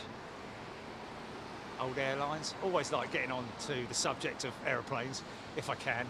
See how many people jump on it and go, oh, yeah, that's interesting. Yeah, all right, okay, yeah. Or they just don't bother getting involved at all. Just start talking about someone else. Yeah, interesting. Yeah. Anyway, weather's been nice, isn't it?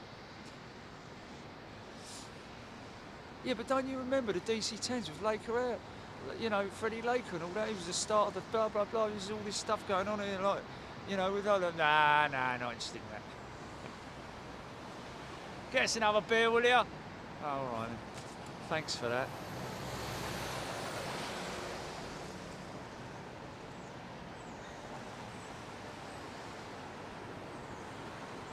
Nightbot. Remember that, Julie? Nightbot. George Tube A380, 3 minutes out. Air Baltic. Nearly said CS300 there, but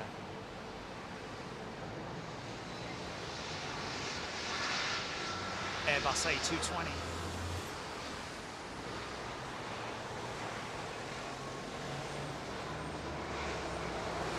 Claire Bear, way dry, way dry. Thanks, a big thanks to Jilly, because I would have struggled, mate. I would have been sodden. I would have been soaked right through. Nothing like wiping yourself down with a big oily rag, literally.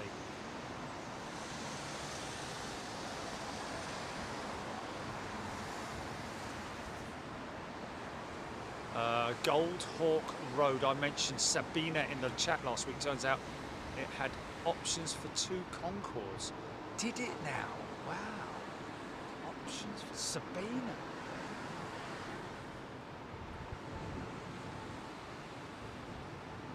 I think many airlines had options for Concords. Didn't they? Singapore Airlines. I think they might have been the option for, I think the ones that they had, didn't they have one that was half and half, Singapore BA, and it was just a BA jet that was sort of like leased out to Singapore Airlines? Something like that anyway. Liz Matthewman liking the Air Baltic. Pardon me. Mrs. Flufage liking the Air Baltic. Love the livery. Launch customer, I think, for the what was then the CS300 is now an A220. Brian Stewart, Turkish 777 on finals. Thank you, Brian. LFC in, very funny indeed.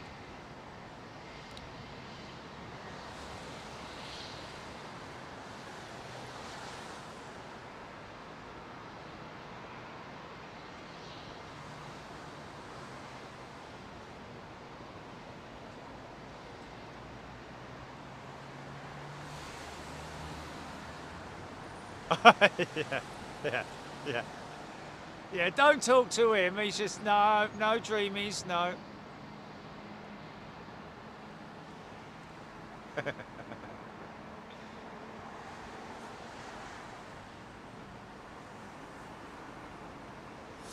HGC EK3 number 42 out. Let me get into number 1. We want to get into number 1, folks. Oh, hello. What's going on here? Is that just a drill? I think that's a drill. Sometimes they do pull them out and just fire up the blues, make sure that everything's working. Yeah, look, running a quick test. Mine works. What about yours, John? Hold on a minute, let's just try it.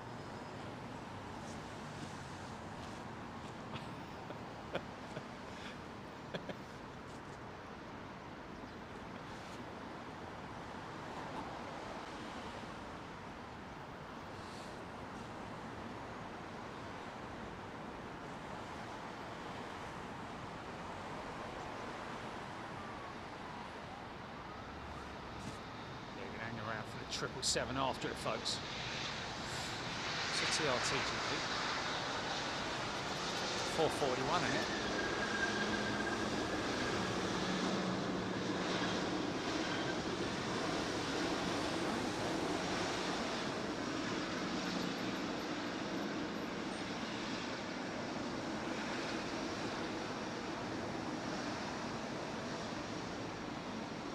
Oh, Tim Hills, yeah. Not Pepsi. Don't like using that word Pepsi, folks. Come on. It's like somebody calling us limeys. I mean, I know the Aussies like to do that, but it's not Pepsi, it's Korean. But anyway, there's done some great article on the Concorde. Highest flipping climb rate I've ever seen in me bleeding life. Well, obviously it's not. I've seen ones that perform far better than that. Martin Bone, Saudi 777 was at Newcastle last week. Wow. Deborah Davies. If you're new to flight radar, folks, that wasn't a flash in the background, was it? If you're new to flight radar, folks, there's a lot of things that you can play around with on there. Check out the 3D. Wow, look at that rudder input.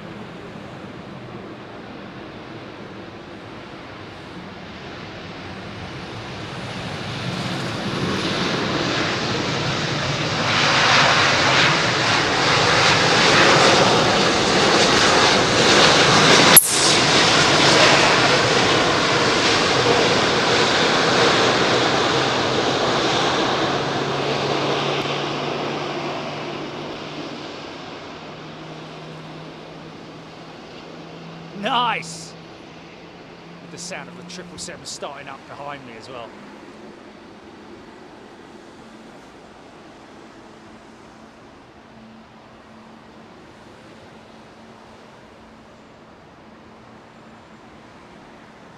There's a triple right behind it, GP. TCC rudder like a fish. Wasn't it?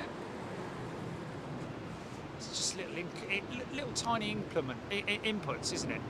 Left, right, just to keep it on the line. Because when you input a certain amount of feed into an aircraft's flight surface, you always get a bit of oversteer, so to speak. So you need to almost counteract it with another movement the opposite way. Now listen, watch this. This is a beautiful aeroplane, folks. We've seen it a few times. Etihad 777. Got some age on her.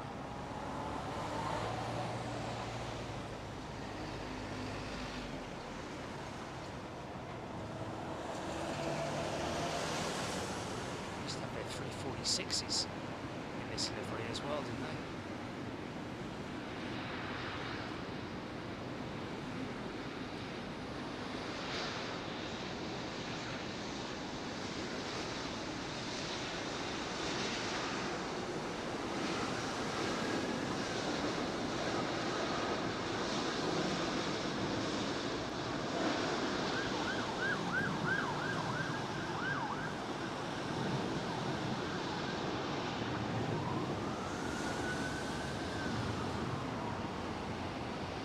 Oh, my apologies. Yes, there was a Pepsi livery. You're right, Sarah. If I do apologise if I got that wrong. Yes, you're right. There was a Pepsi liveried Concorde, wasn't there? I don't think did it ever fly, or was it one of those? No. There were loads of different variants of livery designs, wasn't there? I seem to recall. Yeah. Vicky Denning, beautiful. Cheryl Kitchen, Neil Bramley. TV was exploding. What was that? Was there? No.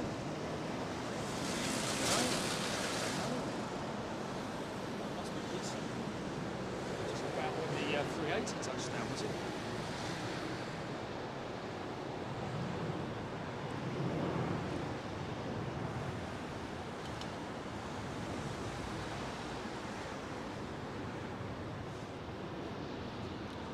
Right, folks. Now, listen up. Weather watch. It does depend on what weather app you use, folks. There are weather radars showing all different types of precip and so on and so forth. But look out for Wednesday. There may be some weather warnings across here in the UK, in these parts here, in that there land, there, that there. But the plan is that we're hearing that up to 42 mile an hour winds on Wednesday, crosswind element. We are hoping to be over in the paddock just like Storm Kira, isn't it? Is it Storm Kira? So, well, yeah. Your Storm Eunice, the big one, of course. So hopefully we will be priming our contacts at the TV channels and everybody else, and we'll let you know as well, of course. Download the app, folks. Very, very simple. It's a great little tool, I have to be honest. I get me little updates as well when Julie sends them out. Yeah, there you go. There's the app, and get all the blah blah and the thing fong on it. That's where you use that also as a secondary sort of backup for your notifications. Subscribe to the channel before you go. Make sure you turn on notifications with your little bell as well, so that you get the notifications. Don't want you to miss out, folks, because if you're in any way an aviation enthusiast, or you love the just being in a great community of people, like-minded people, it's a great place to be, and we will enjoy having you here with us. Welcome everybody who's joined us today, and also thank you very much for all of those who have gifted memberships as well. Thank you so much. I've been Jerry Dyer, she's been Gilly Presswood, the cat is at home, and I am going to go home and sit back and relax and take the weight off these old legs of mine. Thanks, folks. Look after yourselves. Be good. Be sensible, whatever you do. Enjoy the rest of your weekend, even though I know there's not a lot left. Have a great week. Anybody else? And we're just going to catch this one touching down now, and then we're going to fade to grey.